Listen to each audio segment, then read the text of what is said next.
into the twilight of the Dark Souls universe to explore one of its most compelling and tragic figures, Slave Knight Gale. Over the next couple hours, we'll uncover the profound tale of a wandering knight whose desperate quest for salvation became the final chapter of an entire world's story. From his humble beginnings as disposable cannon fodder to his transformation into the series' ultimate antagonist, Gale's journey is one of sacrifice, devotion, and the terrible price of unwavering loyalty. So settle in, get comfortable, and let's begin this epic adventure together as we explore the man who became both humanity's savior and its destroyer. Chapter 1: The Condemned Brotherhood of Slave Knights.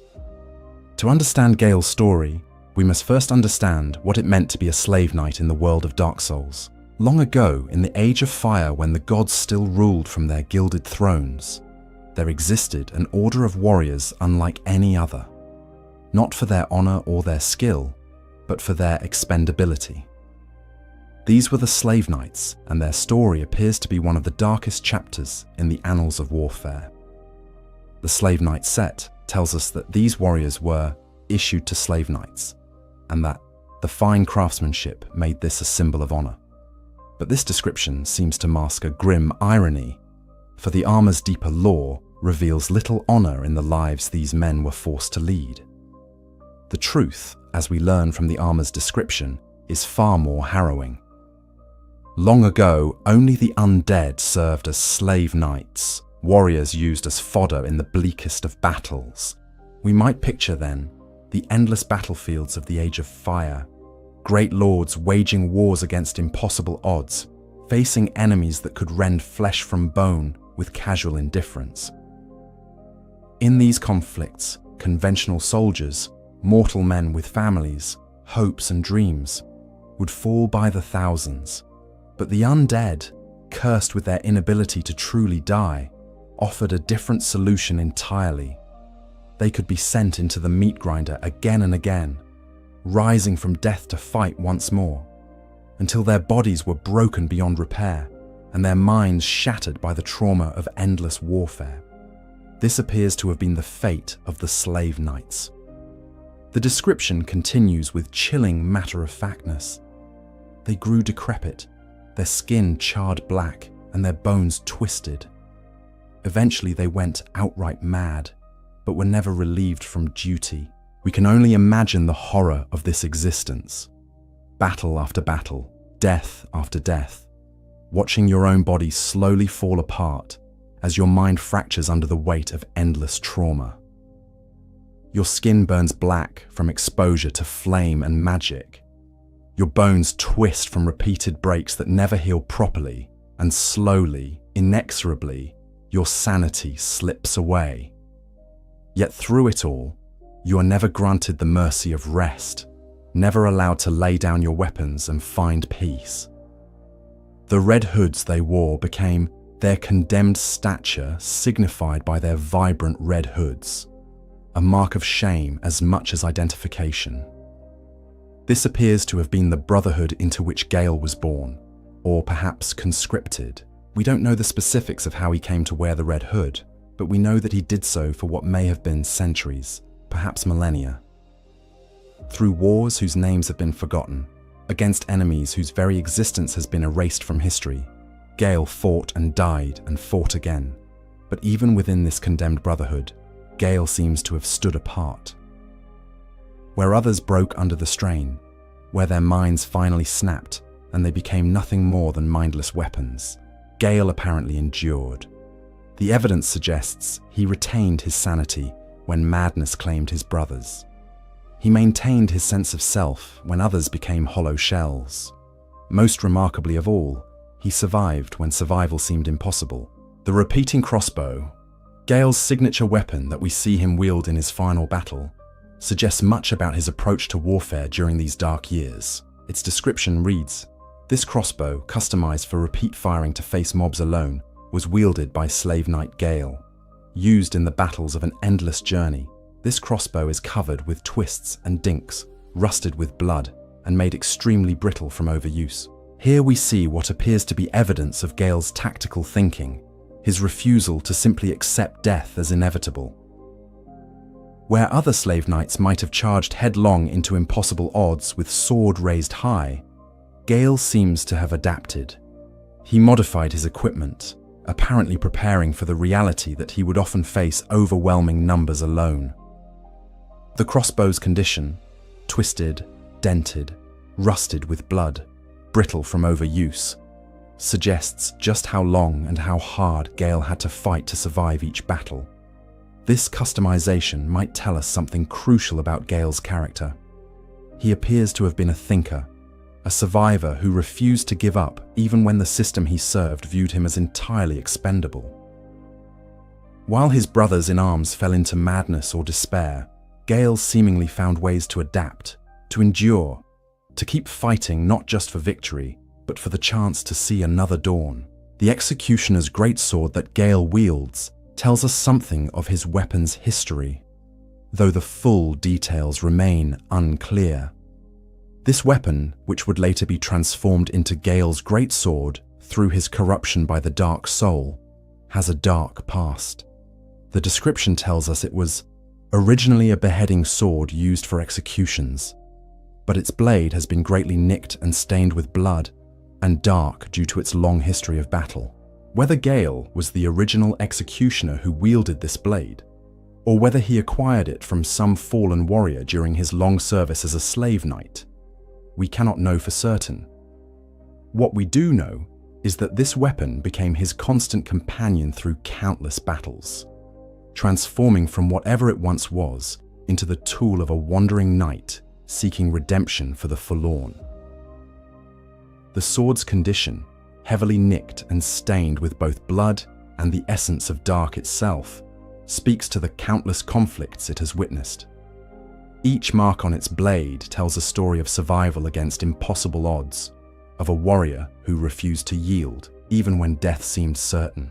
The sunset shield that Gale carries provides another glimpse into his possible past.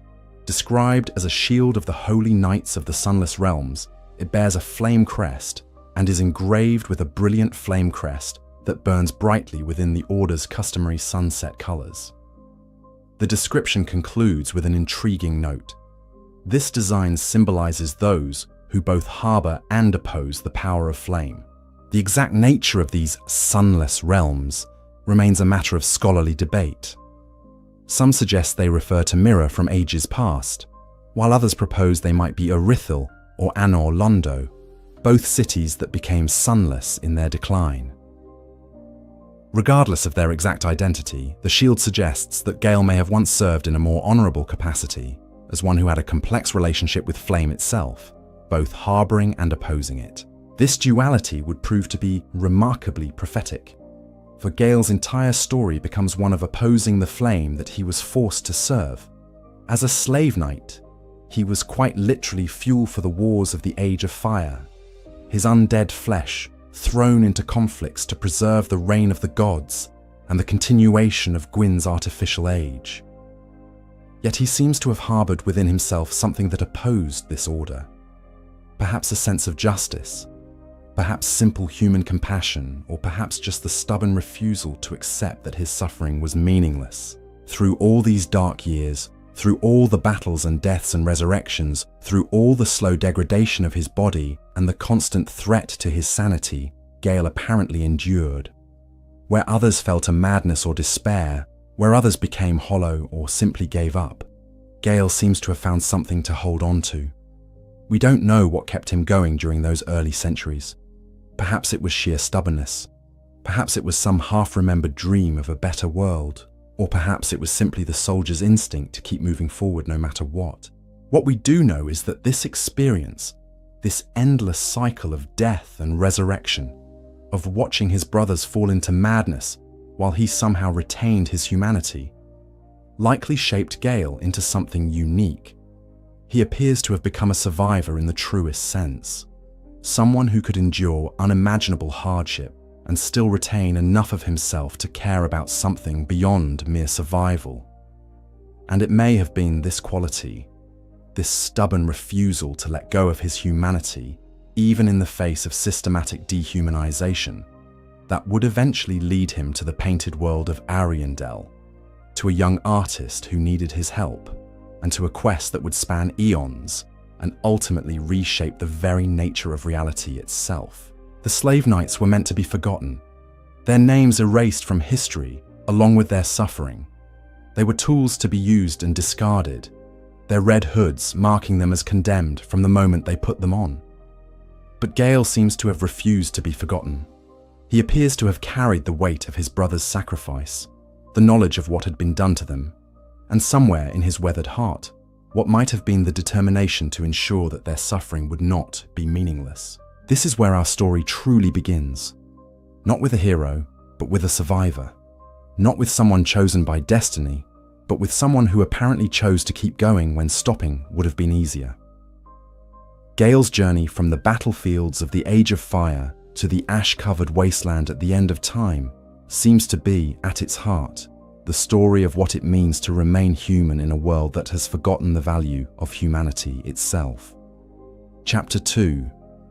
Sanctuary in the Painted World.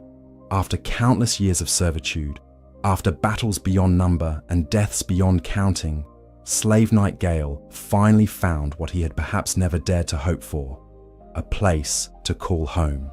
But this sanctuary came not in the world of his birth, not among the kingdoms and cities where the gods held sway, but in a place that existed apart from the natural order, the painted world of Ariandel. The painted worlds of Dark Souls are refuges for the forlorn, havens for those who have no place in the natural order of things. As we learn from various sources throughout the series, these worlds are created as homes for forlorn souls who had no place to call home. They exist outside the normal flow of time and fate, sheltered from the cycles of fire and dark that govern the outside world. It was here, in this cold and quiet sanctuary, that Gale's story truly began to change from one of mere survival to one of purpose and meaning. For in the painted world of Ariandel, he encountered someone who would give new direction to his long and weary existence. A young woman with the power to paint new worlds into being. The painter, as she is known to the inhabitants of Ariandel, possessed a gift that was both wondrous and terrible. She could create entire worlds with her brush, bringing into existence realms where those who had nowhere else to go could find peace. But like many great gifts, this power came with a price, and the act of creation required very specific materials that were not easy to obtain. When Gale first encountered the painter, she was young, with the innocent wonder of someone who still believed in the possibility of creating something beautiful and good. The inhabitants of Ariandel, the Corvians and other forlorn creatures who had found refuge there, looked upon her with something approaching worship, for she represented their hope for a better world, a perfect world, where they might finally know peace. To the painter, Gale represented protection and reliability. She called him uncle, though this was likely a term of affection rather than any indication of blood relation, the way a child might address a trusted family friend. This bond, whether born of genuine care or simple proximity, gave new meaning to Gale's existence. For Gale's part, he found in the painter something he may never have encountered in his long existence: innocence worth protecting. Here was someone who had not been hardened by the world's cruelties, someone who still believed in the possibility of creating something beautiful and good. In serving her needs, Gale discovered a purpose that went far beyond mere survival. The bond between them was profound and transformative for both. The painter gained not just a protector, but a devoted guardian who would go to any lengths to ensure her safety and happiness. Gale gained not just a purpose, but a family, a reason to continue existing that had nothing to do with the wars and conflicts that had defined his earlier existence. We can glimpse the nature of their relationship in the way the painter speaks of him throughout the DLC. There is genuine worry in her voice when she wonders about his welfare, genuine joy when she speaks of his return. "I wonder when Uncle Gale intends his return," she says with the concern of someone who truly cares. "I hope the new painting will be to him a gentle home." Bertrand's this last phrase is particularly poignant. She doesn't just hope for his success, but for his happiness, for him to find in her creation the peace that has eluded him for so long. But the painted world of Ariandel, for all its beauty and sanctuary, was not destined to last forever. Like all painted worlds, it was subject to rot and decay, and as time passed, it began to show signs of corruption. The world that had once been a perfect refuge was slowly becoming a prison, its beauty fading as darkness crept in at the edges. The inhabitants of Ariandel understood what this meant. They had seen it before, in other painted worlds that had grown old and stagnant. The only solution was to burn the old world away and allow a new one to be painted in its place. It was a cycle as old as the painted worlds themselves: creation, flourishing, decay, destruction, and rebirth. But Sister Frida, the Ashen One who had come to rule over Ariandel, had other ideas. She sought to preserve the world as it was, to prevent the burning that would allow for renewal. Her motivations were complex. Perhaps she genuinely believed she was protecting the inhabitants, or perhaps she simply could not bear to let go of the power and purpose she had found in ruling over them. Whatever her reasons, Frida's intervention threw the natural cycle into chaos. The world continued to rot, but the cleansing fire that should have burned it away was suppressed. The inhabitants grew desperate, knowing that their sanctuary was slowly becoming uninhabitable, but unable to do anything about it. It was during this crisis that Gale made a fateful decision. He could not bear to watch the painter's world, and the painter herself, suffer in a realm that was slowly dying. If the current world could not be renewed, then perhaps it was time to create an entirely new one. But such a creation would require very specific materials, and the most important of these was also the most difficult to obtain. The new painted world would need pigment, special pigment that could capture the essence of life itself and allow the painter to create a realm that would last. And according to the ancient knowledge that the painter possessed, this pigment needed to be colored like the dark soul of man, the very essence of humanity itself. This was when Gale's true quest began. Not the desperate battles of his time as a slave knight, not the simple protection of his beloved painter, but something far grander and more terrible, a journey to the very end of time itself in search of the dark soul. The decision to undertake this quest was not made lightly. Gale was no fool. He understood the dangers involved. As his soul's description tells us, Gale knew he was no champion, that the dark soul would likely ruin him, and that he had little hope of a safe return. He understood that this journey would probably cost him everything: his sanity, his humanity, perhaps even his existence. But he also understood that without this sacrifice, the painter would never be able to create her new world, and all the forlorn souls who depended on that sanctuary would be doomed to suffer in a rotting, dying realm. The choice for Gale was no choice at all. The well-being of those he loved mattered more than his own safety, more than his own life. Before departing on his quest, Gale took with him a piece of the old painted world, a rotted scrap that would serve as a key to allow others to enter Ariandel. This was not just a practical decision, but a symbolic one.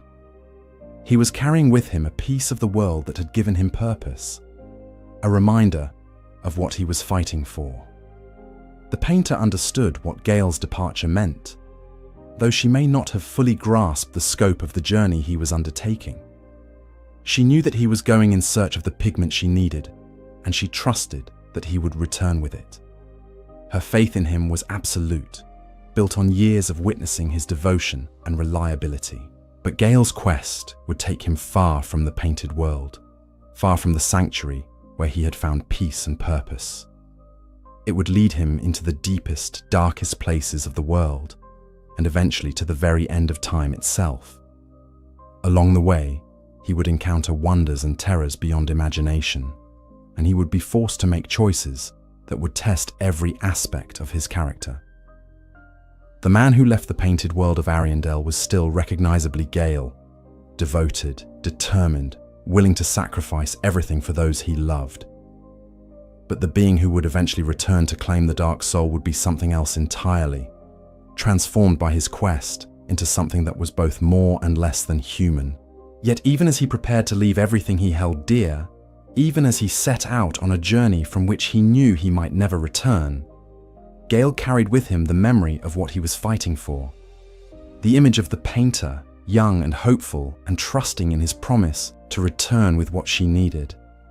The knowledge that somewhere, in a painted world that existed outside of time, there was a place where the forlorn could find peace.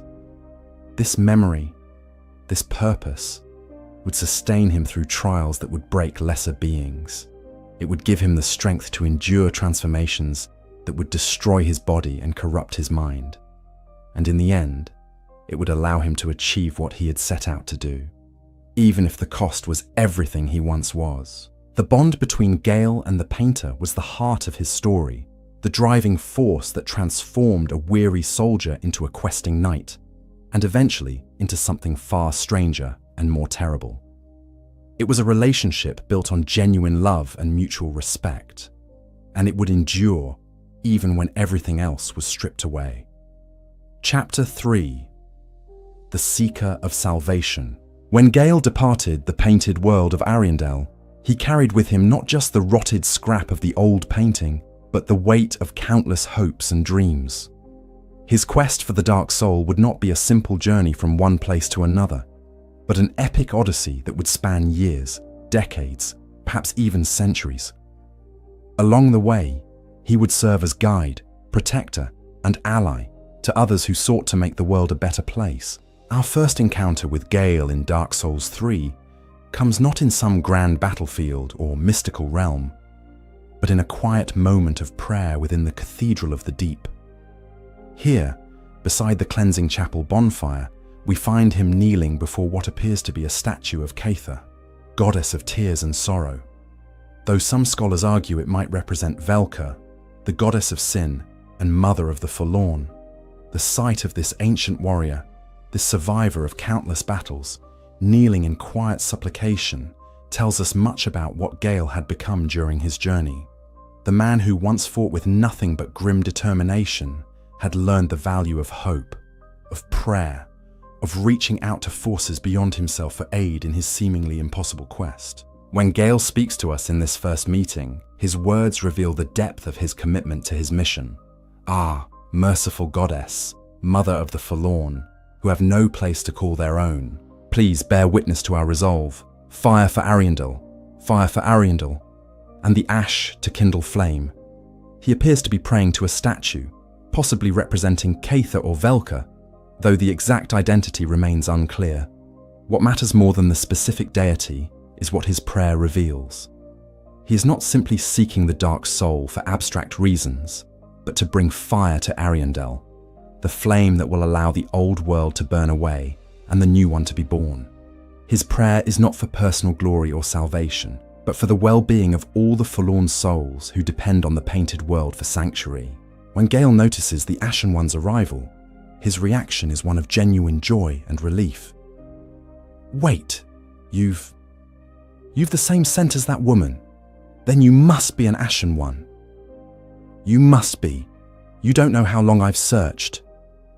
Here we see that Gale's quest has already taken him far from home, seeking not just the Dark Soul itself, but also allies who might help him achieve his goals. The woman he refers to is almost certainly the Firekeeper, whose unique nature as one who tends the flame gives her a distinctive presence that Gale has learned to recognize. This suggests that his search has been methodical and informed. He knows what he needs and has been actively seeking the right person to help him achieve it. Gale's request to the Ashen One is both simple and profound.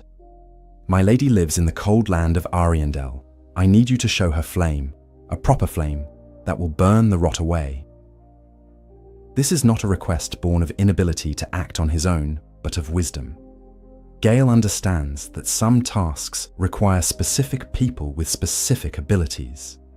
The Ashen One, as a being capable of linking fire and surviving the trials that such an act requires, possesses something that Gale does not. The trust that Gale shows in offering the painting scrap to a complete stranger speaks to both his desperation and his faith.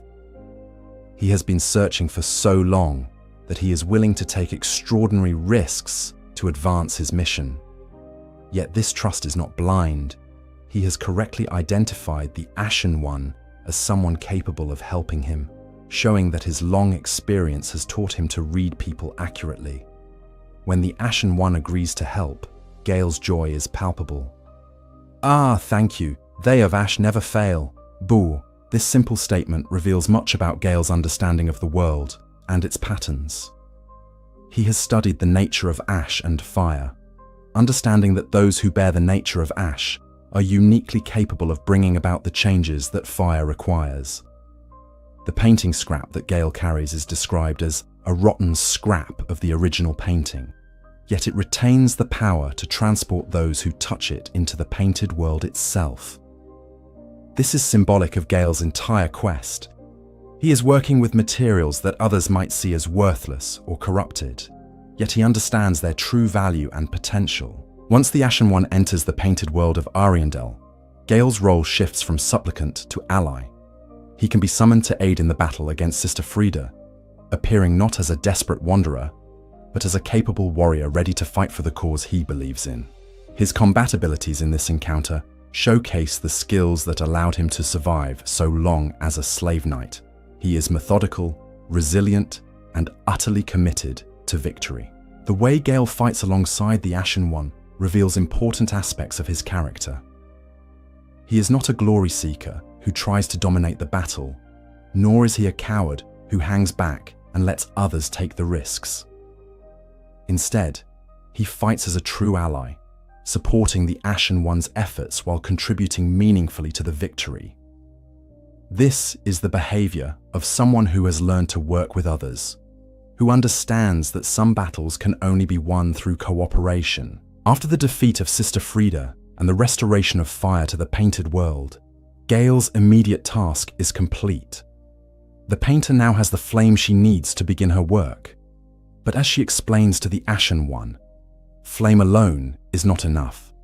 The new painting will also require pigment, and not just any pigment, but something very specific. Pigment colored like the dark soul of man. This is when Gale's true quest begins in earnest.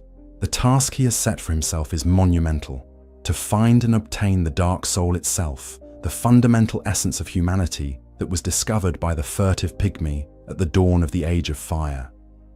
This is not something that can be purchased or traded for, not something that can be found lying in a forgotten chest or earned through completing some simple task. The Dark Soul is one of the most powerful and significant forces in the entire Dark Souls universe, and obtaining it will require a journey to the very edges of existence. But Gale does not hesitate. When the painter expresses uncertainty about whether he has found the pigment already, there is no doubt in his commitment to the task. He has promised to obtain what she needs, and he will fulfill that promise, regardless of the cost to himself.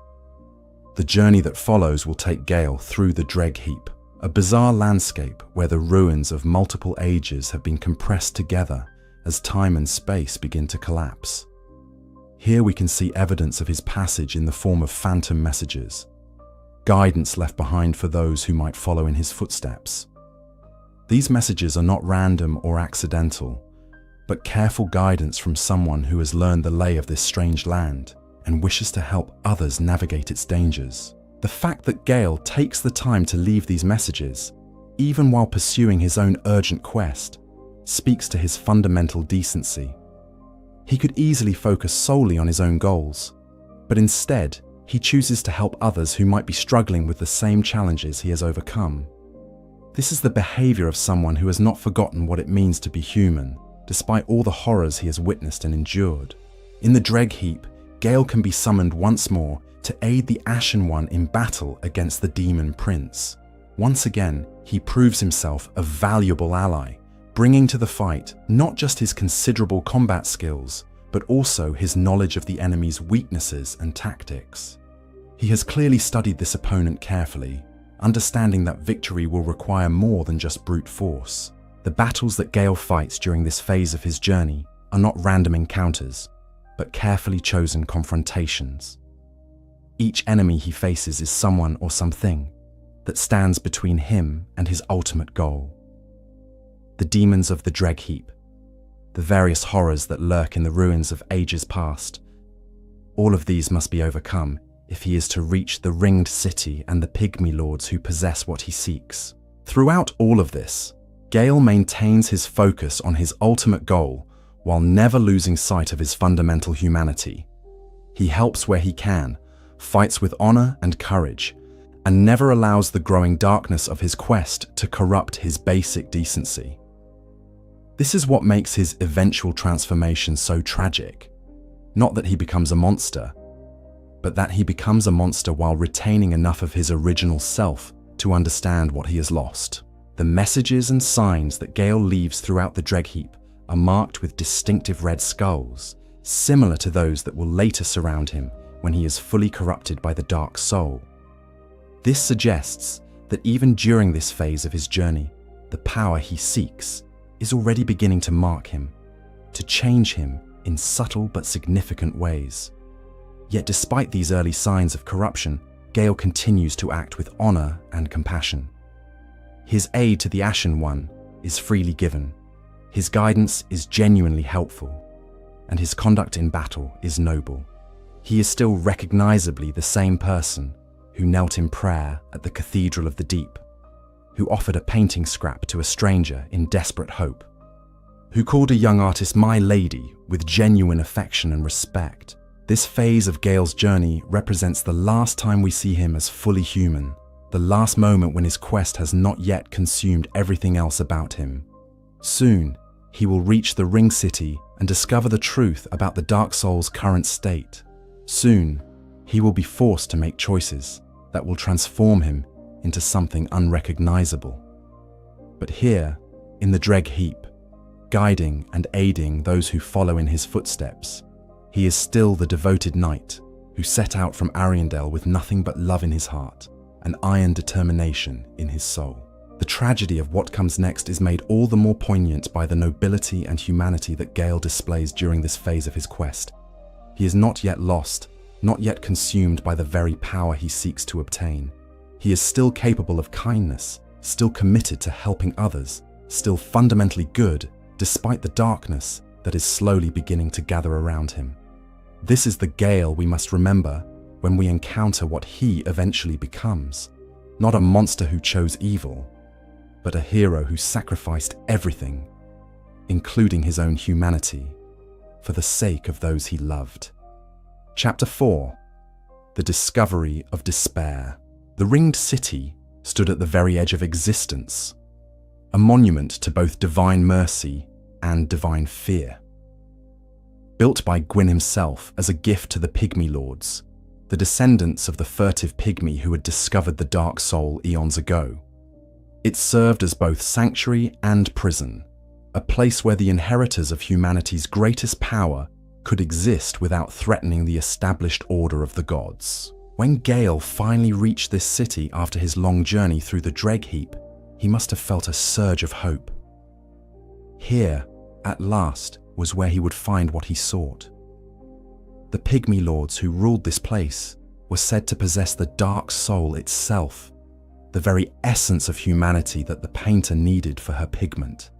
After so long searching, after so many trials and hardships, his quest was finally nearing its end.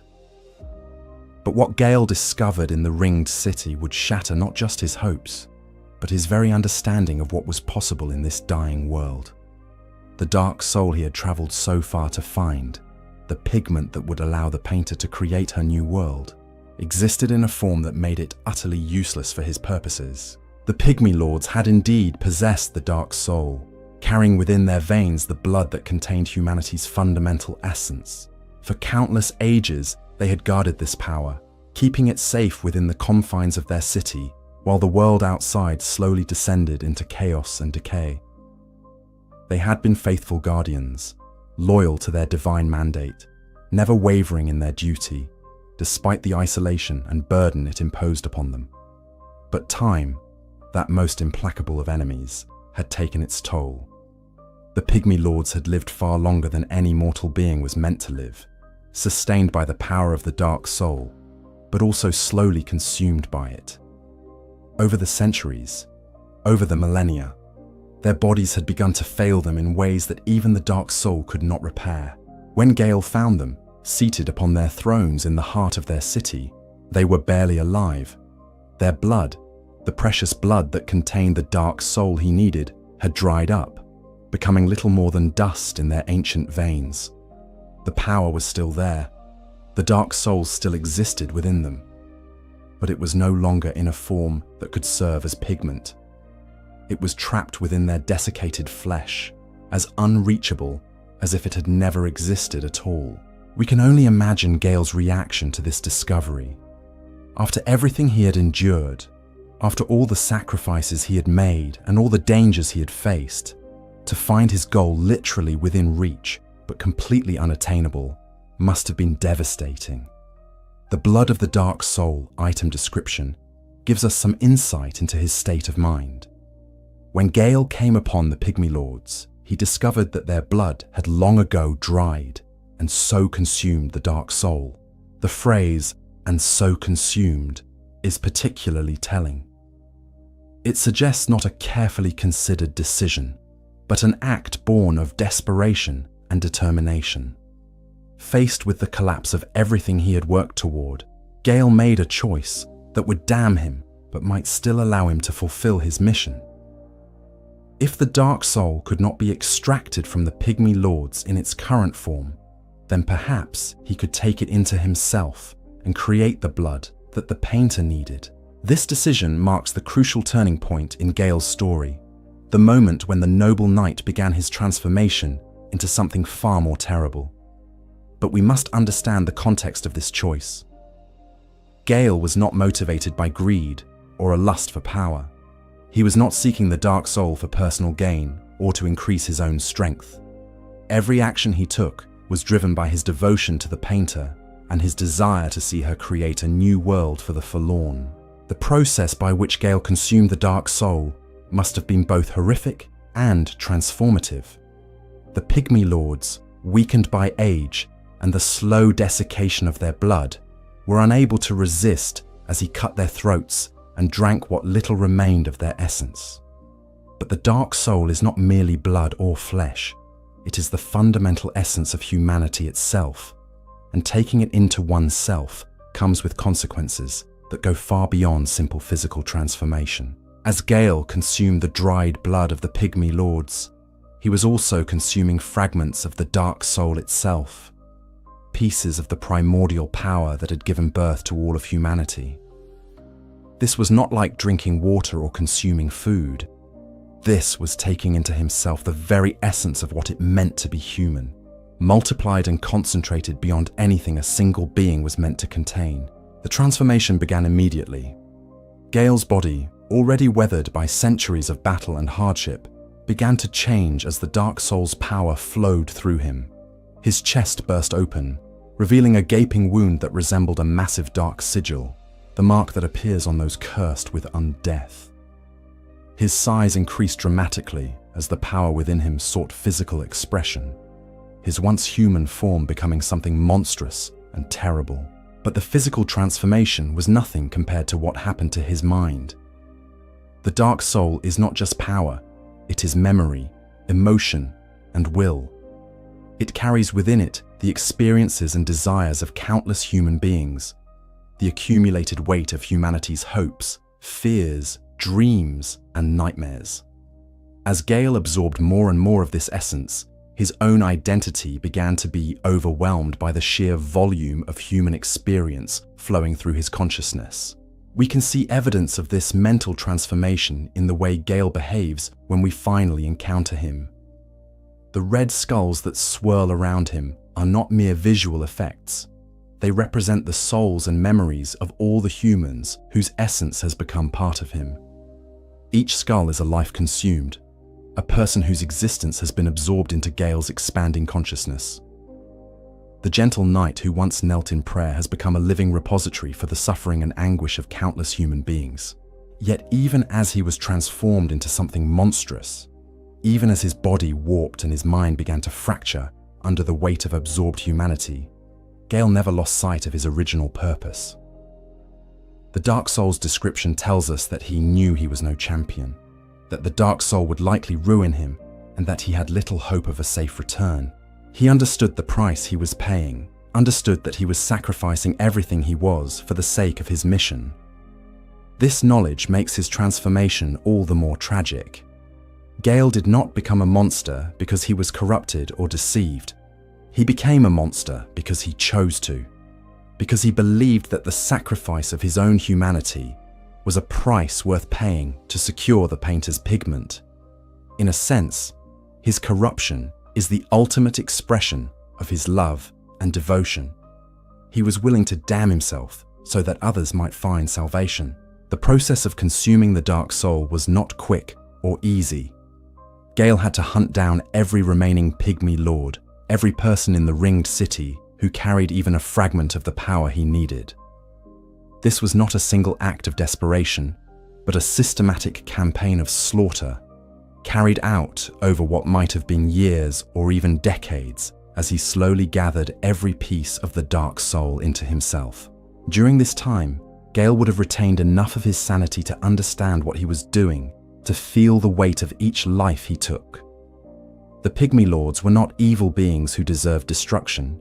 They were the faithful guardians of humanity's greatest treasure, beings who had sacrificed their own freedom to keep the Dark Soul safe. Yet Gale killed them all, one by one, because their deaths were necessary for his mission to succeed. The psychological toll of this campaign must have been enormous. Every death would have added to the chorus of voices in his head. Every absorbed soul would have brought new memories of pain and loss. Gale was not just becoming physically monstrous, he was being forced to carry the emotional and spiritual weight of genocide, the knowledge that he had destroyed an entire civilization for the sake of his quest. Yet he persevered, driven by the memory of the painter and the promise he had made to her. Even as his body transformed and his mind began to fracture, even as he became something that his former self would have fought against, he never abandoned his mission. The pigment had to be obtained, the new world had to be painted, and if the price was his own damnation, then that was a price he was willing to pay. The final stage of his transformation came when he had absorbed the last of the Dark Soul's power. By this point, Gale was no longer recognizably human in either body or mind. The gentle knight who had knelt in prayer was gone, replaced by something that was both more and less than human. A being that contained the essence of all humanity, while having lost his own individual humanity in the process. But even in this transformed state, Gale retained one crucial aspect of his original self: his sense of purpose. He knew why he had undergone this transformation, knew what he needed to do with the power he had gained. The blood that now flowed through his veins, corrupted and transformed by the Dark Soul's power, was exactly what the painter needed for her pigment. The tragedy is that Gale could not simply extract this blood and deliver it to the painter. The Dark Soul's power was now so thoroughly integrated with his being that separating it would require his death. He had become the pigment, in a sense. The only way to obtain what the painter needed was to kill the man who had sacrificed everything to get it for her. This realization, when it came, must have been the final blow to whatever remained of Gale's sanity. He had succeeded in his quest, had obtained the Dark Soul and transformed it into the pigment the painter needed, but he could not deliver it himself. Someone else would have to take it from his corpse, would have to kill him to complete the mission he had given everything to achieve. It was at this moment, standing in the ruins of the ringed city, with the Dark Soul's power coursing through his transformed body, that Gale truly went mad. Not the simple madness of a broken mind, but the complex, tragic madness of someone who had achieved exactly what they set out to achieve at a cost far greater than they had ever imagined. The being that emerges from this transformation is both Gale and not Gale, a creature that retains enough of his original purpose to understand what needs to happen, but has lost enough of his original self to be willing to fight against anyone who tries to make it happen. He knows that the Ashen One needs to kill him to obtain the pigment, knows that his death is necessary for the painter to complete her work, but the Dark Soul's power compels him to resist, to fight for survival even when survival means the failure of everything he has worked toward. This internal conflict is what makes the final battle against Gale so tragic and compelling. We are not fighting a simple villain who has chosen evil, but a hero who has been transformed by his own heroism into something terrible and dangerous. Every attack he makes against us is both an attempt to prevent his mission's success and a cry for help from whatever remains of his original self. The red cloth that swirls around him during the battle, the tattered remains of his original cloak, serves as a visual reminder of who he once was. The crossbow he uses, modified for fighting alone against overwhelming odds, speaks to the tactical thinking that once allowed him to survive as a slave knight. Even his movements, bestial though they have become, retain echoes of the disciplined warrior he once was. But all of this is overlay on something fundamentally changed, fundamentally corrupted by the weight of what he has taken into himself. The Dark Soul has not just given him power, it has made him into a living embodiment of humanity's darkest aspects, all its rage and pain and desperation given physical form. He is no longer fighting for the painter's dream, but simply fighting because the accumulated trauma of humanity demands violence as its outlet. Chapter 5. The Ashen One's Arrival. By the time the Ashen One reaches the end of their long journey through the ringed city, time itself has begun to collapse. The touch of Princess Filianor's egg has shattered the illusion that kept the city suspended outside the normal flow of temporal causality, revealing the truth that lay beneath the divine facade. This place, like everything else in the world, was subject to entropy and decay. The landscape that greets the Ashen One is one of ultimate desolation. Gone are the towering spires and majestic architecture of the ringed city. In their place stretches an endless desert of ash and bone, a wasteland where the remnants of civilizations have been ground down into dust by the weight of ages. This is what the world looks like at the very end of time, when all the cycles of fire and dark have finally run their course, and nothing remains but the echo of what once was. It is here, in this place beyond hope or redemption, that we find Gale in his final form. He crouches over the corpses of the last pygmy lords like some great carrion bird, methodically extracting whatever fragments of the Dark Soul remain in their desiccated bodies. The sight is both pathetic and terrible. Here is a being of immense power, reduced to scavenging among corpses for the last drops of the essence he needs. When Gale notices the Ashen One's approach, his reaction is complex and tragic. There is recognition in his voice when he speaks, an acknowledgement that he knows who stands before him and why they have come.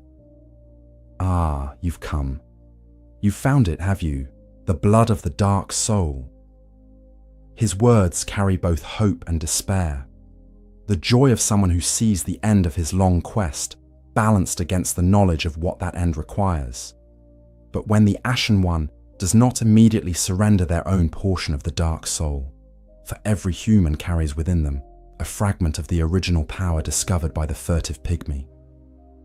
Gale's demeanor changes dramatically. The recognition is replaced by desperate hunger, the hope by violent demand. What? Still here? Hand it over. That thing, your Dark Soul, for my lady's painting.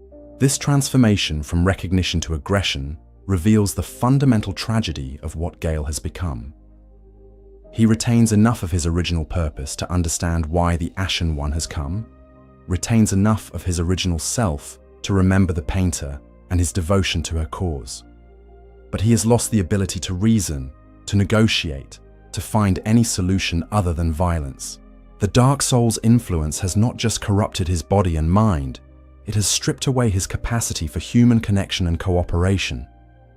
The knight who once fought alongside the Ashen One as a trusted ally has become something that can only see them as an obstacle to be overcome, a source of the power he needs rather than a person with their own agency and goals. When the battle begins, we see the full extent of what Gale has become. His movements are bestial, predatory, more like those of a wild animal than a human warrior.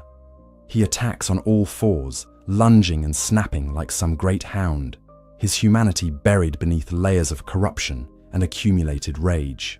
The crossbow he wields, once a tool of tactical thinking and careful planning, has become simply another weapon in his arsenal of violence. But as the fight progresses and Gale takes damage, something remarkable happens. He begins to stand upright, to fight more like the knight he once was. This is not a sign of increasing desperation, but of emerging clarity. As his transformed body is damaged, as the immediate influence of the Dark Soul's power is weakened by injury, fragments of his original self begin to reassert themselves. The second phase of the battle shows us a Gale who is more recognizably human, more tactically minded in his approach to combat. He uses his damaged greatsword with skill and precision, combines melee attacks with ranged assaults from his crossbow, and generally fights more like a seasoned warrior than a maddened beast. This is heartbreaking to witness because it shows us glimpses of who Gale once was beneath all the corruption and transformation. Yet even in this more human phase, Gale remains fundamentally hostile. The Dark Soul's influence runs too deep, the corruption too complete, for him to simply return to his original self. He is fighting not just the Ashen One, but his own nature, torn between his original purpose and the compulsions that the Dark Soul has instilled in him. The third and final phase of the battle reveals the full scope of what Gale has become. Lightning begins to fall from the sky, called forth by the Dark Soul's power as it reaches its peak manifestation. The red skulls that have been swirling around Gale throughout the fight multiply and intensify, creating a maelstrom of absorbed humanity that threatens to overwhelm everything in its vicinity. This is Gale at his most powerful and his most tragic. The lightning that falls around him is not under his conscious control. It is simply the raw expression of the Dark Soul's power, dangerous to friend and foe alike. The skulls that surround him are not weapons he wields, but manifestations of all the lives he has consumed, all the people whose essence has become part of his transformed being. In this final phase, Gale is simultaneously at the height of his power and completely out of control. He has become a force of nature rather than a person, a walking embodiment of humanity's accumulated trauma and rage. Every attack he makes carries the weight of centuries of suffering. Every movement is driven by the compulsions of countless absorbed souls. Yet even here, even in this ultimate manifestation of corruption and loss, traces of the original Gale remain. His fighting style, though enhanced by supernatural power, still shows elements of the tactical thinking that once allowed him to survive as a slave knight. His movements, though driven by mad compulsion, still retain echoes of the disciplined warrior he once was. The battle against Gale is not just a test of the Ashen One's combat skills, it is a mercy killing, an act of compassion disguised as violence. Every blow struck against him is both an attack and an attempt to free him from the burden he has taken upon himself. Every successful hit brings him closer not just to death, but to release from the terrible weight of what he has become. When Gale finally falls, when the last of his tremendous vitality is exhausted and he collapses to the ash-covered ground, there is a moment of profound silence. The lightning stops falling, the red skulls dissipate, and for a brief instant, the wasteland at the end of time seems almost peaceful. But Gale's death is not an ending, it is a completion. As his life fades, as the Dark Soul's power finally separates from his mortal form, the blood that the painter needs becomes available at last. The blood of the dark soul, described as seeping from the hole within Slave Knight Gale, is exactly what she has been waiting for, the pigment that will allow her to paint a new world. The item description for this blood is both beautiful and heartbreaking. Blood of the dark soul that seeped from the hole within Slave Knight Gale, used as pigment by his lady in Ariandel to depict a painted world. These simple words encapsulate the entire tragedy of Gale's quest. He has become the very thing he sought, has transformed himself into the pigment that will create the salvation he dreamed of.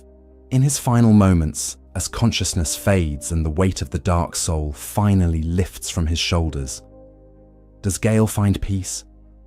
Does he remember the painter's face, the sound of her voice calling him uncle, the hope that drove him to sacrifice everything?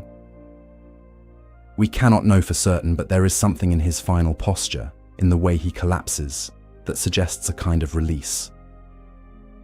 The man who began his journey as a disposable soldier, who found purpose in protecting innocence, who sacrificed his humanity for the sake of love, has finally completed his mission. The price was everything he was, everything he might have been. But the goal has been achieved. The painter will have her pigment, the new world will be created, and the forlorn will have a place to call home. When the Ashen One takes the blood of the dark soul from Gale's corpse and returns to the painted world of Ariandel, they carry with them not just the material the painter needs, but the ultimate proof of devotion. This blood is not simply pigment, it is love made manifest, sacrifice given physical form, the complete and utter dedication of one being to the welfare of another.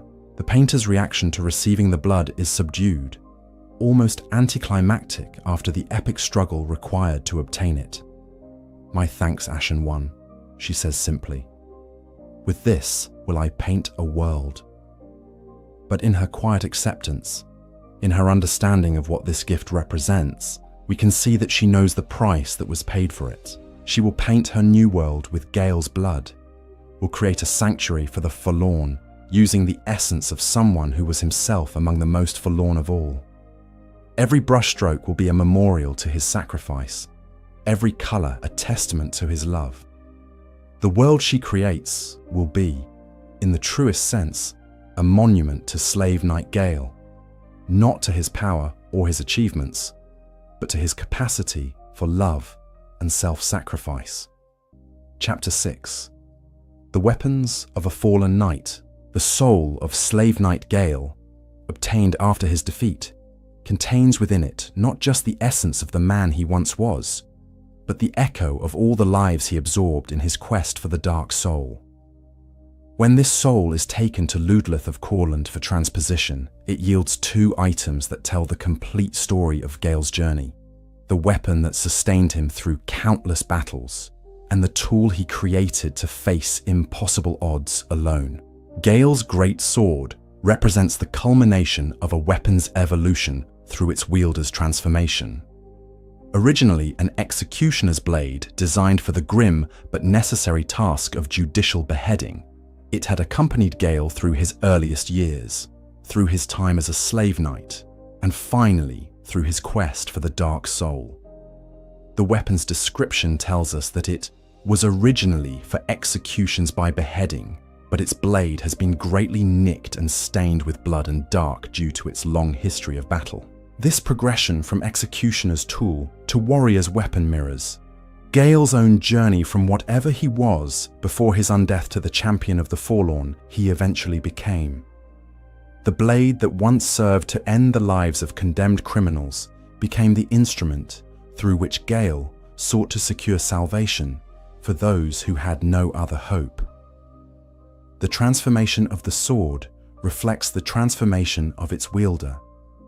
Where once it was a clean, efficient tool designed for a single, specific purpose, it became something crude and damaged, marked by the countless battles it had seen.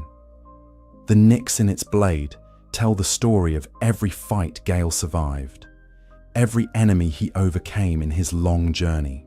The blood that stains it is not just the blood of his foes, but the accumulated evidence of his struggle. Most significantly, the sword is stained with dark itself, the fundamental essence of humanity that Gale eventually absorbed into his own being. This staining represents more than simple, magical corruption. It is the physical manifestation of Gale's growing connection to the power he sought. As he drew closer to his goal, as he absorbed more and more of the Dark Soul's influence, even his weapon began to change to reflect what he was becoming. The weapon's skill, Executioner's Charge, provides insight into how Gale adapted his fighting style to match his transformed state. The description tells us that he covers his sword in red souls and leaps forward, impaling everything in his way. This is not the precise, controlled strike of an executioner performing his duty, but the desperate, all-consuming attack of someone who has been pushed beyond the limits of conventional combat. The red souls that surround the blade during this attack are the same spirits that swirl around Gale during his boss battle, the accumulated essence of all the humanity he has consumed. In this weapon skill, we see how Gale learned to weaponize his own corruption, to turn the very thing that was destroying his humanity into a tool for achieving his goals. The repeating crossbow tells a different, but equally compelling story. Unlike the greatsword, which evolved over time, the crossbow was purpose-built for Gale's specific circumstances as a slave knight. Its description reveals that it was customized for repeat firing to face mobs alone, and was used in the battles of an endless journey. This weapon represents Gale's tactical thinking and his refusal to simply accept death as inevitable. Where other slave knights might have charged headlong into battle with sword and shield, Gale understood that survival required adaptation. He modified his equipment to suit the reality of his situation, that he would often find himself outnumbered and alone, facing odds that conventional tactics could not overcome. The crossbow's condition tells its own story of hardship and endurance. It is covered with twists and dinks, rusted with blood, and made extremely brittle from overuse. Every mark on its surface represents a battle survived, a moment when Gale's tactical thinking and modified equipment made the difference between victory and defeat. The rust that covers it is not just the result of age and exposure, but the accumulated evidence of countless struggles. The brittleness mentioned in the description is particularly poignant. This weapon, which served Gale faithfully through his darkest years, has been pushed to the very limits of its durability. It could fail at any moment, could shatter in his hands when he needs it most. Yet he continues to use it, because it is what he has, and because abandoning it would mean abandoning a tool that has served him well through impossible circumstances. The crossbow's weapon skill, Rain of Bolts, reflects Gale's understanding of how to use ranged attacks effectively in desperate situations. Rather than trying to pick off individual targets with careful, aimed shots, this skill releases a barrage of projectiles designed to suppress multiple enemies simultaneously. It is the tactic of someone who has learned that sometimes survival depends not on precision, but on creating enough chaos to escape or reposition. Both weapons, when we examine them closely, tell the story of someone who refused to give up despite being placed in impossible circumstances. The greatsword speaks to adaptation and evolution, showing how a tool can be transformed by its use and by the transformation of its wielder.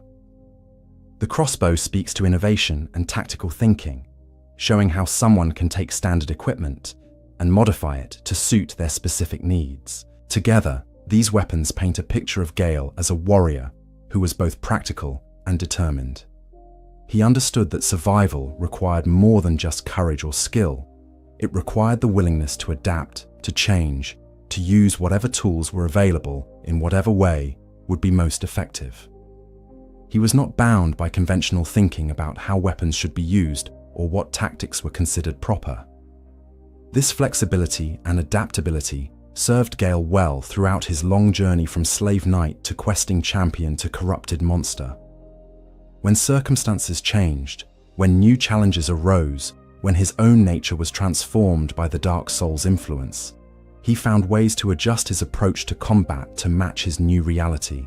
The fact that both weapons retain their effectiveness, even after Gale's death, speaks to the quality of their construction and the skill with which they were maintained. Despite all the abuse they suffered, despite being pushed far beyond their intended limits, they remained functional tools of war. This reflects Gale's own character. Battered, damaged, transformed beyond recognition, but still capable of fulfilling his purpose. When the Ashen One wields these weapons, they are not just using tools of war, but carrying forward Gale's legacy of adaptation and determination. Every strike with his greatsword echoes the countless battles he fought. Every bolt fired from his crossbow follows the path he carved through impossible odds. In a sense, using these weapons is a way of honoring his memory, of acknowledging the skill and dedication that he brought to even the darkest aspects of his existence. The soul of Slave Knight Gale that yields these weapons is described as containing a viscous, lukewarm lump of gentle humanity. This description, reminiscent of the soul of Manus from the first Dark Souls, suggests that even after all his transformation and corruption, something essentially human remained at Gale's core. The gentleness mentioned in the description is particularly striking. Despite everything he had done, despite all the violence and horror of his final form, the fundamental kindness that drove him to protect the painter was still there. This gentleness is reflected in the weapons themselves. For all their battle-scarred appearance, for all the evidence of violence they carry, there is something almost tender about their construction.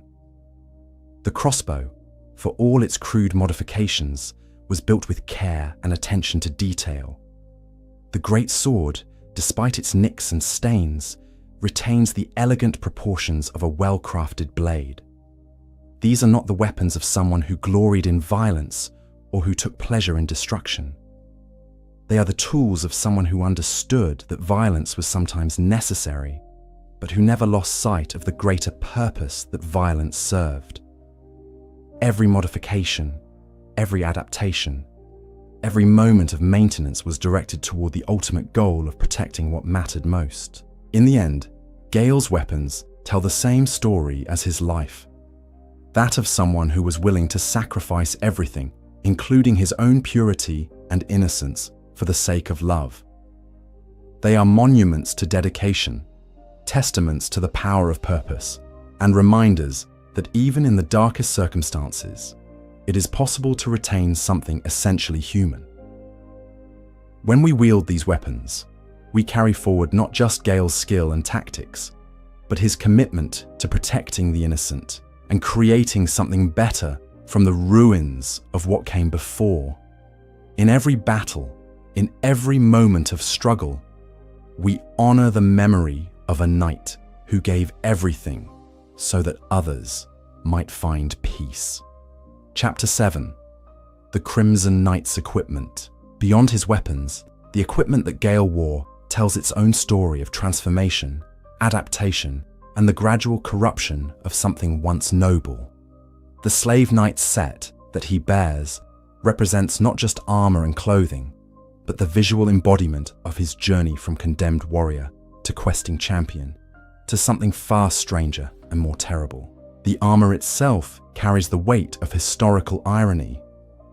Described as armor issued to slave knights with fine craftsmanship that made this a symbol of honor, it represents the complex relationship between servitude and nobility that defined the slave knight's existence.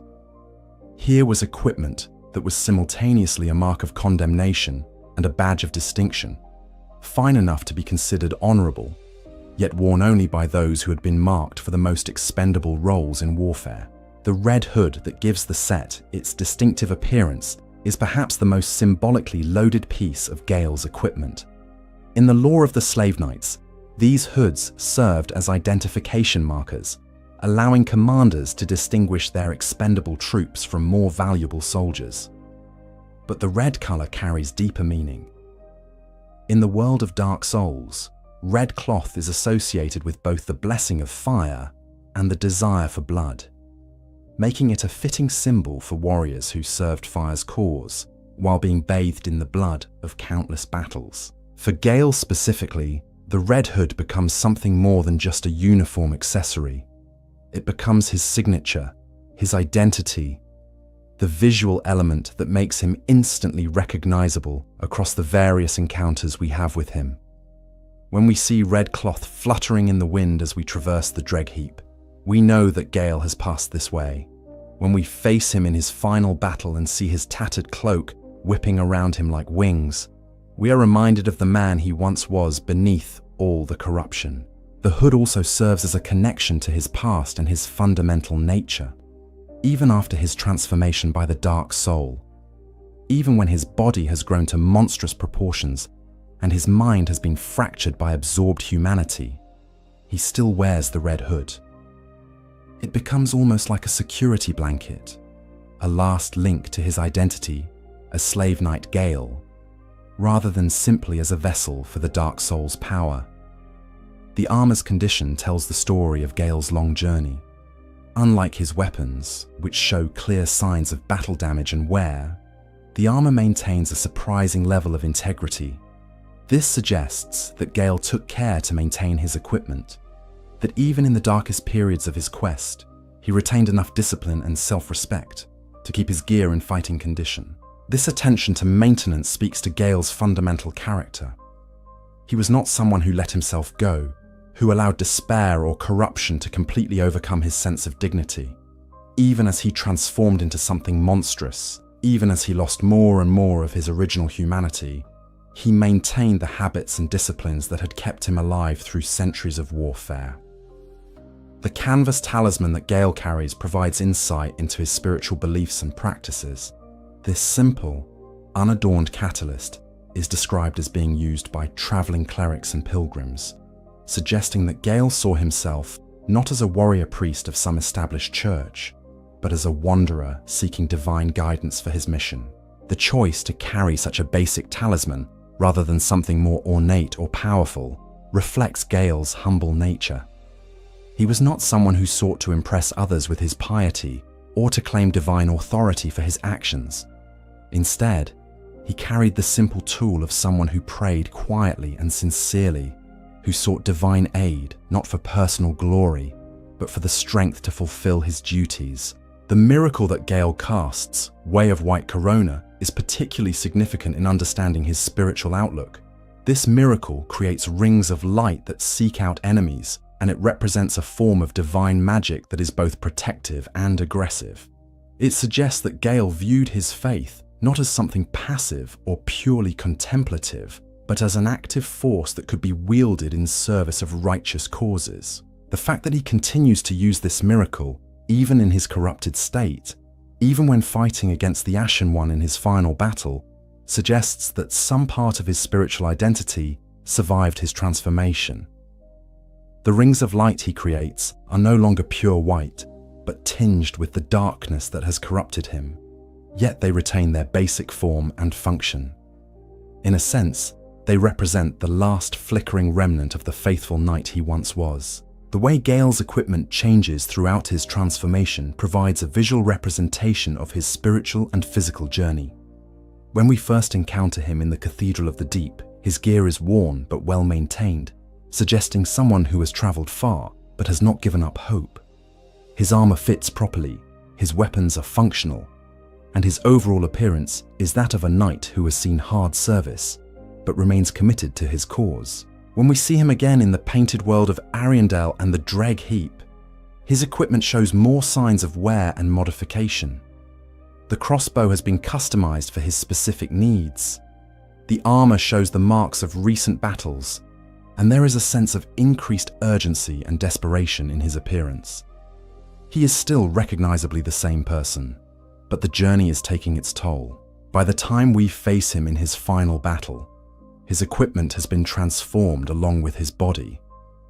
His armor has grown to accommodate his increased size, his cloak has become wing-like in its proportions, and his weapons have been stained with the Dark Soul's influence. Yet the basic elements remain recognizable. The red hood, the executioner's sword, the practical crossbow. Even in his most transformed state, echoes of the original Gale remain. This gradual transformation of his equipment serves as a visual metaphor for his spiritual journey. Just as his armor and weapons adapt to his changing circumstances while retaining their fundamental nature, so too does Gale's character evolve and change while maintaining certain core elements.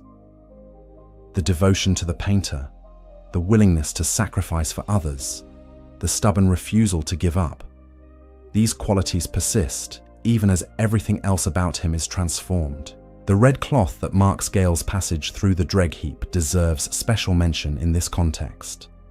These pieces of fabric, torn from his cloak and left as guidance for those who follow, represent both practical thinking and genuine compassion. Even while pursuing his own desperate quest, Gale takes the time to help others navigate the treacherous landscape he has already conquered. The fact that these cloth markers bear the same red skulls that later surround him in battle suggests that his corruption was already beginning during this phase of his journey. The Dark Soul's influence was seeping into everything associated with him, marking even his acts of kindness, with signs of the power that was slowly consuming him. Yet the markers remain helpful, remain accurate guides through dangerous terrain. The corruption has not yet reached the point where it overrides his fundamental decency and desire to help others. In a sense, these red cloth markers represent the last purely good act that Gale performs, helping fellow travelers without expectation of reward, sharing knowledge gained at great personal cost. The condition of Gale's equipment in his final battle also tells us something about the nature of his transformation. Unlike some Dark Souls bosses whose corruption is so complete that their gear becomes twisted and unrecognizable, Gale's equipment retains its basic functionality. His armor still protects, his weapons still strike true, his talisman still channels divine power. This suggests that Gale's corruption is not total, that some part of his original nature persists even in his most monstrous form. He has been changed, yes, and changed profoundly, but he has not been completely replaced by something alien. The knight still exists within the monster, even if that knight is no longer in control of his actions. When we obtain the Slave Knight set after defeating Gale, we are not just acquiring armor and equipment, we are inheriting the legacy of someone who wore them with honor despite impossible circumstances. Every piece carries with it the memory of battles fought not for personal glory, but for the sake of others, of hardships endured not for personal gain, but in service of love and duty. Wearing Gale's equipment is both an honor and a responsibility. It connects us to his story, to his sacrifice, and to the ideals that drove him to give everything for the sake of a painted world and the forlorn souls who needed its sanctuary. In a sense, donning his gear is a way of pledging to continue his mission, to protect the innocent and fight for those who cannot fight for themselves. The fine craftsmanship mentioned in the armor's description takes on deeper meaning when we understand the full scope of Gale's story. This is not just well-made equipment, it is gear that was worn by someone who proved that honor and nobility are not determined by birth or station, but by one's actions and the causes for which one chooses to fight. Chapter 8. The Painter's Vigil. While Gale embarked on his epic quest through time and space, another story was unfolding in the cold, quiet halls of the painted world of Ariandel. The painter, the young woman whose need for pigment had set everything in motion, waited with the patience that only those who truly understand love can maintain. Her vigil was not passive or idle. She had work to do, preparations to make, and a deep understanding that the world she planned to create would need to be perfect. Not just beautiful, but sustainable, capable of serving as a true sanctuary for the forlorn souls who would depend upon it. This was not a task she could rush or approach carelessly. The lives of countless beings would depend upon her skill and vision. The painter's relationship with Gale was clearly one of deep mutual affection and respect. She called him uncle, a term that spoke not to blood relation, but to the kind of familial bond that forms between people who have chosen to care for each other. For her, Gale represented safety, protection, and the promise that someone would always be working to ensure her well-being and the success of her mission. But she was not naive about the dangers he faced.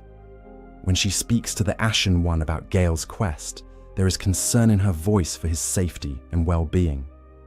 "I wonder when Uncle Gale intends his return," she says.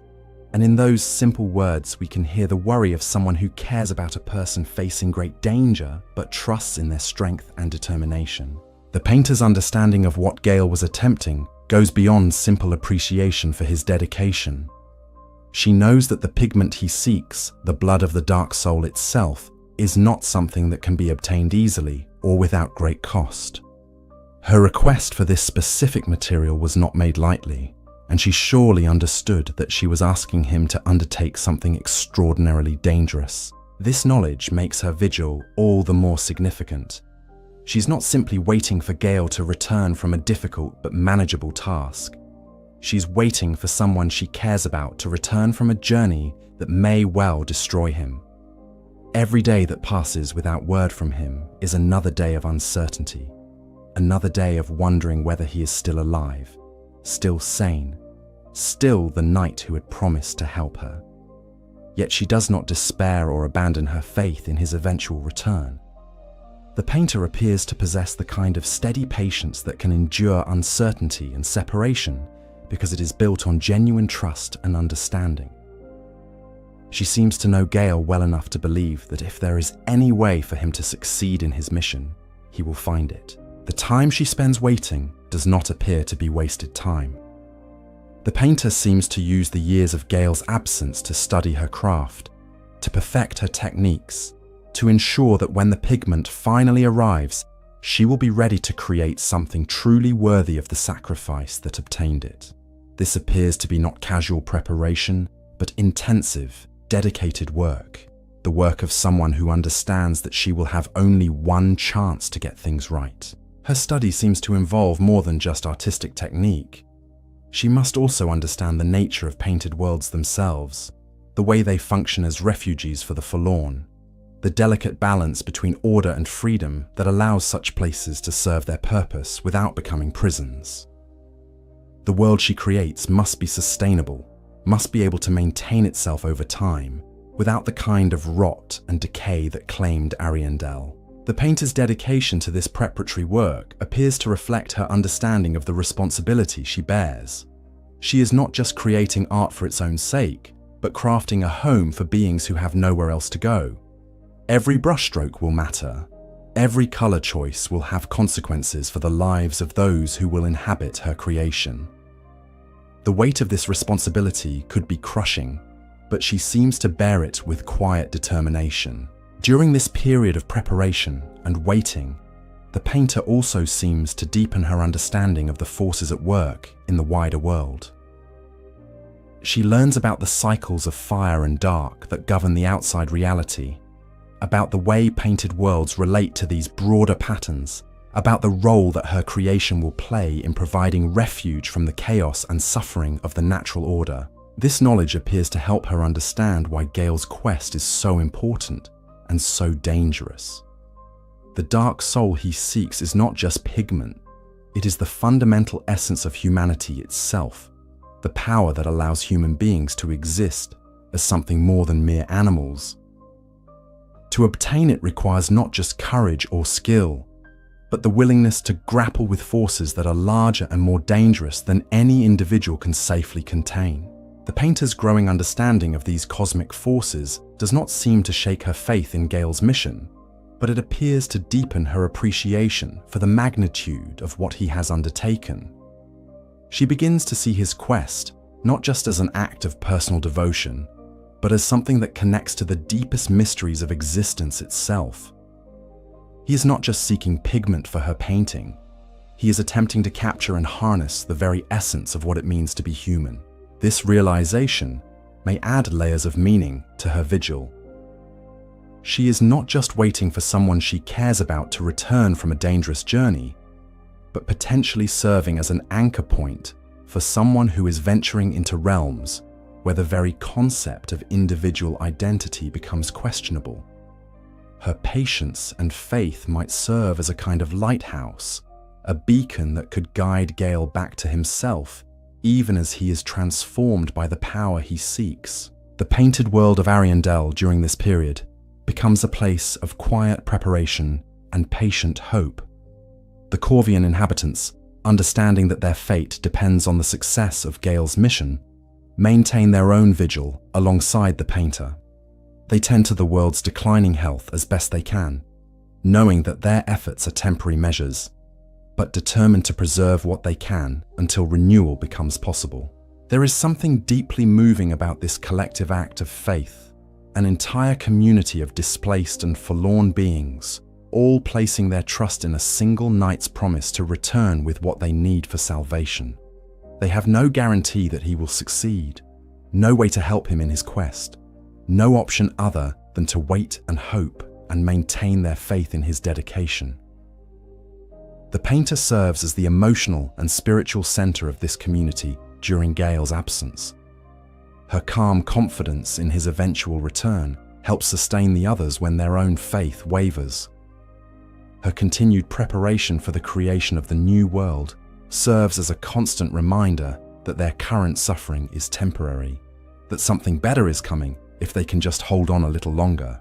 But the painter's vigil is not without its moments of doubt and fear. Late at night, when the painted world is quiet and she is alone with her thoughts, she must sometimes wonder whether she asked too much of Gale, whether her request for the Dark Soul's blood was tantamount to sending him to his death. The weight of knowing that someone you love is in mortal danger because of your needs is not something that anyone can bear without struggle. These moments of doubt make her faith all the more meaningful. She could give up, could abandon her plans for a new world, and accept that the current one, rotting though it may be, is all they will ever have.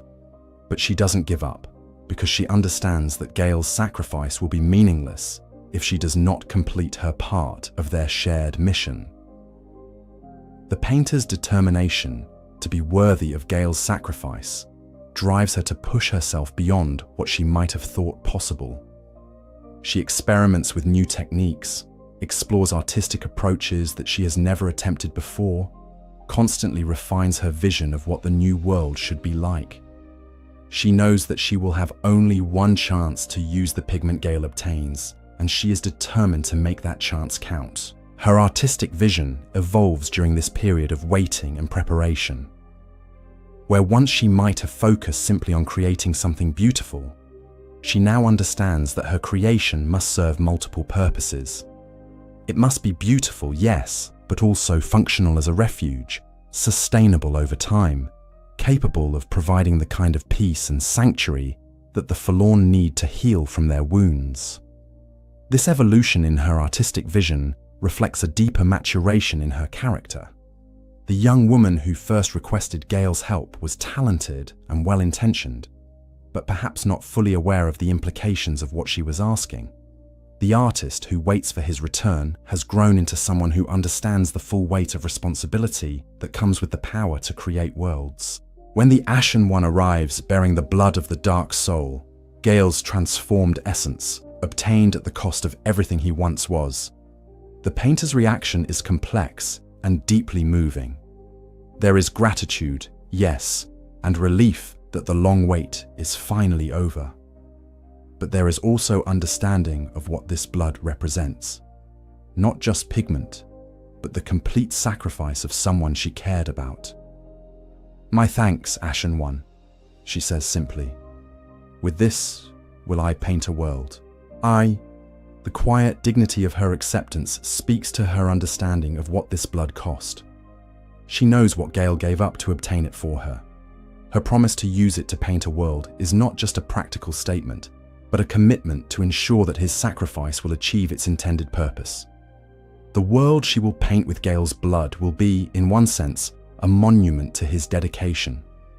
Every element of its creation will be infused with the essence of someone who gave everything for the sake of others. The landscape, the sky, The very air that the forlorn breathe in their new sanctuary will carry within it something of the night who made their salvation possible. But the new world will be more than just a memorial to Gale's sacrifice. It will be the fulfillment of the vision that drove him to endure transformation and corruption. In creating a perfect refuge for the forlorn, the painter will complete the mission that Gale began when he first knelt in prayer at the Cathedral of the Deep. The painter's offer to name the new world after the Ashen One is both generous and appropriate.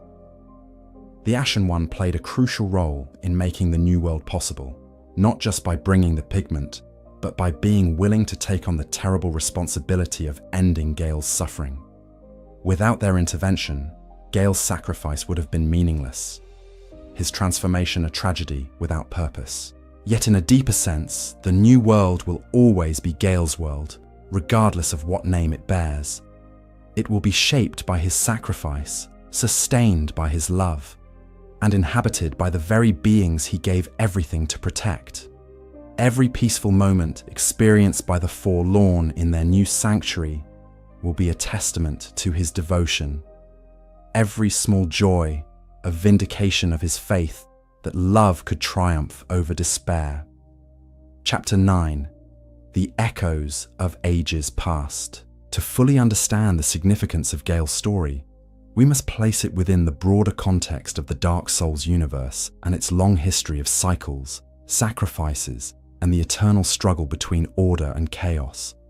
Gale's quest for the Dark Soul connects directly to events that began at the very dawn of the Age of Fire, linking his personal tragedy to cosmic forces that have shaped the entire world. The Dark Soul itself has a history that stretches back to the primordial Age of Ancients, when 4 beings discovered the Lord Souls within the First Flame and used their power to overthrow the everlasting dragons. While Gwyn claimed the Lord Soul of Light, the Witch of Izalith took the Soul of Life, and Nito claimed the Soul of Death. The 4th soul, the Dark Soul, was found by the Furtive Pygmy, humanity's progenitor. Unlike the other Lord Soulbearers who used their power to establish dominion over the world, the Furtive Pygmy chose a different path. He fragmented his Dark Soul, distributing pieces of it among his descendants and creating the human race. This act of selfless division stands in stark contrast to the other lords' hoarding of their power, and it establishes a pattern that will echo through Gale's own story, the theme of sacrifice for the benefit of others. The fragmentation of the Dark Soul had profound consequences for the nature of humanity itself. Every human being carries within them a piece of this primordial power, making them fundamentally different from the gods and other beings who rule the world.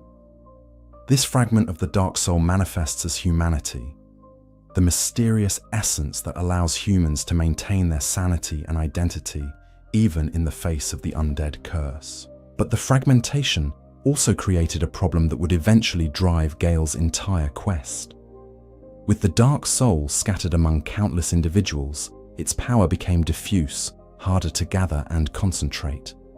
When the painter needed pigment colored like the Dark Soul of man, she was asking for something that no longer existed in its original concentrated form. To obtain it would require gathering the scattered fragments back together, a task that would prove both monumental and ultimately destructive. The Pygmy Lords of the Ringed City represented the closest thing to a concentrated source of Dark Soul power that still existed in the world. As direct descendants of the Furtive Pygmy, they had inherited larger portions of the original power than ordinary humans possessed. Their blood contained enough of the Dark Soul's essence to serve as the pigment the painter needed, but even they did not possess it in pure, undiluted form. Gwyn's gift of the Ringed City to the Pygmy Lords was not an act of generosity, but of fear and containment. The Lord of Sunlight understood that the Dark Soul represented a fundamental threat to the order he had established. Humans, as inheritors of this power, possessed the potential to bring about the Age of Dark that would inevitably follow the fading of his artificial Age of Fire. By creating the Ringed City and convincing the Pygmy Lords to remain there, Gwyn effectively quarantined the greatest concentration of Dark Soul power in the world. The city existed outside normal time and space, sealed away from the cycles of fire and dark that governed the rest of reality.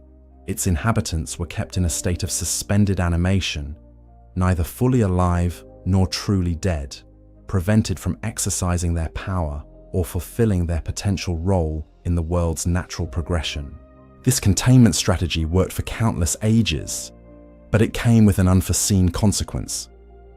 Cut off from the natural flow of time and change, the Pygmy Lords began to stagnate. Their blood, which should have been renewed through the normal processes of life and death, gradually dried up. The very isolation that was meant to contain their power ended up making that power inaccessible, creating the dilemma that Gale would eventually face. The irony is profound. Gwyn's fear of the Dark Soul and his attempts to contain it created the very conditions that made Gale's transformation necessary. If the Pygmy Lords had been allowed to live normal lives, to participate in the world's cycles of renewal and change, their blood would have remained fresh and accessible. The painter could have obtained her pigment without requiring anyone to sacrifice their humanity in the process. But by the time Gale reached the ringed city, this possibility no longer existed. The damage caused by millennia of unnatural preservation could not be undone. The only way to reconstitute the Dark Soul was for someone to take its dried, scattered fragments into themselves and allow their own blood to become the vessel for its power. Gale's willingness to undergo this transformation connects him to a long tradition of self-sacrificing figures in the Dark Souls universe. Like Artorias, who allowed himself to be consumed by the Abyss in his failed attempt to stop its spread, Gale chose to embrace the very power that would destroy him in order to achieve a greater good. Like the countless chosen undead and ashen ones who linked the fire to preserve the world, he sacrificed his own existence for the benefit of others. But Gale's sacrifice is unique in its scope and consequences.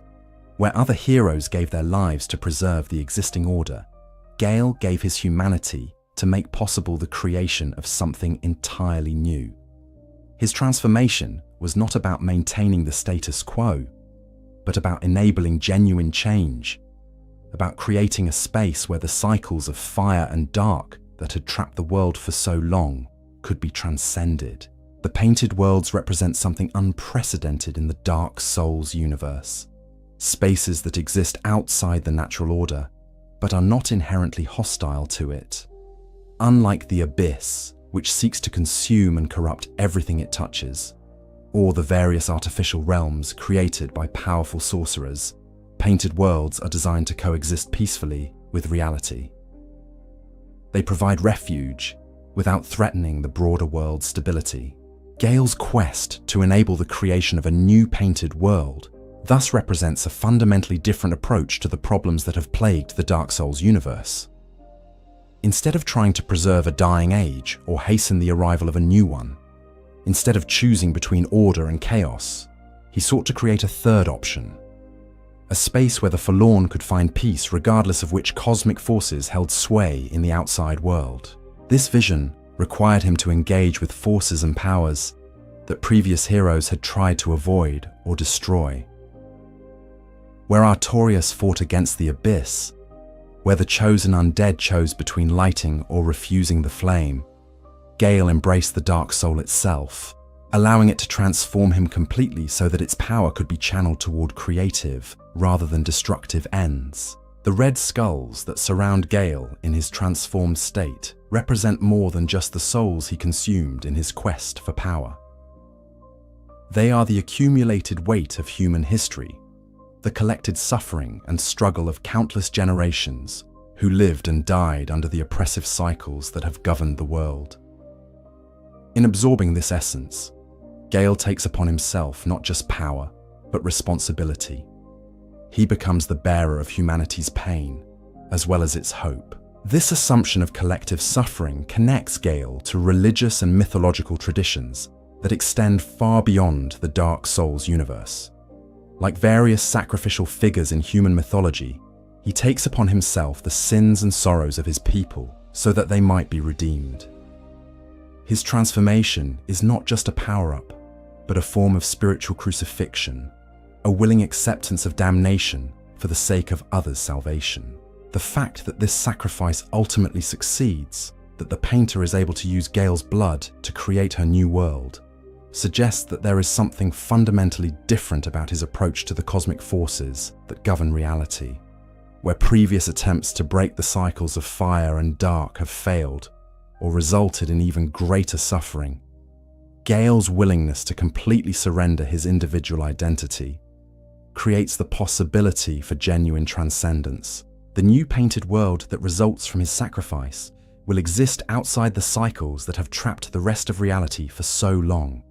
Its inhabitants will not need to choose between linking or refusing the fire, will not be forced to participate in the endless alternation between ages of fire and ages of dark. They will have found a space where such choices are no longer necessary, where peace is possible regardless of what happens in the broader world.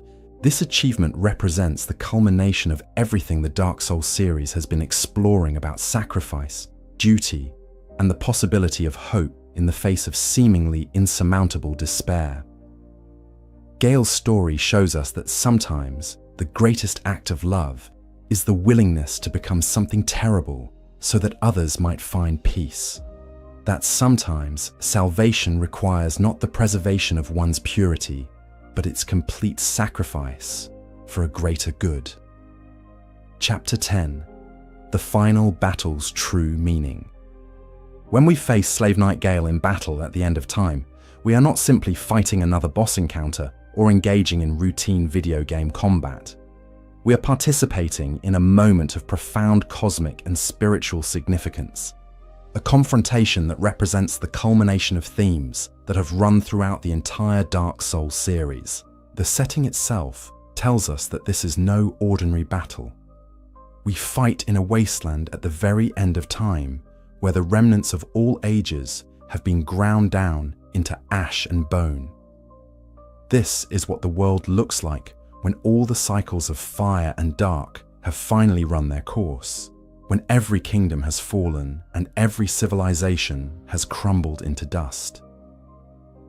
It is a place beyond hope or redemption, where nothing remains but the echo of what once was. In this desolate landscape, Gale crouches over the corpses of the pygmy lords like some great scavenger, methodically extracting the last fragments of the dark soul from their desiccated remains. The image is both pathetic and terrible.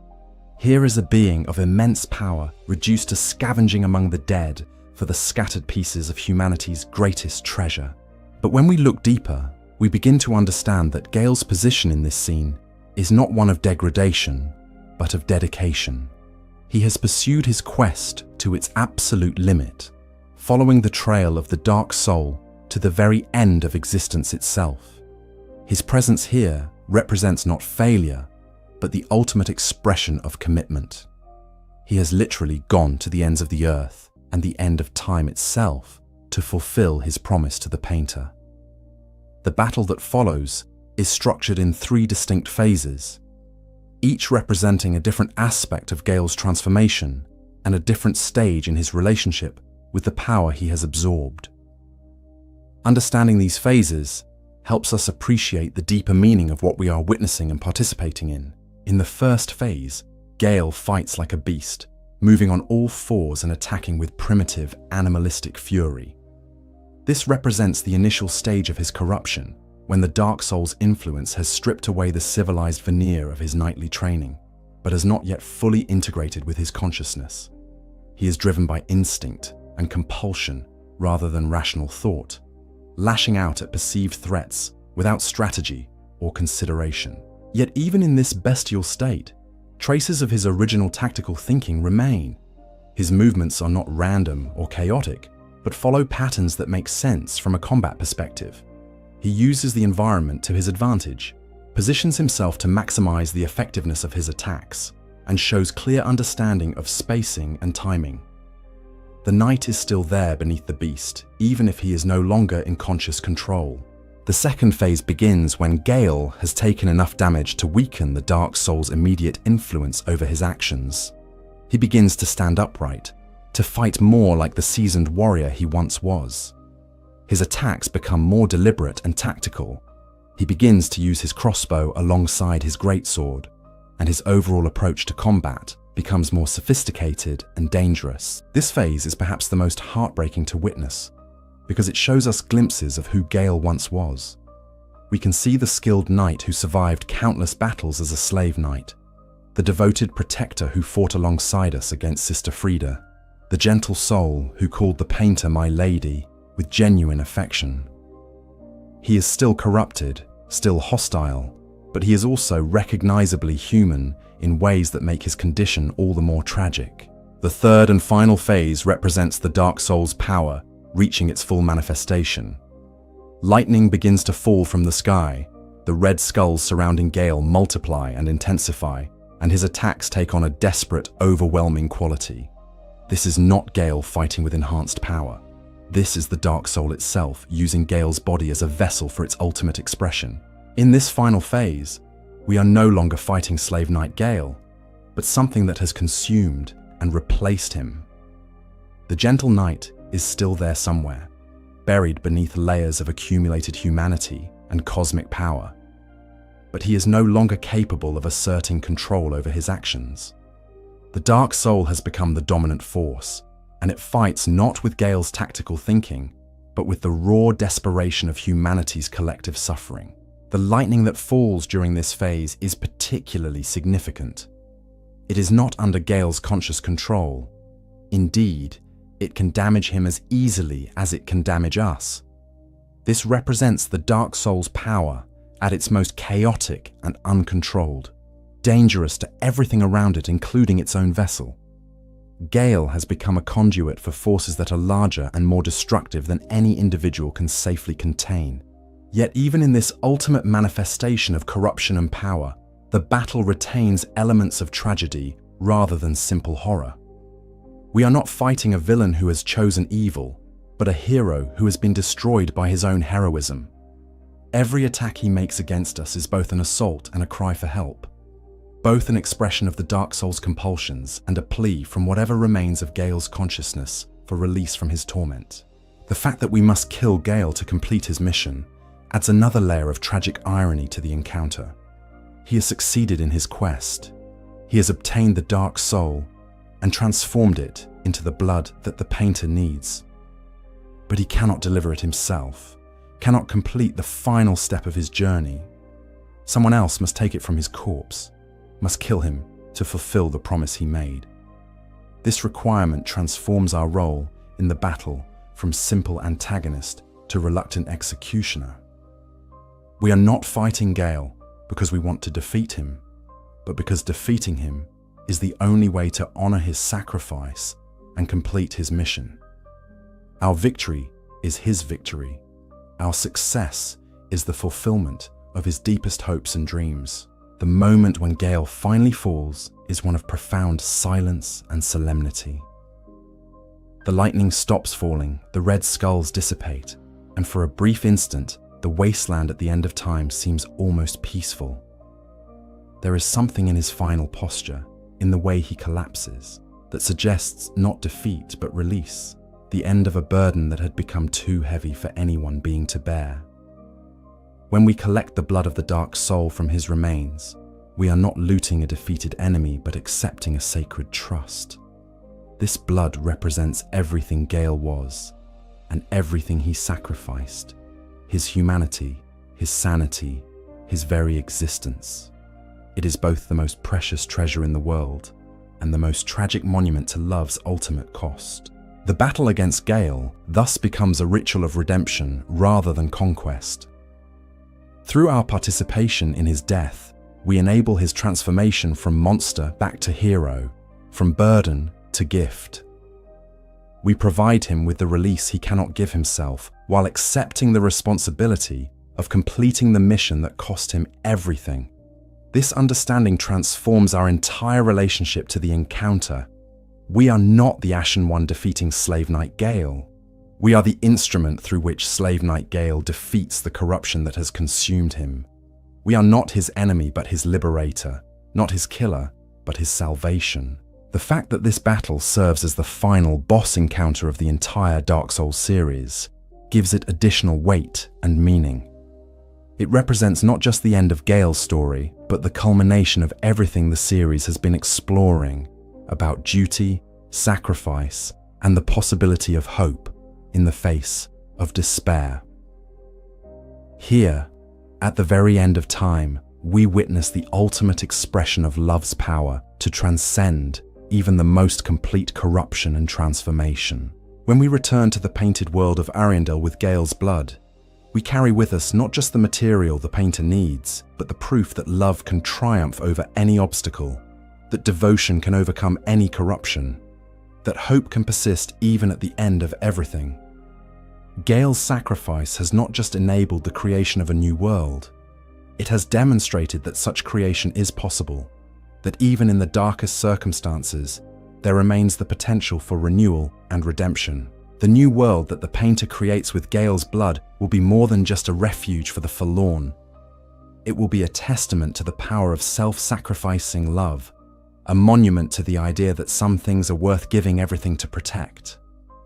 Every peaceful moment experienced by its inhabitants will be a vindication of Gale's faith. Every small joy a proof that his suffering was not in vain. In the end, the battle against Slave Knight Gale is not about victory or defeat, but about completion and fulfillment. It is about honoring a promise made in love, about accepting the responsibility that comes with witnessing such profound sacrifice, and about participating in the creation of something beautiful from the ashes of something terrible. It is, in the truest sense, a sacred act disguised as combat, a ritual of redemption performed at the end of time itself. Chapter 11. The Legacy of Blood and Hope. The blood of the Dark Soul that we obtain from Gale's defeat is more than just an item in our inventory. It is the physical manifestation of humanity's greatest sacrifice and deepest hope. When we carry this precious substance back to the painted world of Ariandel, we are bearing with us the essence of everything that makes the human experience both terrible and beautiful. The item's description is deceptively simple: blood of the Dark Soul that seeped from the hole within Slave Knight Gale, used as pigment by his lady in Ariandel to depict a painted world, war. But these few words encapsulate one of the most profound transformations in the entire Dark Souls series. The conversion of ultimate suffering into ultimate hope. The transmutation of corruption into creation. The blood itself is not the pure, untainted essence of the original Dark Soul discovered by the furtive pygmy eons ago. It is something far more complex and meaningful. The Dark Soul, as filtered through the experience of someone who loved completely and sacrificed everything. Gale's transformation has not just concentrated the scattered fragments of humanity's power.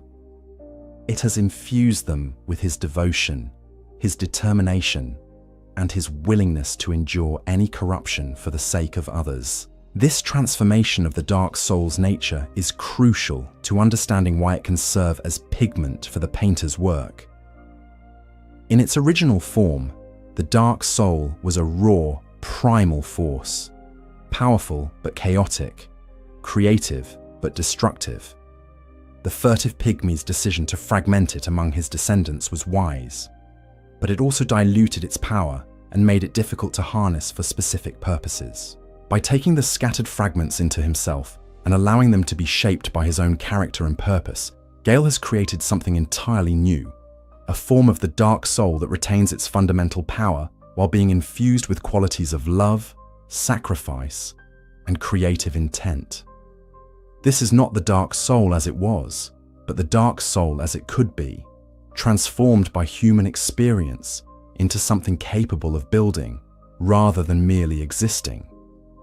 The process by which this blood becomes pigment is itself a form of alchemy, both literal and spiritual. The painter does not simply mix Gale's blood with other materials to create paint. She uses it as the foundation for colors that will literally bring a new world into existence, that will paint not just images but reality itself. Each brushstroke will carry within it something of Gale's essence, something of his love for the forlorn and his determination to see them find peace. The landscape of the new painted world will be shaped by his memories of battle and hardship, but also by his dreams of sanctuary and safety. The sky will reflect his hope, the earth his steadiness, the very air his gentleness. This intimate connection between creator and creation gives the new painted world a unique character. Unlike previous painted worlds, which were created through more conventional means, this one will be infused from its very foundation with the conscious intention to serve as a refuge for those who have nowhere else to go. It will not just happen to serve as sanctuary.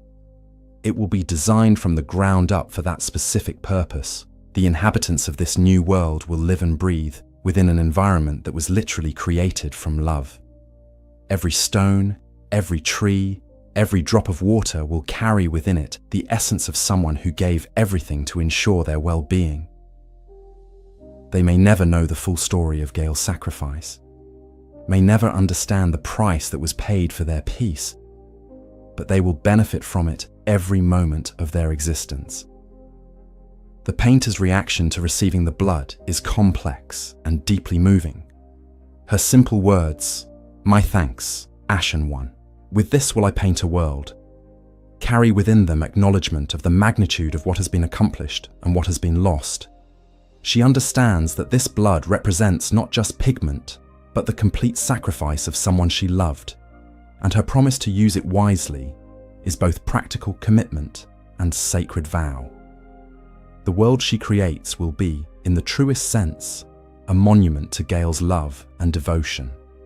But it will be a living monument, one that serves the living rather than simply commemorating the dead. Every peaceful moment experienced by the forlorn in their new sanctuary will be a vindication of his sacrifice, every small joy a proof that love can indeed triumph over despair.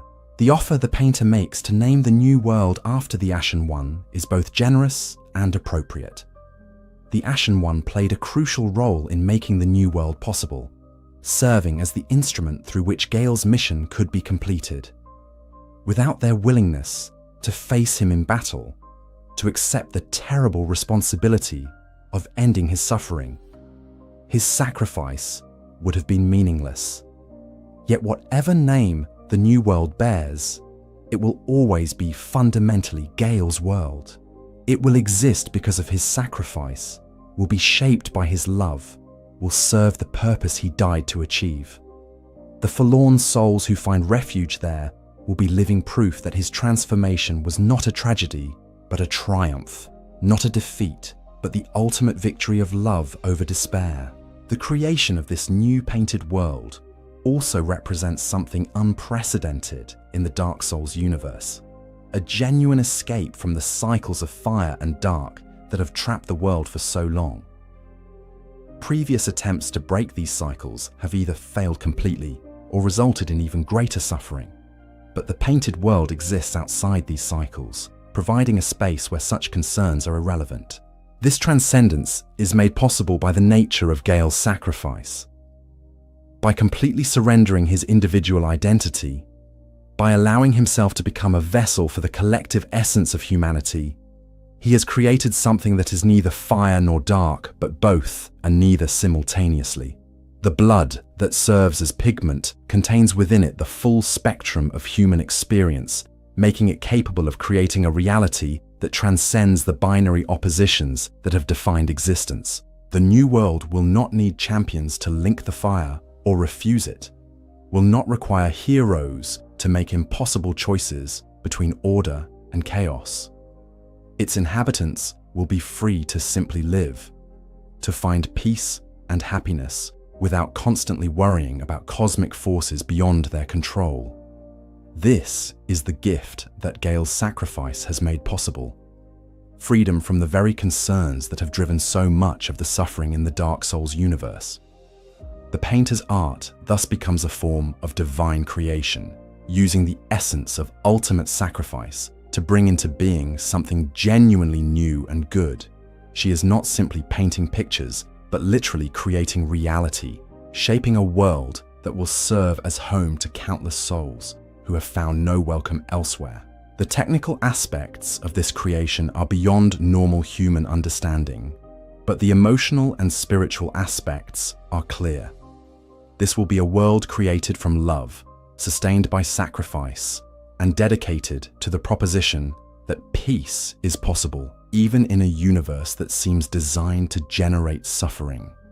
The inhabitants of the new painted world will be heirs to Gale's legacy in the most literal sense. They will live within an environment that was purchased with his blood, that was made possible by his willingness to sacrifice everything for their welfare.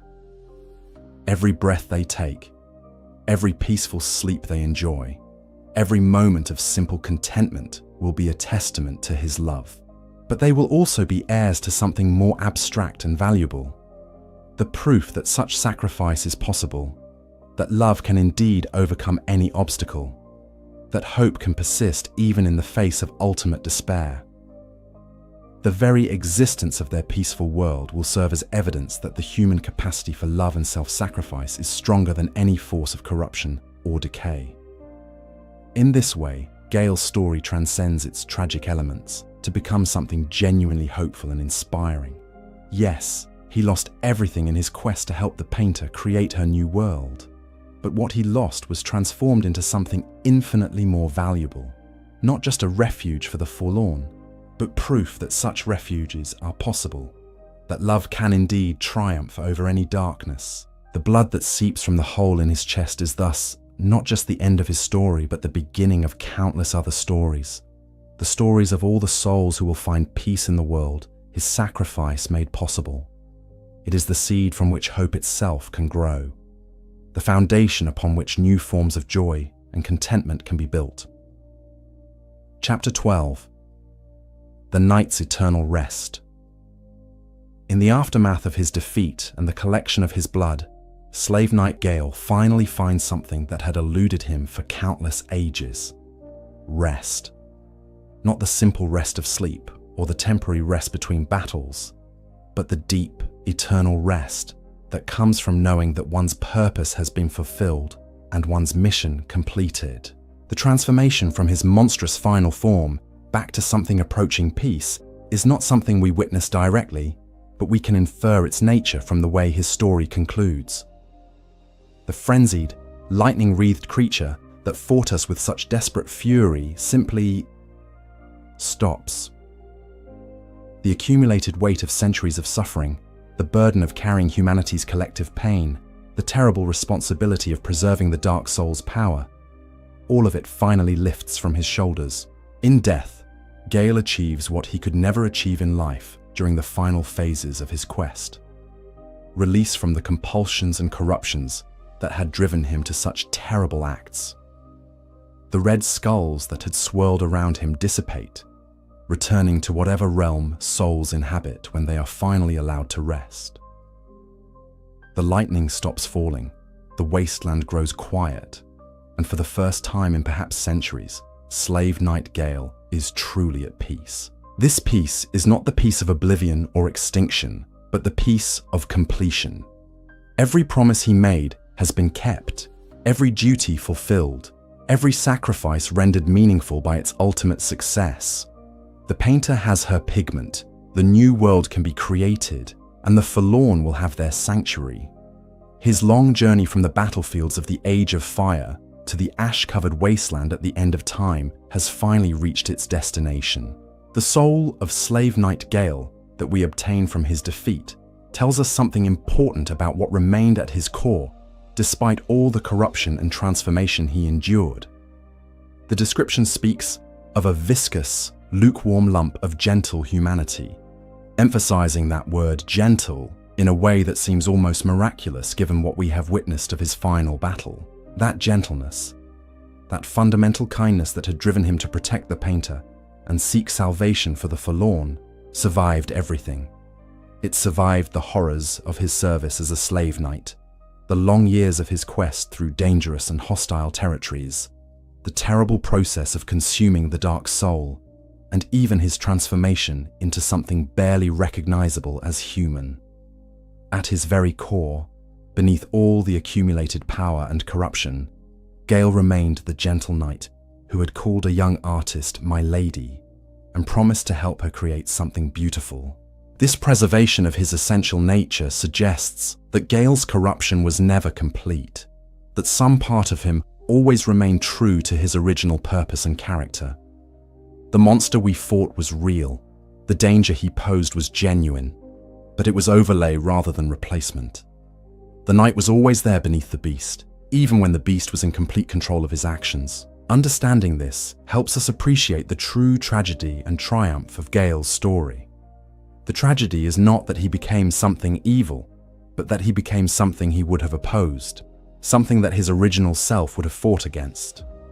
The triumph is not that we defeated him, but that through his defeat, he was able to return to himself, to remember who he had been and why he had undertaken his terrible journey. The weapons we obtain from his soul, Gale's great sword and the repeating crossbow, serve as physical memorials to different aspects of his character and journey. The greatsword represents transformation and adaptation, showing how something can change dramatically while retaining its essential nature. The crossbow represents innovation and determination, showing how someone can modify the tools at their disposal to meet the challenges they face. Together, these weapons tell the story of someone who was both practical and idealistic, someone who could adapt to changing circumstances while never losing sight of his ultimate goals. They are the tools of a survivor who never stopped believing that survival was worth the effort, not for its own sake, but for the sake of what could be accomplished through continued existence. When we wield these weapons, we carry forward something of Gale's legacy. Every enemy we face, every challenge we overcome, every small act of protection or kindness we perform becomes part of the continuing story that began with his decision to help the painter. In a very real sense, his story does not end with his death, but continues through all those who are inspired by his example. The Slave Knight set that we can obtain tells a similar story of transformation and persistence. The armor that once marked its wearer as condemned and expendable has become something noble through the character of the one who wore it. The red hood that was meant to mark shame has become a symbol of dedication and self-sacrifice. The fine craftsmanship that was supposed to provide cold comfort to those sent to die has become a testament to the possibility of finding honor even in the most hopeless circumstances. Wearing Gale's equipment is both a privilege and a responsibility. It connects us to his story and his values, but it also challenges us to live up to the example he set. The armor carries with it the expectation that we will use our strength to protect those who cannot protect themselves, that we will be willing to sacrifice for the sake of others, that we will never give up hope even when faced with seemingly impossible odds. The painted world that results from Gale's sacrifice will serve as his most lasting and meaningful memorial. Every soul that finds peace there, every moment of contentment experienced by the forlorn in their new sanctuary, every small joy that flourishes in that created realm will be a testament to his love and dedication. The world itself will be his monument, living and breathing proof that his sacrifice was worthwhile. But perhaps the most important aspect of Gale's legacy is not the specific world that his sacrifice made possible, but the proof he provided that such sacrifices can succeed. His story demonstrates that love is indeed stronger than corruption, that hope can persist even in the face of ultimate despair, that it is possible to transform even the darkest circumstances into something beautiful and meaningful. This lesson extends far beyond the confines of the Dark Souls universe. Gale's willingness to sacrifice everything for the sake of others, his refusal to give up even when faced with impossible odds, his determination to find meaning and purpose even in the most hopeless circumstances, These are qualities that resonate with universal human experiences and aspirations. In our own lives, we may never be called upon to consume the dark soul or battle through the ruins of time itself. But we all face moments when we must choose between our own comfort and the well-being of others, when we must decide whether to persist in the face of seemingly insurmountable obstacles, when we must determine what we are willing to sacrifice for the sake of what we love. Gale's story reminds us that these choices matter, that they have consequences that extend far beyond our own immediate circumstances. Every act of selfless love, every moment of stubborn hope, every small sacrifice made for the sake of others becomes part of a larger pattern of meaning that connects us to something greater than ourselves. The knight who began his story as expendable cannon fodder ended it as the savior of the forlorn and the creator of new possibilities for peace and sanctuary. This transformation was not achieved through acquiring power or status, but through the consistent choice to place others' needs above his own, to persist in the face of corruption and despair, to maintain faith in the possibility that things could be better. In the quiet aftermath of his final battle, as his soul finally finds the rest it had been denied for so long, Slave Knight Gale achieves a kind of immortality that has nothing to do with undeath or supernatural persistence. He achieves the immortality that comes from having made a difference, from having left the world genuinely better than he found it, from having proven that love and sacrifice can indeed triumph over any darkness. The ash-covered wasteland at the end of time becomes, in its own way, a place of peace. Not because it is beautiful or comfortable, but because it is where a great work was finally completed, where a long journey finally reached its destination, where love finally found its ultimate expression. It is a place where hope was reborn from the ashes of despair, where new possibilities emerged from the ruins of old failures. And somewhere in that wasteland, in the quiet that follows the storm of battle and corruption and transformation, the gentle soul of Slave Knight Gale finally rests. Not in oblivion, not in emptiness, but in the deep satisfaction that comes from knowing that every promise has been kept, every duty fulfilled, every sacrifice rendered meaningful by its ultimate success. His long watch is ended. His mission is complete. The forlorn have their sanctuary. The painter has her pigment. And hope has been reborn in a world that had almost forgotten what hope looked like. It is enough. It is more than enough. It is everything. Epilogue. The Painted World's Dawn. In the quiet halls of the painted world of Ariandel, the painter takes up her brush. The pigment she has waited so long to receive, the blood of the dark soul, purchased with Gale's sacrifice, gleams with possibilities she had only dreamed of before. This is not merely paint, but liquid hope, not just color, but the essence of love made manifest. The first brushstroke is the most important, for it will set the tone for everything that follows. As the brush touches the canvas, reality itself begins to respond. The pigment spreads and flows, guided by the painter's vision, but carrying within it something of Gale's own dreams and hopes.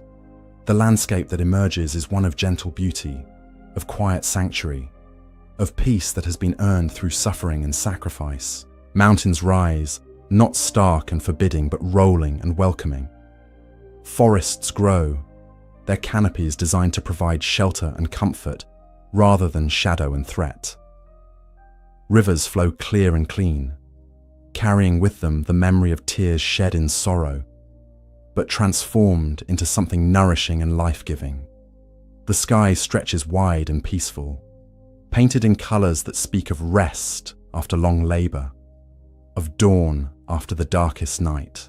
As the world takes shape beneath her brush, the painter works with the knowledge that this creation will serve as home to countless souls who have found no welcome elsewhere. Every detail is crafted with care, every element designed to provide comfort and sanctuary to those who have known too much of hardship and exile.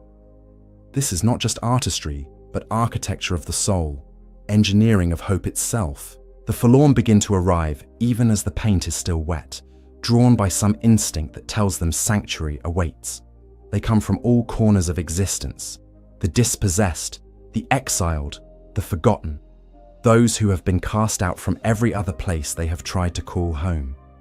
They arrive hesitant and afraid, hardly daring to believe that such a place could really exist, that they might finally have found somewhere they truly belong. But the painted world welcomes them with open arms, literally shaped to provide what they need. The architecture adjusts itself to accommodate their various natures. The climate moderates itself to provide comfort. The very ground softens to cushion their weary feet. This is what Gale's sacrifice has made possible. Not just a refuge, but a refuge that understands those it shelters, that has been created from the ground up to serve their needs. As the forlorn settle into their new home, they begin to discover something they may have never experienced before: genuine peace. Not the temporary respite between conflicts, not the uneasy calm of exhaustion, but the deep, abiding peace that comes from knowing that you are safe, that you are welcome, that you have finally found your place in the world. Some of them will learn, in time, the story of how their sanctuary came to be. They will discover that their peace was purchased with the blood of a knight who gave everything so that they might find rest. Others will never know the details, but will sense perhaps that their world carries within it the essence of great love and profound sacrifice. The painter continues her work, adding details and refinements that will make the painted world not just beautiful, but sustainable. She incorporates into her creation the lessons learned from Ariandel's decay, ensuring that this new world will not rot or stagnate, but will maintain its vitality and purpose across the ages. The pigment she works with, Gale's transformed essence, provides not just color, but durability, not just beauty, but lasting strength. In quiet moments, as she works, the painter sometimes thinks of her Uncle Gale and the promise he made to return with what she needed. In a sense, he has kept that promise, though not in the way either of them expected when he first set out on his quest. He has returned not in person, but in essence, not as himself, but as the very substance from which their shared dream is being created. The painted world grows and flourishes, its beauty increasing with each passing day. Gardens bloom with flowers that never fade. Libraries fill with books that tell stories of hope and wonder. Homes appear for every soul that needs shelter. It is a place where the natural cycles of growth and renewal can proceed without the threat of corruption or decay, where time itself moves at a gentler pace. And in this world that exists outside the endless cycles of fire and dark that have governed reality for so long, the forlorn finally find what they have always sought: home. Not just a place to live, but a place to belong. A place where their presence is not merely tolerated, but genuinely welcomed and valued. The painted world becomes a testament to the power of love to transform even the darkest circumstances into something beautiful. Every peaceful sunset, every gentle breeze, every moment of contentment experienced by its inhabitants serves as proof that Gale's sacrifice was not in vain, that his transformation from knight to monster to savior has achieved its ultimate purpose. Somewhere in the eternal moment of the painted world's existence, in the timeless peace that settles over its landscape like a blessed benediction, the gentle soul of slave knight Gale finds its final rest. Not in emptiness or oblivion, but in the deep satisfaction of purpose fulfilled, of promises kept, of love expressed in its ultimate form. His long journey from the battlefields of the Age of Fire to the ash-covered wasteland at the end of time has reached its true destination, not in his own rest, but in the rest he has provided for others. His story becomes their story, his sacrifice becomes their salvation, his love becomes their lasting peace. And so concludes our deep dive into the tale of Slave Knight Gale, a story of love and sacrifice, of corruption and redemption, of how even the greatest darkness can be transformed into light through the power of selfless devotion. We've discovered how a condemned warrior became a questing knight, how a protector became a monster, and how a monster became a savior. The legacy of this red-hooded wanderer continues to inspire us with proof that hope can persist even at the end of everything, that love can indeed triumph over any obstacle, and that sometimes the greatest act of heroism is the willingness to sacrifice everything, including one's own humanity, for the sake of others. Next time on Lore 2 RPG, we'll explore another tale from gaming's vast tapestry of myth and meaning. Until then, keep exploring those epic tales, fellow adventurers, and remember that even in our darkest moments, there remains the possibility for hope, for love, and for the kind of sacrifice that transforms not just ourselves, but the entire world around us. If you enjoyed this deep dive into the tragic heroism of Slave Knight Gale, please consider liking this video and subscribing to the channel for more explorations of gaming's greatest stories. Your support helps us continue bringing you these detailed examinations of the lore and legends that make our favorite games so compelling and meaningful. Welcome back to Lore 2 RPG, where we dive deep into gaming's greatest stories. Today, we journey into one of Dark Souls' most infamous locations, Blighttown. Over the next couple hours, we'll explore the tragic history of this forsaken settlement, uncover the stories of its tormented inhabitants, and discover the dark secrets hidden within its poisonous depths. So settle in, get comfortable, and let's begin this descent into one of gaming's most memorable hellscapes.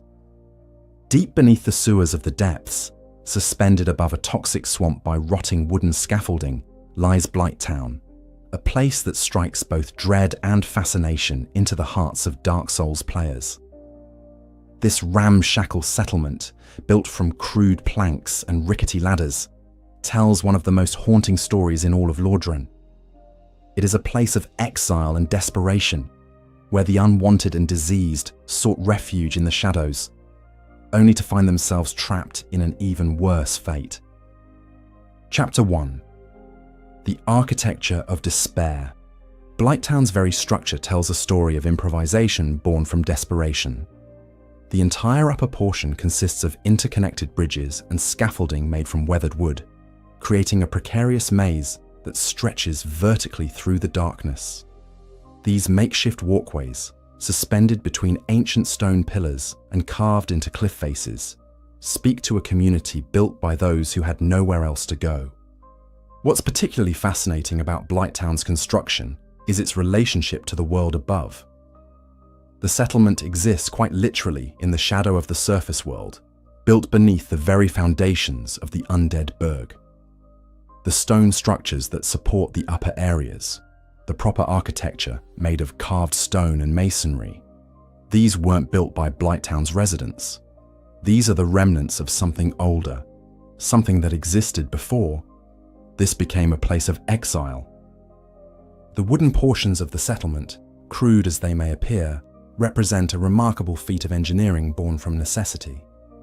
Recent analysis by modders has revealed that the entire wooden infrastructure of Blighttown is constructed from just 10 different wooden assets: 5 panels, 3 beams, and 2 planks.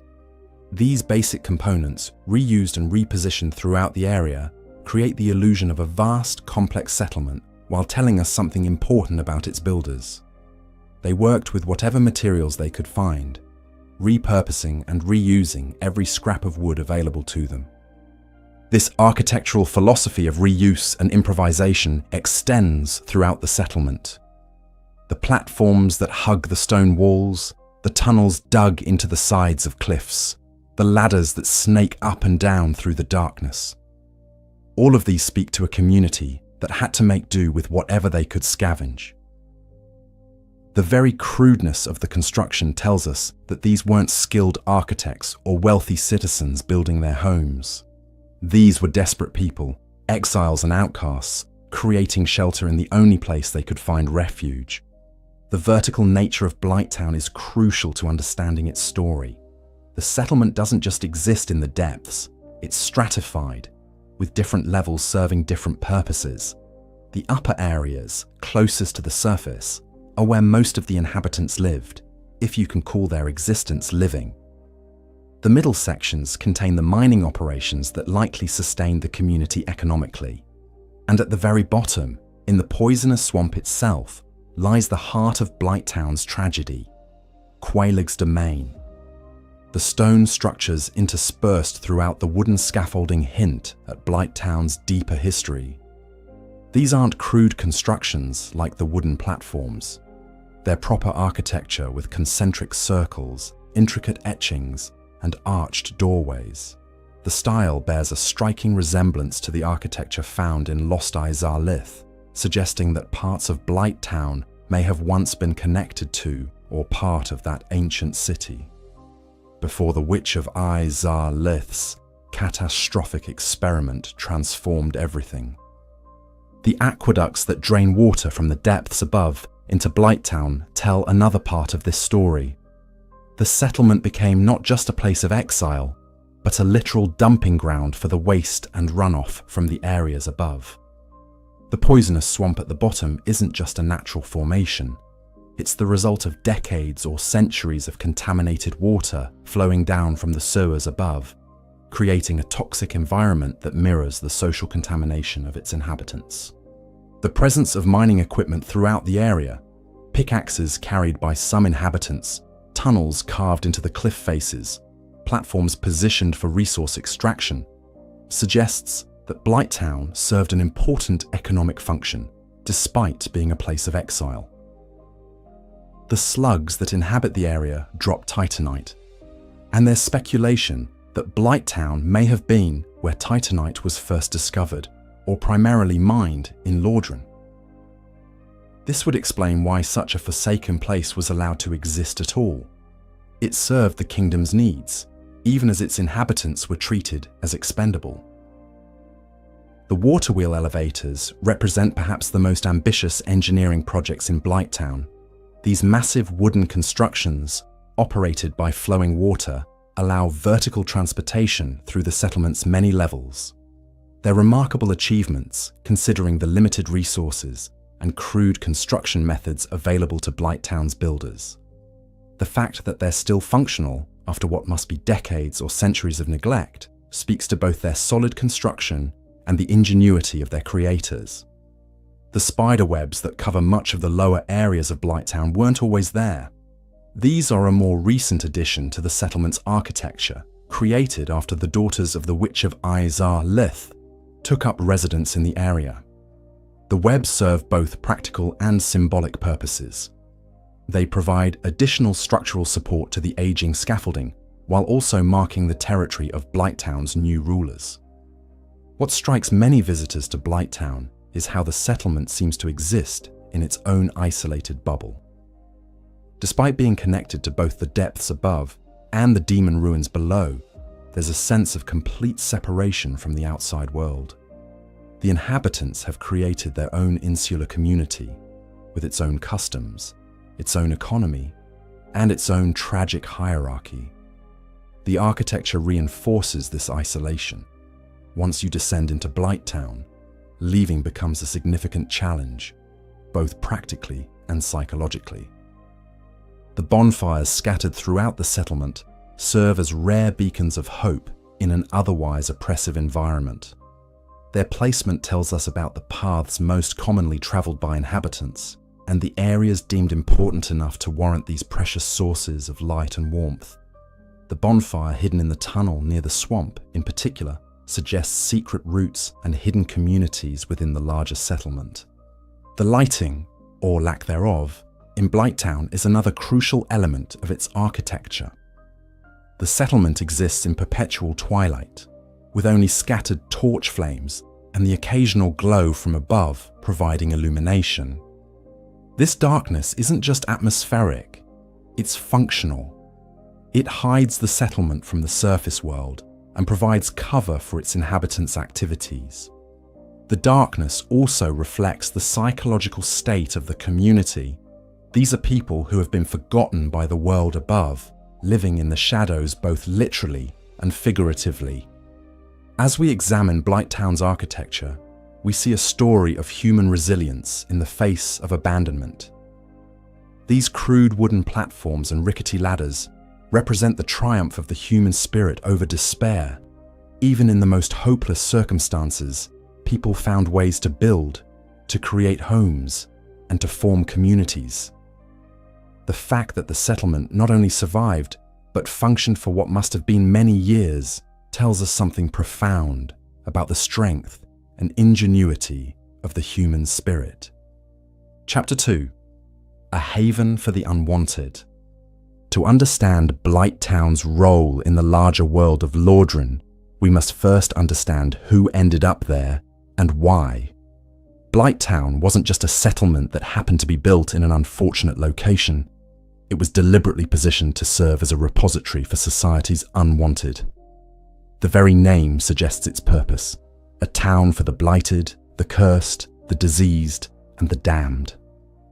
The connection between Blighttown and the depths above tells us much about this function.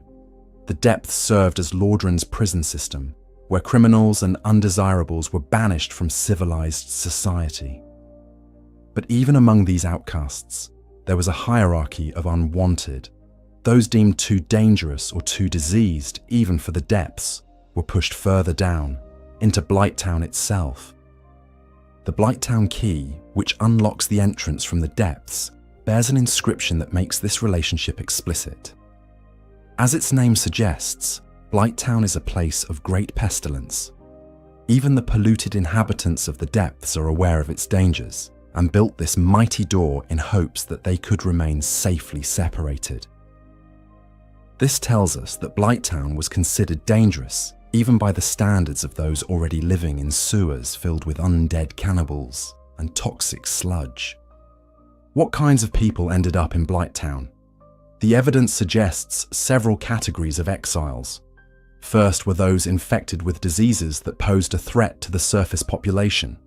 The parasitic infections that we see throughout the settlement, the egg-like growths that transform people into diseased creatures, were likely one reason for exile. The surface world couldn't risk these infections spreading to the general population, so the infected were pushed down into the depths. Second were those who had committed crimes so heinous or posed threats so severe that even imprisonment in the depths wasn't considered sufficient punishment. These would be the truly dangerous criminals, the ones whose very presence was deemed toxic to society. The fact that they were pushed beyond even the prison system suggests that rehabilitation was never considered. These were people society wanted to forget entirely. Third were those who had simply become inconvenient to the powers above. Political dissidents, religious heretics, or those who had fallen out of favor with the ruling classes might find themselves exiled to Blighttown, not because of any specific crime, but because their presence was no longer welcome in civilized society. The arbitrary nature of power in Dark Souls' world makes this kind of casual exile entirely plausible. The pyromancers represent an interesting case study in Blighttown's exile population. Pyromancy, while not explicitly illegal, was viewed with suspicion by many in Lordran society. The practitioners of this ancient art, with their connections to chaotic flame magic, were often marginalized and pushed to the edges of civilization. Some may have ended up in Blighttown not through formal exile, but through the gradual process of social rejection and economic marginalization. The miners who worked the cliffs and tunnels of Blighttown represent another category of resident. These may not have been exiles in the traditional sense, but rather economic migrants who came to Blighttown seeking work in the dangerous but lucrative mining operations. The presence of titanite in the area would have made mining a valuable enterprise, even if the working conditions were horrific. These miners, over time, may have become trapped in Blighttown by circumstance, unable to afford leaving, gradually succumbing to the diseases and mutations that plagued the settlement. The undead who found their way to Blighttown face a particularly cruel irony. The curse of undeath, while making them unwelcome in normal society, also makes them ideal for the dangerous work that Blighttown required. Undead miners don't need to worry about cave-ins killing them permanently. Undead workers can toil in poisonous environments without the risk of death that living workers would face.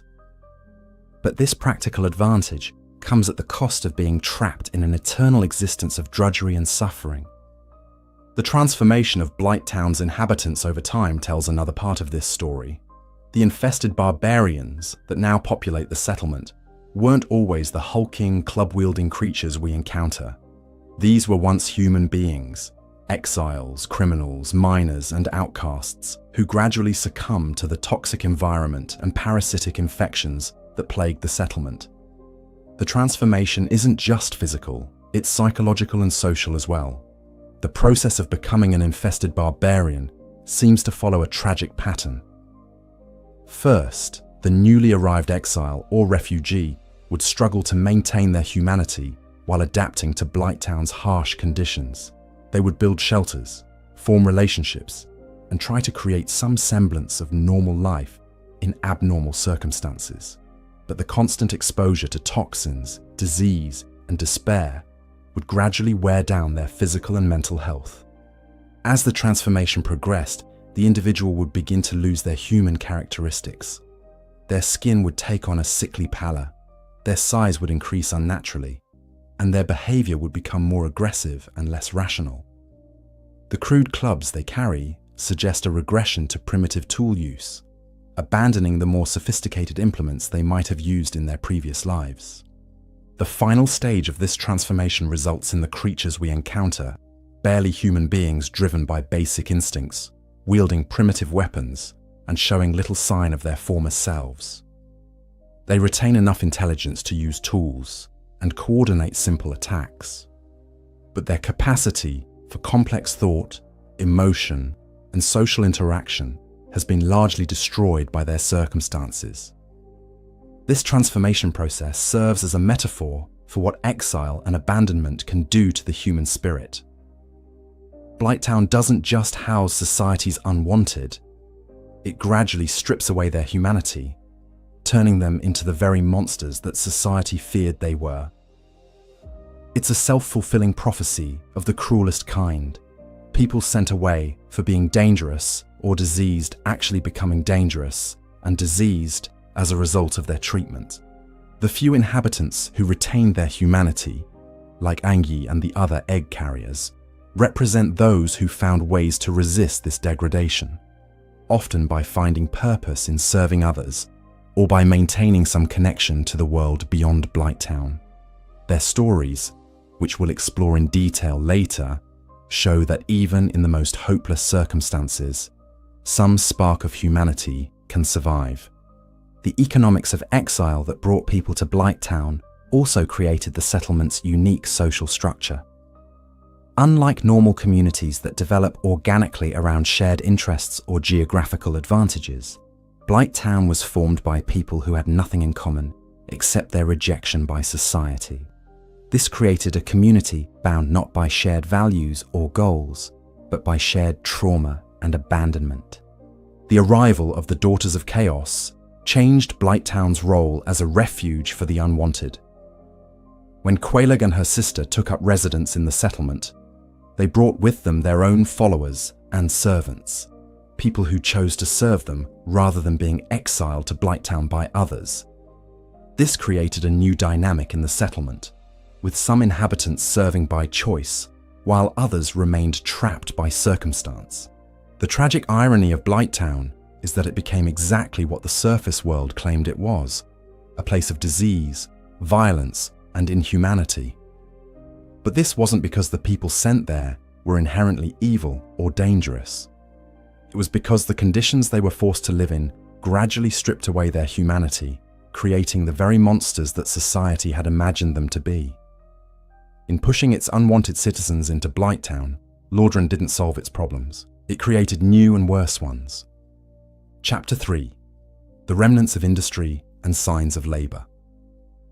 While Blighttown is primarily known as a place of exile and decay, scattered evidence throughout the settlement suggests it may have once served economic purposes beyond simply containing society's unwanted.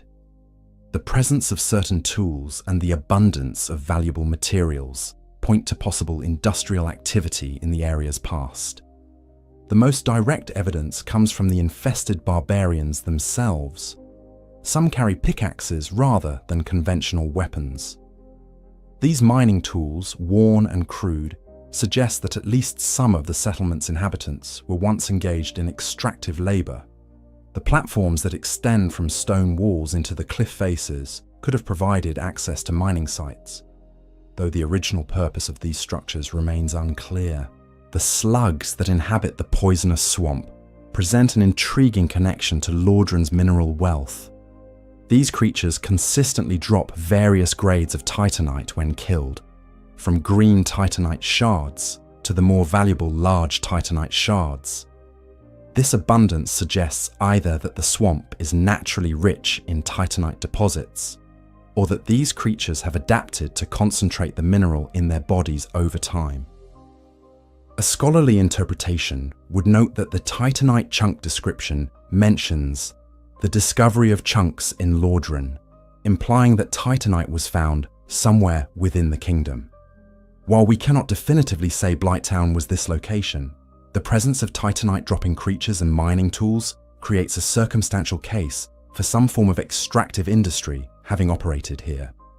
The water wheel elevators that provide vertical transportation through the settlement represent significant engineering achievements, suggesting that Blighttown once warranted substantial infrastructure investment. Whether this was for mining, transportation, or other purposes remains unclear, but the complexity of these mechanical systems indicates the settlement held greater importance in its past. The aqueducts that drain water from the depths above served practical purposes, though they also contributed to the area's contamination. The water provided both basic needs and mechanical power for the wheel systems, though the toxic runoff from the sewers above gradually poisoned the entire area. It's worth noting that any large-scale economic activity would have required a disposable workforce, people who could be exposed to dangerous conditions without concern from the authorities. The exile population of Blighttown, particularly undead inhabitants who could survive normally fatal accidents, would have been ideal for such hazardous work. The decline of whatever economic activity once sustained Blighttown seems to have coincided with the arrival of the Daughters of Chaos, who brought their own priorities and followers to the area. The focus shifted from any previous industrial purpose to serving the needs of these new rulers, leaving the settlement's original economic foundations to crumble. The social hierarchy that developed in Blighttown was largely based on role in the mining operations. The infested barbarians, despite their degraded state, were the primary workforce, strong, resilient, and capable of the heavy labor required for ore extraction. The smaller, more agile inhabitants would have served as tunnel workers, following narrow veins of ore into dangerous spaces where larger workers couldn't go. The few who retained their intelligence and human appearance would have served as overseers, managers, and specialized workers. The weapons and tools we find throughout Blighttown tell us about the working conditions in the mines. The large clubs carried by the infested barbarians aren't just crude weapons. They're modified mining tools, hammers, and picks that have been adapted for both work and combat. The wooden shields and improvised armor suggest that violence was a constant threat in the workplace, whether from cave-ins, toxic gas exposure, or conflicts between workers. The transformation of miners into infested barbarians wasn't just a result of disease and toxic exposure. It was an occupational hazard of working in Blighttown's mines. The constant exposure to titanite dust, toxic gases, and parasitic organisms would have gradually transformed the workers over time. Rather than being seen as a tragedy, this transformation was likely viewed by the authorities as an acceptable cost of doing business. The decline of Blighttown's mining operations seems to have coincided with the arrival of the Daughters of Chaos. When Quelaag and her sister took up residence in the area, they brought with them their own agenda that had little to do with ore extraction. The focus shifted from mining to serving the needs of these new rulers, and the economic foundation of the settlement gradually crumbled. The abandonment of the mining operations created new problems for Blighttown's inhabitants. Without the economic activity that had sustained the settlement, the residents were left with no legitimate means of survival. This may have contributed to the increased violence and cannibalism that characterized the settlement in its later years, as inhabitants turned to raiding and hunting each other rather than working together for mutual survival. The remnants of mining equipment scattered throughout the settlement serve as monuments to this forgotten industrial history. Broken pickaxes, collapsed tunnel supports, and abandoned ore carts tell the story of an economic system that sustained Blighttown for decades or centuries before finally collapsing under the weight of its own contradictions.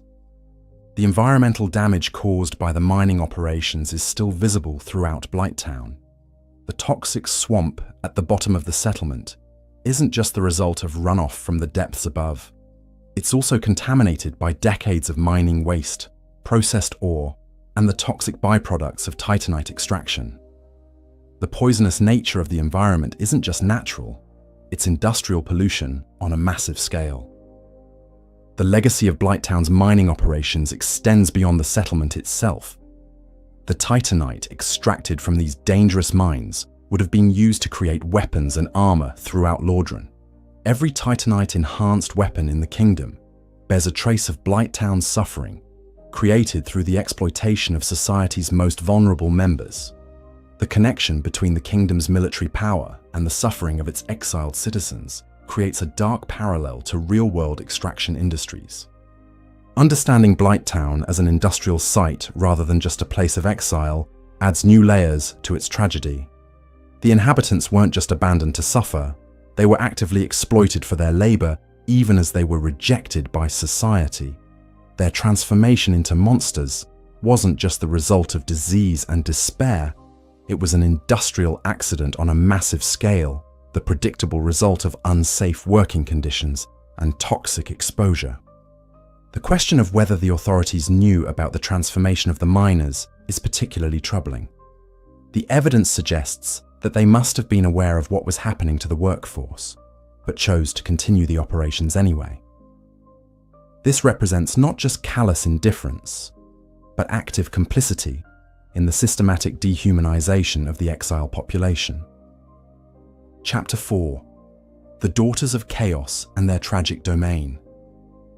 The most significant chapter in Blighttown's history began with the arrival of two refugees from one of the most catastrophic events in Lordran's past. Quelaag and her unnamed sister, the daughters of the Witch of Izar-Lith, came to the poisonous settlement not as conquerors, but as exiles themselves, fleeing the destruction of their home and family in lost Izar-Lith. To understand their story, we must first understand the tragedy that drove them to Blighttown. Their mother, the Witch of Izar-Lith, was one of the 4 original lords who found the Lord's souls in the First Flame.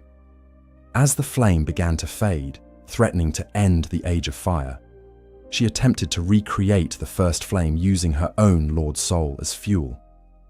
This experiment went catastrophically wrong, creating the flame of chaos that consumed lost Izar-Lith and transformed most of its inhabitants into demons. The witch herself was transformed into the bed of chaos, a twisted amalgamation of plant and flesh that bears no resemblance to her former self. Most of her daughters were also transformed into demons, losing their humanity entirely. But Quelaag and one of her sisters managed to escape the worst of the transformation. While their lower bodies were fused with the bodies of massive spider-like demons, they retained their human consciousness and upper bodies. This partial transformation was both a blessing and a curse. They had retained enough of their humanity to feel horror at what they had become and grief for what they had lost. But they had also gained enough demonic power to survive in environments that would kill normal humans. This made them perfectly suited for life in Blighttown, where survival required both resilience and the ability to thrive in toxic conditions. When the sisters arrived in Blighttown, They didn't come alone. They brought with them a retinue of followers and servants who had escaped the destruction of Lost Eye Zar Lith. These survivors, grateful to their former rulers for leading them to safety, willingly served the sisters in their new home. But these servants carried with them a terrible affliction, parasitic eggs that had been spawned by the Chaos Flame. The egg infection represented a new form of suffering that had emerged from the witches' failed experiment. The parasites would grow within their hosts, gradually transforming them into grotesque creatures while keeping them alive to suffer through the process. The hosts would develop egg-like growths across their bodies, and their minds would be gradually consumed by the parasite's influence. Quelaag's sister, known only as the Fair Lady to her servants, was moved to compassion by the suffering of these followers. Despite the protests and orders of Quelaag, she began absorbing the egg parasites from her servants, taking their suffering into herself in an attempt to cure them. This act of supreme selflessness gradually destroyed her health, leaving her blind, weak, and in constant pain. The process of absorbing the parasites was agonizing for the Fair Lady. Each egg she absorbed added to her suffering, but she continued the process because she couldn't bear to see others in pain. The parasites didn't disappear when she absorbed them. They continued to grow within her body, creating a constant source of torment that grew worse with each act of compassion. As the Fair Lady's health deteriorated, Quelaag took on the role of protector and provider. She established herself as the guardian of Blighttown, using her demonic powers to hunt and kill intruders who ventured too deep into the settlement. But her hunting wasn't random violence. She had a specific purpose. She was collecting humanity, the spiritual essence that could temporarily ease her sister's suffering. Quelaag's hunting strategy was both pragmatic and cruel. She would allow adventurers and explorers to make their way through Blighttown, facing the various dangers and obstacles of the settlement. Only when they reached her domain at the very bottom would she reveal herself and attack. This ensured that her prey would be weakened by their journey through the toxic environment, while also serving as a final test of worthiness. The humanity that Quelaag collected through these killings served multiple purposes. It could temporarily restore some of the Fair Lady's strength and ease her pain, providing brief respites from her constant suffering. It also fed the eggs within the Fair Lady's body, keeping the parasites satisfied enough that they wouldn't completely consume their host. In a twisted way, Quelaag's murders were acts of love, desperate attempts to keep her sister alive. The establishment of Quelaag's domain represented a significant shift in Blighttown's political structure. The sisters essentially became the rulers of the settlement, with the power to protect or destroy its inhabitants as they saw fit. The existing residents, the exiles, miners, and other outcasts found themselves subject to new rules and new dangers. Quelaag's presence changed the nature of violence in Blighttown. Where previously violence had been chaotic and opportunistic, the result of desperation, madness, and competition for scarce resources, it became more organized and purposeful. Quelaag's hunting created a kind of order, establishing clear boundaries and consequences for those who ventured too deep into the settlement. The Fair Lady's role as a firekeeper added another layer to her tragedy. Firekeepers are among the most important people in Dark Souls' world, responsible for maintaining the bonfires that provide light, warmth, and spiritual sustenance to travelers. To serve in this role, while being slowly consumed by parasites and blindness, represents the ultimate sacrifice. She gave up her own well-being to provide comfort to others. The bonfire that the Fair Lady maintains is particularly significant because it can be used for fast travel once the player acquires the Lord Vessel. This makes her chamber a crucial hub for late-game exploration, meaning that players must repeatedly visit her location and witness her suffering. This design choice forces players to confront the consequences of the tragedy that brought her to this state. The old Witch's Ring, which allows communication with the Fair Lady, reveals the depth of her confusion and suffering. Without the ring, all players hear from her are incomprehensible mumbles and sighs. With the ring equipped, they can understand her words, but this only makes her situation more heartbreaking. She mistakes the player for Quelaag, speaking to them with the love and concern of a sister who doesn't realize that the player has killed the only family she had left. The Fair Lady's dialogue reveals several important aspects of her character and situation. She expresses concern for Quelaag's well-being, asking the player, whom she believes to be her sister, not to worry about her pain.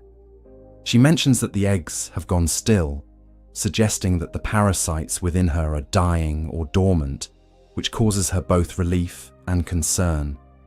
She fears that it may be too late to save either the eggs or herself.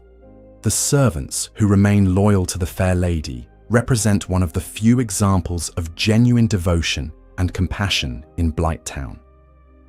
These individuals, led by Ainyi, have willingly accepted the egg infection in order to show solidarity with their suffering leader. They tend to her needs, protect her from harm, and work to find ways to ease her pain, even though their own transformations are slowly destroying their humanity. Ainyi himself is a particularly tragic figure. Once a pyromancer of considerable skill, he deliberately infected himself with the egg parasites as an act of empathy and devotion. He has developed new pyromancy techniques that utilize poison and toxins, skills that are perfectly suited for survival in Blighttown, but represent a corruption of the traditional fire magic he once practiced.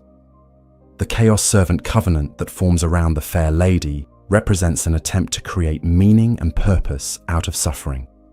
Members of the Covenant collect humanity to offer to the Fair Lady, temporarily easing her pain and strengthening her enough that she can move her spider limbs more freely. The Covenant creates a community of purpose among people who have been abandoned by the rest of the world. The relationship between the two sisters illustrates different responses to trauma and loss. Quelaag responds with anger and violence, directing her pain outward at the world that allowed such tragedies to occur. She becomes a predator, using her power to take from others what she needs to survive. The Fair Lady responds with compassion and self-sacrifice, taking others' pain into herself, even when it destroys her own health. Neither response is entirely healthy or sustainable. Quelaag's violence creates more suffering in the world while failing to address the root causes of her problems. The Fair Lady's compassion destroys her own health and well-being without actually solving the problems she's trying to address. Both sisters are trapped in cycles of suffering that their coping mechanisms only perpetuate. The tragedy of the sisters extends beyond their personal suffering to encompass the entire community that formed around them. The servants who chose to follow them into exile found themselves trapped in a cycle of devotion and degradation. The existing inhabitants of Blighttown found themselves subject to new forms of violence and exploitation. The settlement became both more organized and more dangerous under their rule. The spider webs that cover much of Quelaag's domain serve both practical and symbolic purposes. They provide structural support for the aging architecture, while also creating a sense of being trapped and ensnared. The webs represent the way that the sisters' tragedy has entangled everyone around them, creating a community bound together by shared suffering rather than shared hope. The ultimate fate of the sisters reveals the long-term consequences of their choices and suffering. Evidence from later games in the series suggests that the Fair Lady eventually gained enough strength to leave Blighttown and reunite with her remaining sister, Quelonna. They died together, providing each other with the companionship and comfort they had been denied for so long in Blighttown. Chapter 5: The Servant Community and Hierarchy of Suffering. Within Blighttown's toxic depths, a complex social hierarchy developed around the Daughters of Chaos, creating one of the most disturbing examples of devotion and sacrifice in all of Dark Souls lore. The community that formed around Quelaag and the Fair Lady represents a twisted inversion of normal social structures, where suffering becomes a mark of status, and infection becomes a sign of devotion. At the apex of this hierarchy sat the Fair Lady herself, though her position as leader came at a terrible cost. As the Covenant leader and Firekeeper, she held ultimate authority within the community. But this authority was built on her willingness to absorb the suffering of others. Her blindness, weakness, and constant pain weren't obstacles to her leadership. They were the very foundation of it.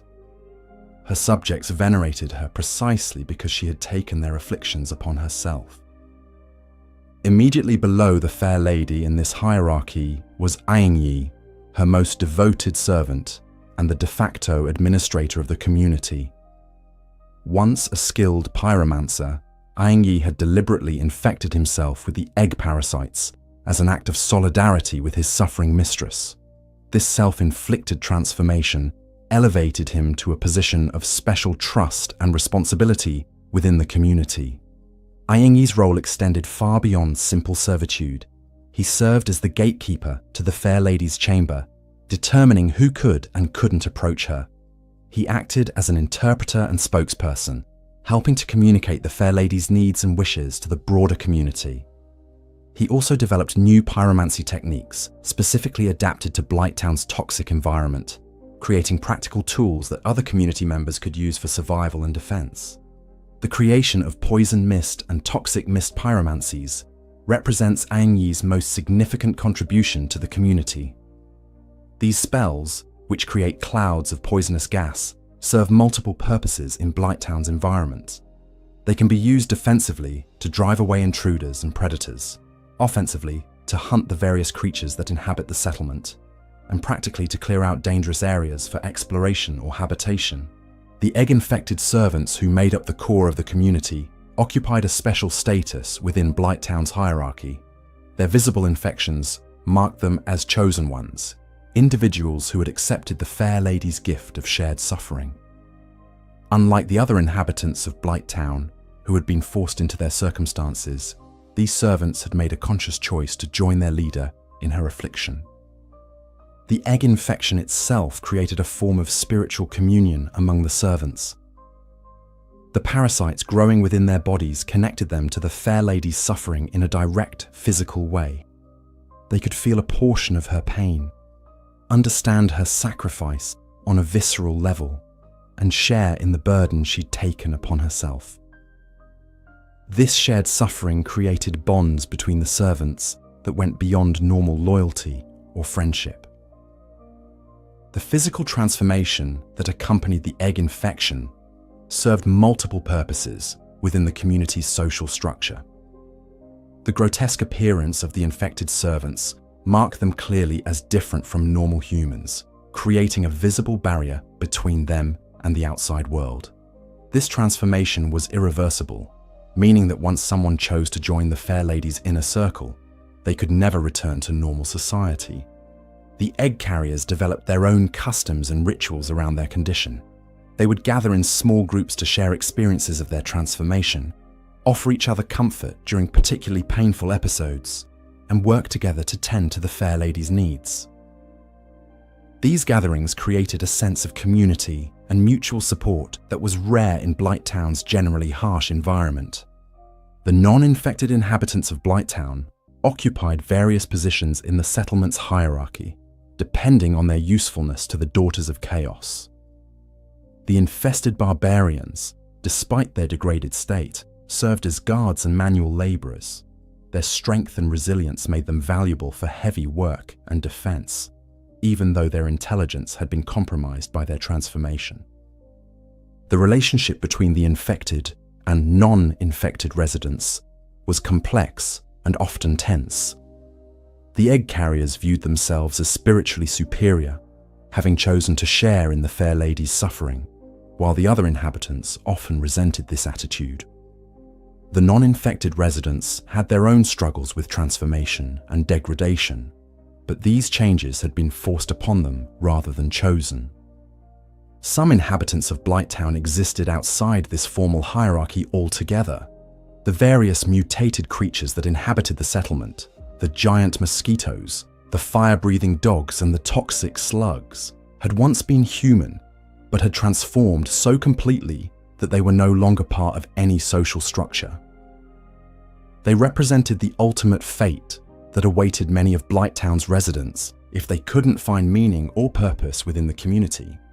The economic relationships within this servant community were based on service and sacrifice rather than traditional exchange. The egg carriers didn't work for wages or trade goods. They labored out of devotion to the fair lady and commitment to their shared cause. This created a form of religious economy where spiritual fulfillment replaced material compensation. The community's relationship with outsiders was carefully managed by this hierarchy. Ainyi served as the primary contact point, determining whether visitors were worthy of approaching the fair lady or whether they should be turned away. This screening process protected the fair lady from unnecessary disturbance, while also ensuring that only those who could contribute meaningfully to the community's goals were allowed to join. The initiation process for new servants involved both practical and spiritual elements. Prospective members had to demonstrate their commitment to the fair lady's cause and their willingness to accept the egg infection. This wasn't a decision taken lightly, as it meant abandoning any hope of returning to normal society and accepting a life of gradual physical transformation and suffering. The community maintained detailed records of their activities through the servant roster, a document that tracked the contributions of different members to the fair lady's care. This bureaucratic element added a formal structure to their religious devotion, creating clear expectations and accountability within the community. The hierarchy of suffering that developed within this community reflected broader themes about sacrifice and devotion in Dark Souls lore. Those who suffered the most were granted the most respect and authority, creating an inverted value system where pain became a form of currency and transformation became a mark of honor. The daily life of the servant community revolved around caring for the fair lady's needs. Servants would take shifts monitoring her condition, bringing her humanity when available, maintaining the bonfire, and protecting her chamber from intruders. These routine activities provided structure and purpose to lives that might otherwise have been consumed by despair. The community also developed its own forms of entertainment and cultural expression. The servants would share stories of their previous lives, discuss their experiences with transformation, and create crude art forms using materials found within Blighttown. These cultural activities helped maintain some sense of human dignity and social connection despite their harsh circumstances. The relationship between this servant community and Quelaag was more complex than it might initially appear. While Quelaag was technically the more powerful of the two sisters, her role as hunter and protector kept her away from the daily affairs of the community. The servants respected her power and appreciated her protection, but their emotional attachment was primarily to the fair lady. Quelaag's hunting activities created moral complications for the servant community. They benefited from the humanity she collected through murder, but they also understood that this violence contradicted some of the compassionate values that the fair lady represented.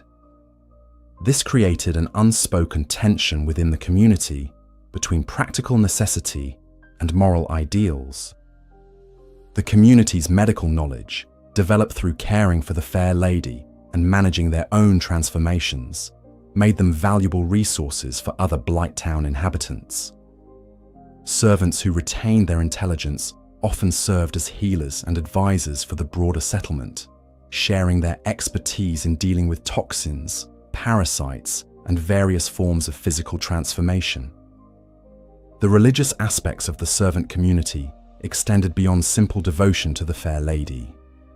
They developed their own theological understanding of suffering, transformation, and redemption that helped them make sense of their circumstances. This belief system provided psychological comfort and spiritual meaning to lives that were otherwise dominated by pain and degradation. The community's children those infected servants who managed to reproduce, faced unique challenges within this hierarchy. Born into infection and suffering, they knew no other way of life, but they also inherited the full burden of their parents' choices. These children often became the most devoted servants, having no memories of normal human existence to make them question their circumstances. The gradual decline of the servant community reflects the unsustainable nature of their social structure. A hierarchy based on suffering and sacrifice inevitably leads to the destruction of its members, as there is no limit to how much pain and transformation the human body can endure. The community's commitment to shared suffering meant that they were slowly destroying themselves in service to their ideals. The arrival of the chosen undead disrupted this carefully maintained hierarchy in fundamental ways. As an outsider with the power to provide large quantities of humanity to the fair lady, the player character could accomplish in hours what the servants had been working toward for years. This created both hope for the fair lady's improvement and resentment among some servants who saw their sacrifices being rendered meaningless. The ultimate fate of the servant community remains ambiguous, but evidence suggests that most of them eventually succumbed to their transformations or were killed by the various dangers of Blighttown. Their devotion to the fair lady, while admirable in its selflessness, ultimately led to their destruction rather than their salvation. Chapter 6. The Plague of Transformation.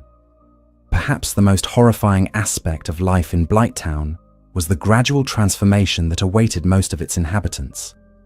The settlement seemed to exert a corrupting influence on anyone who spent too much time within its borders, slowly stripping away their humanity and replacing it with something monstrous and alien. The transformation process in Blighttown wasn't uniform. Different individuals underwent different types of changes depending on their exposure to various toxic elements, their physical constitution, and their psychological state. However, certain patterns emerge when we examine the various transformed creatures that populate the settlement. The infested barbarians represent the most common end result of prolonged exposure to Blighttown's environment. These hulking creatures, with their crude weapons and primitive behavior, were once human beings who gradually lost their intelligence, compassion, and social connections. The transformation appears to begin with physical changes: increased size and strength, changes in skin color and texture, and the development of more primitive facial features. As the physical transformation progressed, the cognitive changes would follow. The affected individuals would gradually lose the ability to use complex tools, engage in sophisticated communication, or form meaningful social relationships. Their behavior would become more aggressive and territorial, driven by basic survival instincts rather than higher reasoning or emotional connections. The final stage of transformation into an infested barbarian seems to involve a complete loss of individual identity. These creatures show no signs of remembering their previous lives or maintaining any personal relationships. They exist in a state of perpetual aggression and hunger, attacking anyone who enters their territory without regard for who they might be or what they might want. The weapons carried by infested barbarians tell part of this transformation story. The large clubs they wield aren't sophisticated weapons designed for combat. They're crude tools that require no skill or training to use effectively. Some still carry pickaxes, suggesting that these individuals were miners before their transformation, but they now use these tools as weapons rather than for their original purpose. The egg infection represents a different type of transformation, one that involves a parasitic organism rather than environmental toxins. The eggs that grow on infected individuals aren't just cosmetic changes. They represent foreign organisms that are gradually taking control of their host's body and mind. The infection begins with small growths that cause discomfort and pain, but over time, these develop into large, grotesque masses that can spawn new organisms. The psychological effects of egg infection appear to be quite different from the barbarian transformation. Rather than losing intelligence and becoming more aggressive, egg-infected individuals often become more passive and compliant. They develop an intense loyalty to the fair lady and a willingness to sacrifice themselves for her benefit. This suggests that the parasites may be influencing their host's behavior in specific ways that benefit the overall infection. The relationship between the egg parasites and their hosts is complex and not entirely understood. The organisms seem to provide some benefits to their hosts. Infected individuals show increased resistance to toxins and diseases, and they can survive in environments that would kill normal humans. However, these benefits come at the cost of gradual loss of autonomy and eventual death. The reproductive cycle of the egg parasites adds another layer of horror to the infection. When an infected individual dies, the eggs can hatch and release small worm-like creatures that immediately seek out new hosts. This means that death doesn't end the infection. It actually spreads it to others. The only way to prevent this spread is to destroy the eggs before they can hatch, but this often requires killing the infected individual. Some inhabitants of Blighttown underwent transformations that were so complete that they could no longer be considered human in any meaningful sense. The various mutated creatures that inhabit the settlement, the fire-breathing dogs, the giant mosquitoes, and the toxic slugs, may have once been human beings who were exposed to such extreme levels of corruption that their original forms became unrecognizable. The giant mosquitoes that swarm throughout Blighttown are particularly disturbing when considered as former humans. These creatures show coordinated behavior and seem to have some level of intelligence, but they're driven entirely by bloodlust and aggression. They attack in swarms, using their numbers to overwhelm prey, and show no mercy or hesitation in their attacks. The fire-breathing dogs present another example of complete transformation. These creatures have retained some canine characteristics, but they've also developed the ability to breathe fire and show unusual intelligence for animals. Some speculation suggests that these may be former pets or working animals that were transformed by exposure to the same forces that affected their human owners. The toxic slugs that inhabit the swamp areas of Blighttown represent perhaps the most complete form of transformation. These creatures have lost all recognizable human characteristics and exist in a state that seems more like a living chemical process than a biological organism. They concentrate toxins in their bodies and release them when disturbed, creating dangerous areas that other creatures avoid. The transformation process appears to be irreversible in most cases. Unlike curses that can be lifted or diseases that can be cured, the changes that occur in Blighttown seem to be permanent alterations to the fundamental nature of the affected individuals. This adds to the tragedy of the settlement. Those who are transformed can never return to their previous lives or relationships. The environmental factors that drive transformation in Blighttown are complex and interconnected.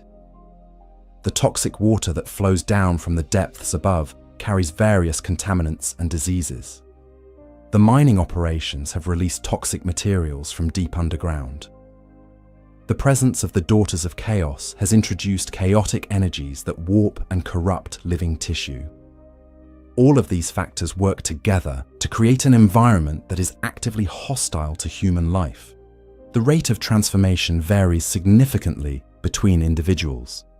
Some people seem to be naturally resistant to Blighttown's corrupting influences and can spend years in the settlement with minimal changes. Others begin transforming almost immediately upon arrival, suggesting that certain genetic or spiritual factors may influence susceptibility to corruption. Children born in Blighttown face unique challenges with regard to transformation. Exposure to corrupting influences from birth seems to create individuals who are adapted to the toxic environment, but may never develop normal human characteristics. These children often show signs of mutation from a very early age and may be unable to survive outside of Blighttown's unique environment. The social implications of transformation create additional psychological pressure for Blighttown's inhabitants. As individuals begin to change, they often become isolated from their friends and family members who are still human. This social rejection can accelerate psychological breakdown and make the transformation process more traumatic and complete. Some individuals in Blighttown seem to have found ways to slow or halt their transformation through various means. The use of certain medicines, magical protection, or spiritual practices may help maintain humanity in the face of corrupting influences. However, these methods require resources and knowledge that are often unavailable to the settlement's most desperate inhabitants. The question of consciousness during transformation raises disturbing philosophical questions about identity and humanity. Do transformed individuals retain memories of their previous lives? Are they aware of what they've become? The evidence suggests that some level of awareness may persist even after physical transformation is complete, which would make their situation even more tragic. The transformation plague in Blighttown serves as a metaphor for various real-world processes of dehumanization and degradation. The way that environmental toxins gradually strip away human characteristics mirrors how poverty, disease, and social rejection can break down individual dignity and social connections. The settlement becomes a laboratory for studying how human beings respond to extreme adversity. The ultimate tragedy of transformation in Blighttown is not just the loss of individual humanity, but the way that this loss becomes normalized and accepted by the community. The transformed creatures are not seen as victims deserving of help or compassion. They're simply accepted as part of the settlement's landscape, dangers to be avoided rather than people to be saved. Chapter 7. Man-Eater Mildred, the cannibal in the swamp. In the toxic depths of Blighttown's poisonous swamp lurks one of Dark Souls' most memorable and disturbing characters. Man-Eater Mildred, a cannibalistic woman who hunts human prey in the settlement's most dangerous areas, represents both the depths to which Blighttown's inhabitants can sink and the savage pragmatism required for survival in such a hostile environment. Mildred's appearance immediately marks her as different from the other transformed inhabitants of Blighttown. Unlike the infested barbarians who have lost their human intelligence, or the egg carriers who have been infected by parasites, Mildred has retained her human form and intelligence while embracing a completely inhuman lifestyle. She wears only a crude sack over her head, suggesting both a desire to hide her identity and a complete abandonment of civilized behavior. The butcher knife that Mildred wields isn't just a weapon. It's a tool that tells the story of her transformation from human being to predator. The item description reveals that it's more of a tool for subduing and preparing live catches than an actual weapon, indicating that Mildred doesn't just kill her victims, she processes them for consumption. This suggests a level of premeditation and systematic approach to cannibalism that goes beyond simple desperation or madness. Mildred's connection to the butchers of the depths above provides important context for understanding her character. The butchers were a group of cannibalistic humans who preyed on the prisoners and exiles who were banished to the underground areas. Mildred appears to be either a former member of this group who was driven even further underground, or someone who learned their techniques and adopted their lifestyle. The location where Mildred hunts, the poisonous swamp at the bottom of Blighttown, is significant for several reasons. This is the most dangerous area of the settlement, where the toxic water can poison anyone who spends too much time wading through it. Mildred's immunity to this poison gives her a significant advantage over potential prey, allowing her to attack from positions where others can't effectively pursue her. Mildred's hunting strategy reveals a predatory intelligence that sets her apart from the more bestial inhabitants of Blighttown. She doesn't simply attack every person she encounters. She targets specific individuals who venture into her territory, suggesting that she's capable of planning and patience. Her choice to invade near the bonfire indicates that she's learned to identify vulnerable travelers who might be separated from their companions. The fact that Mildred can be summoned to help fight Quelaag after being defeated adds another layer of complexity to her character. This suggests that her cannibalistic behavior isn't driven by mindless hatred of other humans, but rather by practical considerations of survival and territory. Once the player has proven themselves stronger than her, she's willing to work with them rather than continuing to fight a losing battle. Mildred's relationship with the broader Blighttown community is ambiguous, but appears to be one of mutual avoidance rather than integration. The other inhabitants seem to give her territory a wide berth, suggesting that she's feared even by the transformed and dangerous residents of the settlement. This isolation may be self-imposed, as her cannibalistic lifestyle would make normal social relationships impossible. The psychological aspects of Mildred's transformation into a cannibal raise disturbing questions about what drives someone to such extremes. Unlike the other transformations we see in Blighttown, which are driven by infection, toxins, or magical corruption, Mildred's change appears to be primarily behavioral. She has chosen to embrace cannibalism as a survival strategy, suggesting that desperation and isolation can be just as transformative as any physical corruption. The crude nature of Mildred's equipment and appearance suggests that her transformation into a cannibal has been a gradual process of abandoning civilized behavior. The sack she wears over her head isn't sophisticated gear. It's a makeshift covering that suggests shame or an attempt to hide her identity from her former self. Her lack of other clothing indicates a complete abandonment of social norms and conventions. Mildred's immunity to the swamp's poison raises questions about how she acquired this resistance. It's possible that prolonged exposure to the toxic environment has given her natural immunity, or she may have developed it through consuming the flesh of other creatures that have adapted to the poison. This immunity makes her perfectly suited to her role as an apex predator in Blighttown's most dangerous areas. The timing of Mildred's invasion, she only appears when the player character is in human form, suggests that she's specifically targeting living humans rather than the undead. This indicates that her cannibalistic preferences are quite specific, and that she may view undead flesh as less desirable or nutritious than living tissue. This selectivity shows that she retains enough intelligence to distinguish between different types of prey. The weapons and tactics that Mildred uses reveals something about her hunting methodology. The butcher knife is designed for close combat and requires getting within striking distance of prey, suggesting that she relies on ambush tactics rather than ranged attacks. Her use of a basic wooden shield indicates that she expects her victims to fight back and has adapted her equipment accordingly. Mildred's presence in Blighttown serves several narrative functions beyond just providing a challenging enemy encounter. She represents the ultimate expression of what isolation and desperation can do to the human psyche, the complete abandonment of social bonds and moral constraints in favor of pure survival instinct.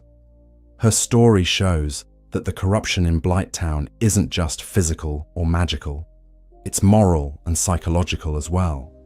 The fact that Mildred was created as something of a joke by the developers, inspired by testing sessions where a developer would invade other players with a butcher knife, doesn't diminish her importance to Blighttown's lore.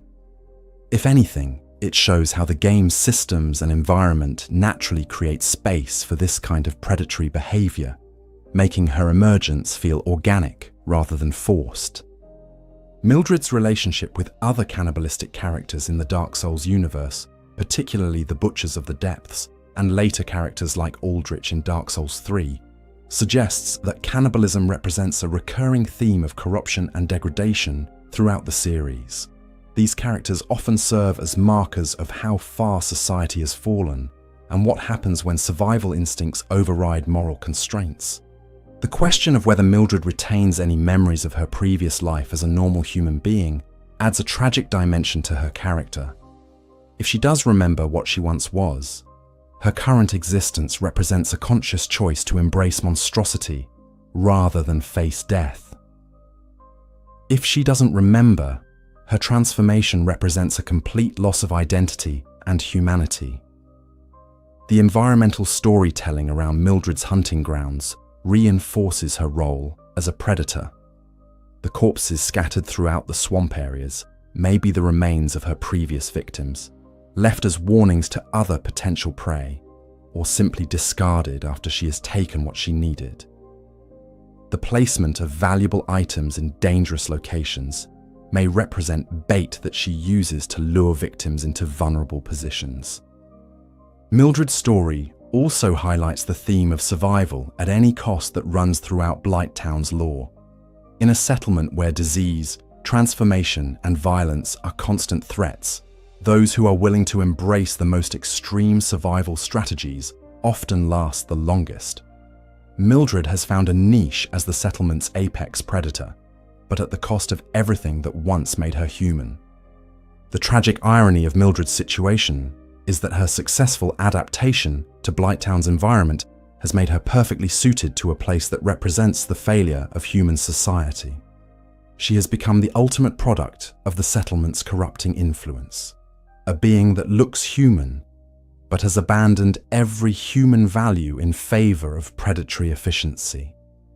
Chapter 8: The Toxic Environment and Its Origins. The poisonous swamp that dominates the lower reaches of Blighttown isn't a natural formation.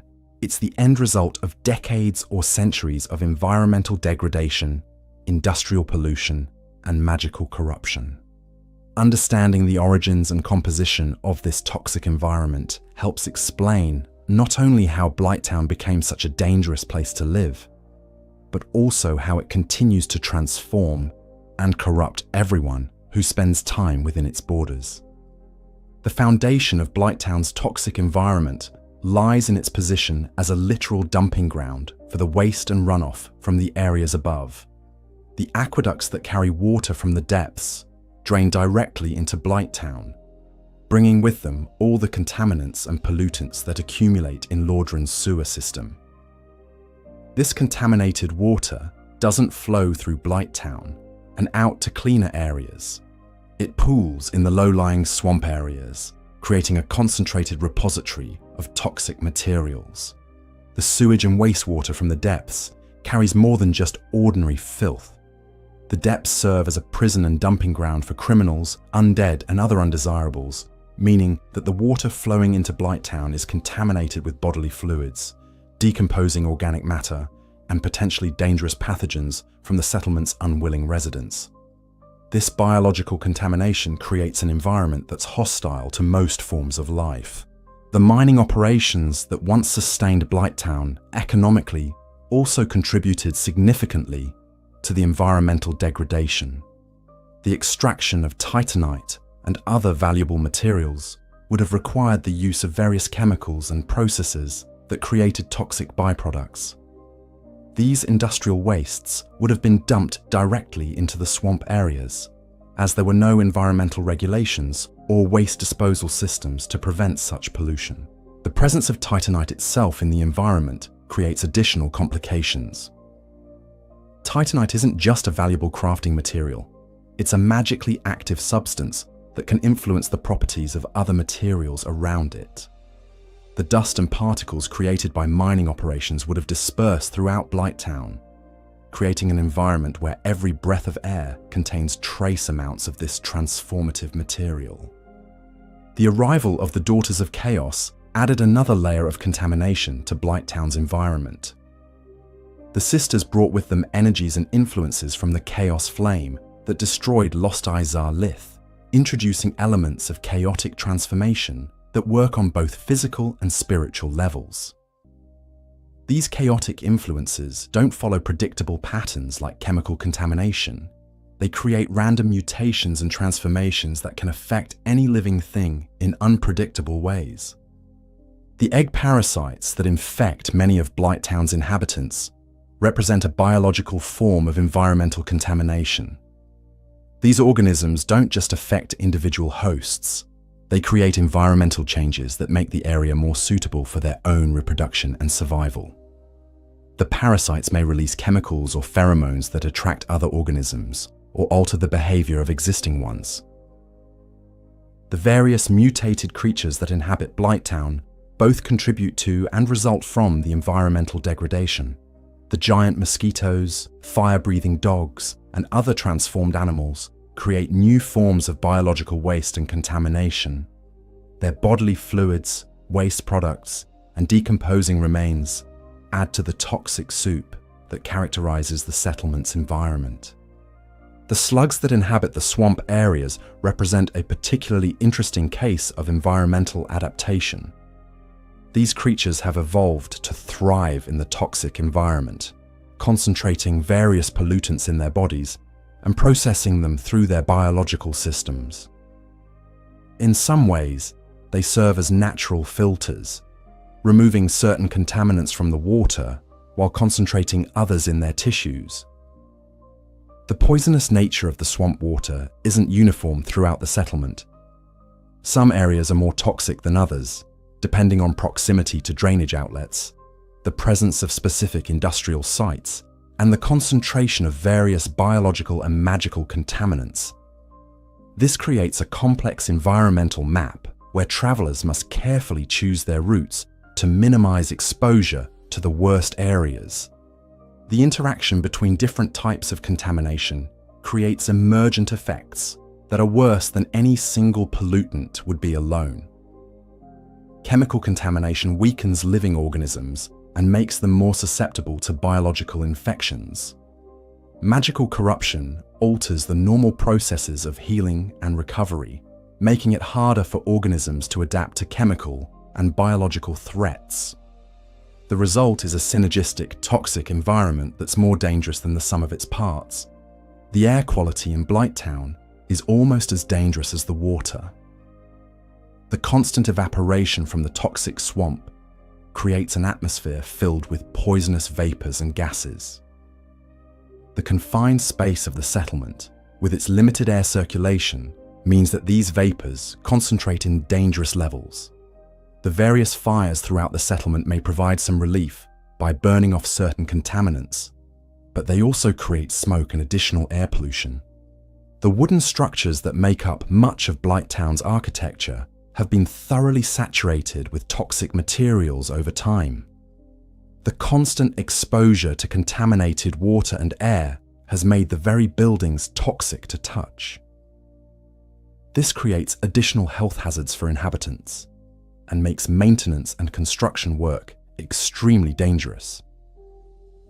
The lighting conditions in Blighttown contribute to the environmental health hazards in subtle ways. The perpetual twilight makes it difficult for inhabitants to synthesize vitamin D or maintain normal circadian rhythms. The limited visibility also makes it harder to identify and avoid the most dangerous areas of contamination, leading to increased exposure for unwary travelers. The temperature and humidity in Blighttown create ideal conditions for the growth of dangerous microorganisms. The warm, moist environment encourages the proliferation of bacteria, fungi, and parasites that can cause additional health problems for inhabitants. The stagnant water areas become breeding grounds for disease vectors like mosquitoes, creating additional routes for infection and contamination. The food chain in Blighttown has been completely disrupted by environmental contamination.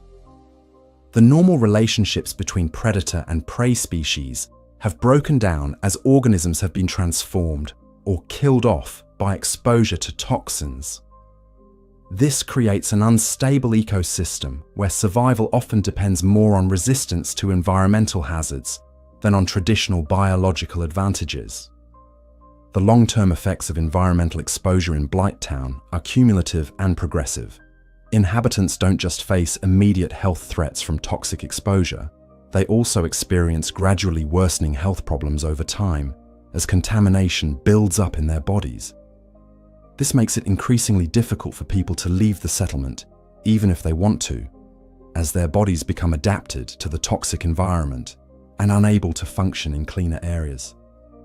The psychological effects of living in such a contaminated environment are often overlooked but equally important. The constant exposure to toxins can affect brain chemistry and cognitive function, leading to depression, anxiety, and impaired decision-making. The knowledge that the environment is slowly killing you creates chronic stress that further compromises physical and mental health. Certain areas of Blighttown show signs of environmental recovery or stabilization, suggesting that the toxic contamination might not be entirely permanent. Areas with better water flow or air circulation tend to be less contaminated than stagnant zones. Some plant life has adapted to the toxic conditions and may actually help to process or neutralize certain contaminants. The environmental hazards in Blighttown create unique challenges for anyone trying to traverse or survive in the settlement. Standard protective equipment like armor and clothing provide little protection against chemical and magical contamination. Specialized knowledge about safe routes, protective measures, and treatment for exposure becomes essential for survival. The question of environmental remediation in Blighttown raises interesting possibilities about what might happen if the sources of contamination were eliminated, if the drainage from the depths were redirected, the mining operations permanently shut down, and the chaotic influences removed. Would the environment gradually recover? Or has the contamination become so entrenched that the settlement is permanently uninhabitable? Chapter 9. The Great Hollow's Hidden Connection. Beneath Blighttown's poisonous swamp, hidden behind an illusory wall and accessible only to the most determined explorers, lies the entrance to one of Dark Souls' most mysterious areas, the Great Hollow. This massive tree trunk, hollow and ancient beyond measure, serves as a connection between Blighttown and Ash Lake far below. The relationship between these areas reveals deeper truths about Blighttown's place in the world's cosmic order. The Great Hollow itself represents something primordial and ancient, predating not just Blighttown, but possibly even the age of fire itself. The massive tree trunk stretches impossibly far downward, its interior carved out by unknown forces to create a vertical passage through the earth. The scale of this structure dwarfs even Blighttown's impressive vertical architecture, suggesting that it was created by beings or forces far more powerful than the settlement's human inhabitants. The entrance to the Great Hollow from Blighttown is deliberately hidden and difficult to access, requiring players to attack seemingly solid walls to reveal the passage beyond. This concealment suggests that knowledge of the Great Hollow's existence was intentionally kept from Blighttown's general population, perhaps to prevent mass migration to what might be perceived as an escape route from the settlement's toxic environment. The creatures that inhabit the Great Hollow, primarily the curse frogs and various crystal formations, represent a different type of environmental hazard than those found in Blighttown proper. While Blighttown's dangers are primarily based on poison and physical transformation, the Great Hollow's threats are more subtle and spiritual, dealing with curses and magical corruption that affect the soul rather than just the body. The curse frogs that populate the Great Hollow's upper reaches are particularly significant in the context of Blighttown's story. These creatures have the ability to inflict curse status, which reduces maximum health and creates a form of spiritual corruption that's distinct from, but potentially complementary, to the physical corruptions found in Blighttown. The presence of these creatures suggests that the Great Hollow may serve as another form of punishment or exile for those deemed unworthy. The crystal formations throughout the Great Hollow indicate the presence of magical energies and processes that operate independently of the chaotic influences found in Blighttown. These crystals may represent a more ancient and stable form of magical corruption, one that predates the arrival of the Daughters of Chaos and operates according to different rules and principles. The vertical nature of the Great Hollow creates parallels with Blighttown's own architecture, while also representing a more natural and organic form of vertical space, where Blighttown's platforms and scaffolding are crude human constructions. The Great Hollow's interior represents a natural formation that has been modified by unknown forces. This suggests different approaches to creating livable space in vertical environments. The journey through the Great Hollow serves as a transition between the artificial corruption of Blighttown and the primordial mysteries of Ash Lake below. As players descend through the tree trunk, they leave behind the human-created problems of toxic waste and industrial pollution to encounter something far older and more fundamental. This transition represents a movement from recent history to ancient mythology. The difficulty of navigating the Great Hollow, with its narrow branches and dangerous drops, creates a natural filter that ensures only the most skilled and determined travelers can complete the journey to Ash Lake. This selection process may be intentional, designed to keep casual explorers away from whatever secrets lie in the depths below. The Great Hollow's ecosystem, while limited, shows signs of adaptation to its unique environment. The creatures that live within the tree trunk have evolved to thrive in conditions of perpetual twilight, high humidity, and constant threat of falling to their deaths. This adaptation process mirrors, but differs from the adaptations we see in Blighttown, suggesting different environmental pressures and selection criteria. The absence of human habitation within the Great Hollow is notable, especially given its proximity to Blighttown and the desperate circumstances of that settlement's inhabitants. This absence suggests that the Great Hollow may be actively hostile to human settlement, or that knowledge of its existence has been deliberately suppressed to prevent people from attempting to colonize it. The magical properties of the Great Hollow's interior, including the way that gravity and physics seem to operate differently than in normal environments, indicate that this isn't just a large tree, but something that has been fundamentally altered by supernatural forces. These alterations may represent the work of ancient civilizations or gods, or they may be the natural result of the tree's connection to deeper magical systems. The relationship between the Great Hollow and Ash Lake below provides context for understanding both locations' significance in the larger Dark Souls cosmology. The tree serves as a literal and metaphorical bridge between the corrupted human world above and the primordial dragon realm below. This bridge function makes it a crucial passage for anyone seeking to understand the deep history of the world. The materials and resources that can be found within the Great Hollow, including various rare crystals and unique organic compounds, suggest that the tree trunk serves as a kind of natural factory or processing plant for magical materials. These resources may have been valuable enough to justify the dangerous journey through Blighttown and into the Great Hollow, creating another potential economic motivation for the settlement's existence. The environmental conditions within the Great Hollow create unique challenges that require different survival strategies than those needed in Blighttown. The high humidity and constant moisture create problems with equipment maintenance and fire-based solutions. The vertical nature of the space makes movement and navigation completely different from the horizontal exploration that characterizes most of Blighttown.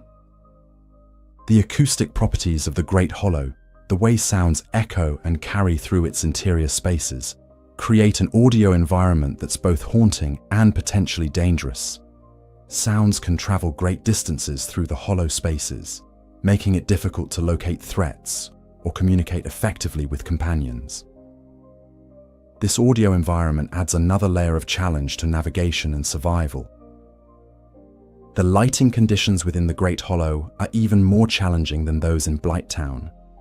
The thick walls of the tree trunk block out most external light sources, creating areas of near-total darkness, broken only by the occasional luminescent crystal or magical effect.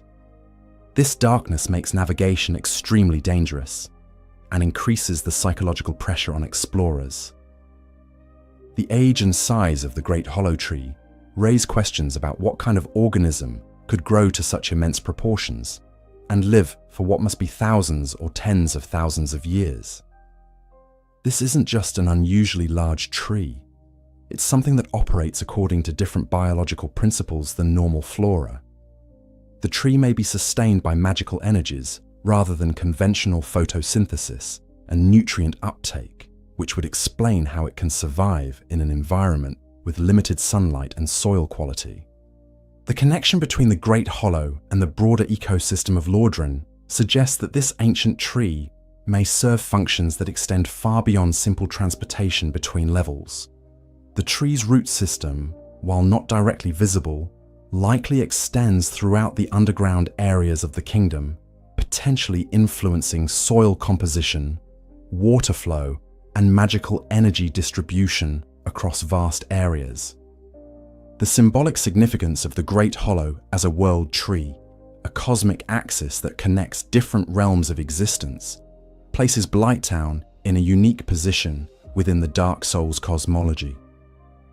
The settlement isn't just a place where society's rejects are dumped, it's a gateway to some of the most fundamental mysteries of the world. This gives Blighttown an importance that extends far beyond its role as a toxic waste dump. The preservation of the Great Hollow, despite the environmental degradation in Blighttown, suggests that the tree possesses natural defenses against corruption and contamination, while the settlement above has been thoroughly poisoned by human activity and magical influence. The Great Hollow remains relatively pristine. This resistance to corruption may be a clue to understanding how environmental damage could be reversed or contained. The few human artifacts found within the Great Hollow, primarily the remains of previous explorers who didn't survive the journey, tell stories of individuals who discovered the passage and attempted to use it for escape or exploration. These tragic remains serve as warnings about the dangers of the descent, while also confirming that knowledge of the Great Hollow's existence has occasionally surfaced among Blighttown's inhabitants. Chapter 10. The Poison Dart Snipers and Guerrilla Warfare. Among the most feared and hated enemies in all of Blighttown are the Poison Dart Snipers, unseen marksmen who rain toxic projectiles down on anyone attempting to navigate the settlement's rickety walkways. These mysterious figures represent a form of organized resistance or territorial defense that suggests a level of coordination and planning beyond what we see from most of Blighttown's degraded inhabitants. The snipers' choice of weapons and tactics reveals important information about their identity and motivations. The poison darts they fire aren't just crude projectiles. They're sophisticated ammunition designed to deliver toxic payloads with maximum efficiency. The poison used isn't the same as the environmental toxins found in the swamp. It's a concentrated, fast-acting compound that can incapacitate or kill targets quickly. The positioning of the dart snipers throughout Blighttown shows careful strategic planning. They occupy elevated positions that provide clear lines of sight to the main travel routes while remaining hidden from retaliation. Their placement creates overlapping fields of fire that make it difficult for intruders to find safe passage through the settlement. This level of tactical sophistication suggests military training or experience. The invisibility or extreme concealment of the snipers adds another layer of mystery to their identity. Players can hear the distinctive sound of their weapons firing and feel the impact of their darts, but the shooters themselves remain hidden even when players search their apparent positions. This supernatural concealment may indicate that the snipers are using magical camouflage or that they're not entirely human. The persistence and dedication of the dart snipers suggests that they're defending something important rather than simply attacking random travelers. Their concentrated presence in certain areas of Blighttown, particularly around routes leading to important locations, indicates that they may be guardians protecting specific sites or individuals from intrusion. Some speculation suggests that the poisoned dart snipers may be the remnants of Blighttown's original security forces, guards, or militia members who have continued to defend the settlement long after any legitimate authority has collapsed.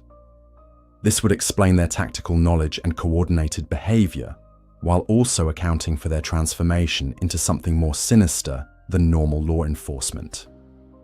The psychological impact of the dart snipers on Blighttown's inhabitants and visitors cannot be overstated.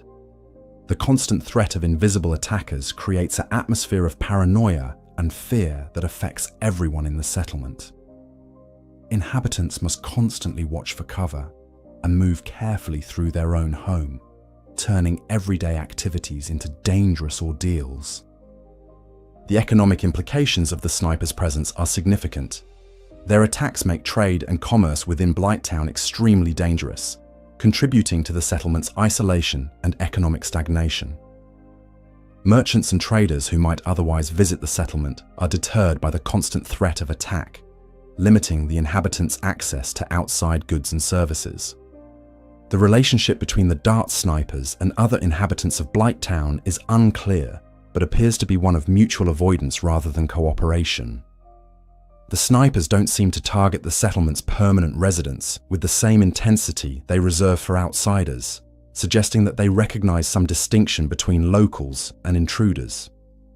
The ammunition supply for the dart snipers raises practical questions about their operations. Maintaining a constant barrage of toxic darts requires significant resources, materials for the projectiles, components for the poison, and manufacturing capability to produce finished ammunition. This suggests either a sophisticated supply chain or the ability to manufacture ammunition locally. The training and coordination required for effective sniper operations indicates that the dart snipers may be part of a larger organization with military structure and discipline. Their ability to maintain coordinated fire patterns and avoid detection suggests ongoing communication and command structures that operate independently of Blighttown's visible social hierarchy.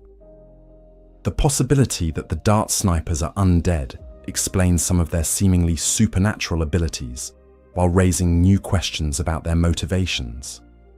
Undead snipers wouldn't need food, sleep, or other human necessities, allowing them to maintain constant vigilance over their territories. However, undead typically lose motivation and purpose over time, so their continued dedication to their defensive mission suggests either recent transformation or some external force maintaining their focus. The toxic nature of their ammunition connects the dart snipers to Blighttown's broader themes of poison and contamination. They're not just defending the settlement with conventional weapons, they're using the very toxins that define the area as tools of warfare. This suggests a deep familiarity with and adaptation to the poisonous environment. The fear and frustration that players feel when dealing with the dart snipers serves an important narrative function in establishing Blighttown's hostility to outsiders. The snipers represent the settlement's rejection of external influence and its determination to maintain its isolation, even at the cost of perpetuating its own suffering. Chapter 11. The Crag Spiders and Evolved Predators. The giant crag spiders that inhabit Blighttown represent another example of the settlement's capacity to transform ordinary creatures into deadly predators. These massive arachnids, far larger and more aggressive than any normal spider, have evolved or been corrupted to thrive in the toxic environment while posing serious threats to human inhabitants and visitors. The size and physical characteristics of the crag spiders immediately set them apart from ordinary arachnids.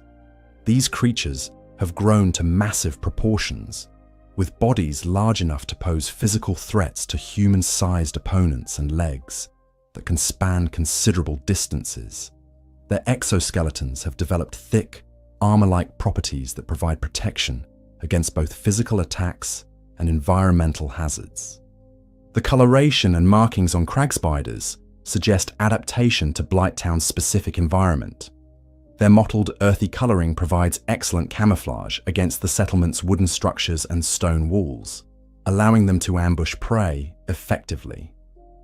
Some specimens show signs of toxic discoloration or unusual markings that may indicate exposure to the various contaminants present in the settlement.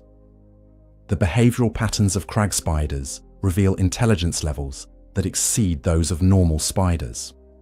These creatures demonstrate problem-solving abilities, tactical awareness, and social coordination that suggests either evolutionary advancement or magical enhancement.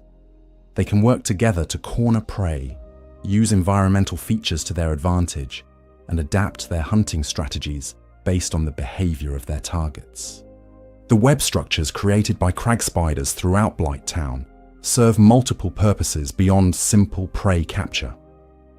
The webs provide structural support for the aging wooden architecture, create barriers that control movement through the settlement, and serve as communication networks that allow the spiders to coordinate their activities across large areas. The diet and feeding habits of crag spiders appear to be quite diverse, extending beyond the insects and small animals that normal spiders consume. These creatures have adapted to feed on the various mutated organisms that inhabit Blighttown, and there's evidence suggesting that they may also prey on human inhabitants when other food sources are scarce. The reproductive cycle of crag spiders in Blighttown's toxic environment has likely been altered by exposure to various contaminants and magical influences. The creatures may be more prolific breeders than normal spiders, or their offspring may have higher survival rates in the harsh environment. This could explain how spider populations have been able to grow so large, despite the many threats present in the settlement. The relationship between crag spiders and other inhabitants of Blighttown appears to be primarily predatory, but there may be more complex interactions at work. Some residents may have learned to coexist with spider populations by avoiding their territories or providing alternative food sources.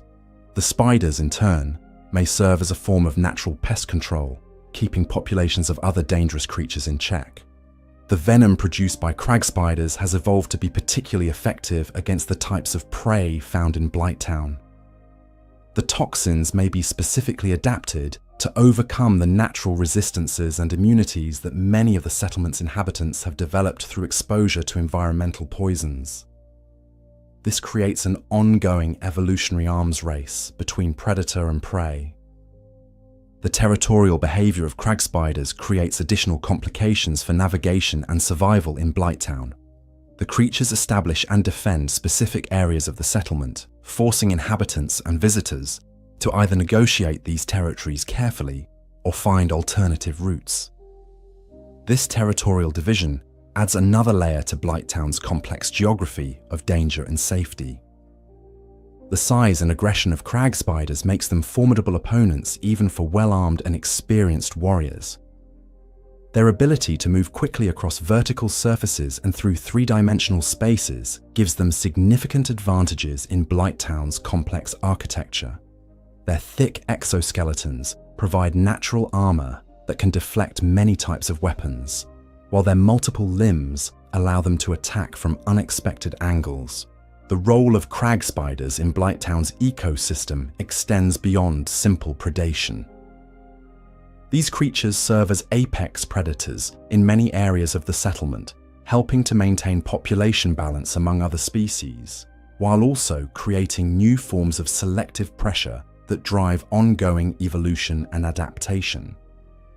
The materials that can be harvested from crag spiders, including their exoskeleton segments, venom, and silk, represent valuable resources for inhabitants who are skilled and brave enough to hunt these creatures. These materials can be used for crafting protective equipment, weapons, medicines, and other useful items that help with survival in the harsh environment. The psychological impact of crag spiders on Blighttown's inhabitants cannot be underestimated. The constant threat of giant predatory spiders adds to the general atmosphere of fear and danger that characterizes the settlement. For many inhabitants, the spiders represent just one more threat in an environment already filled with deadly hazards.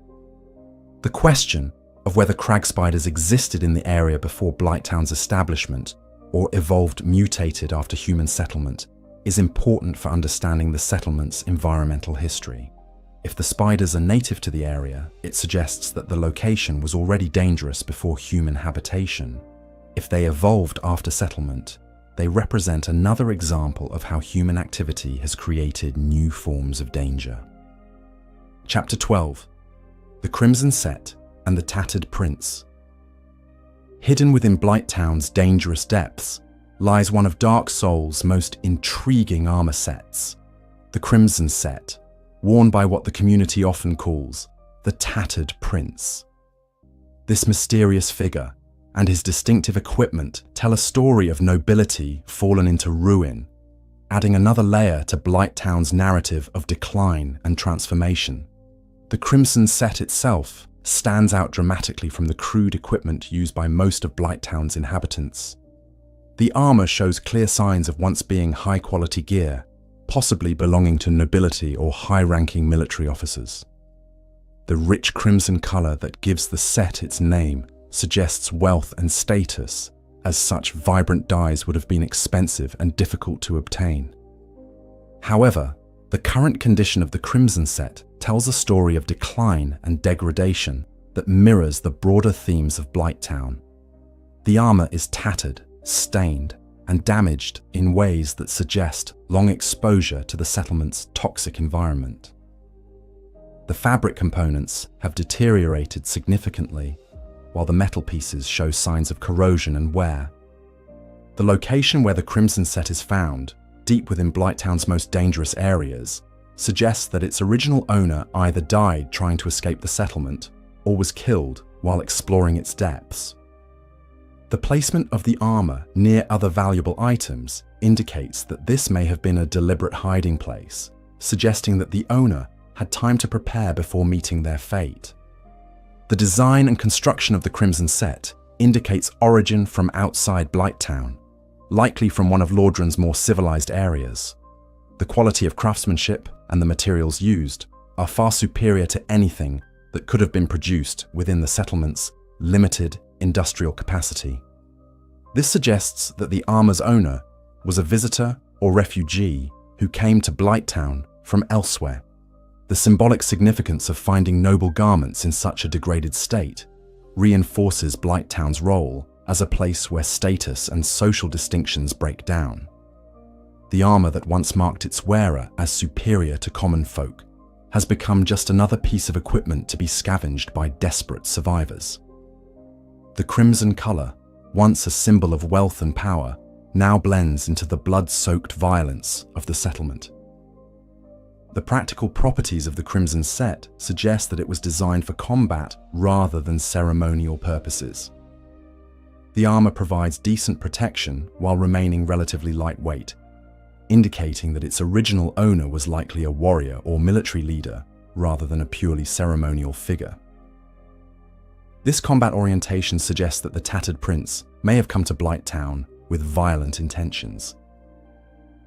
The mystery surrounding the identity of the Crimson Set's original owner has spawned numerous theories within the Dark Souls community. Some suggest that it belonged to a knight or lord who was exiled to Blighttown for crimes or political reasons.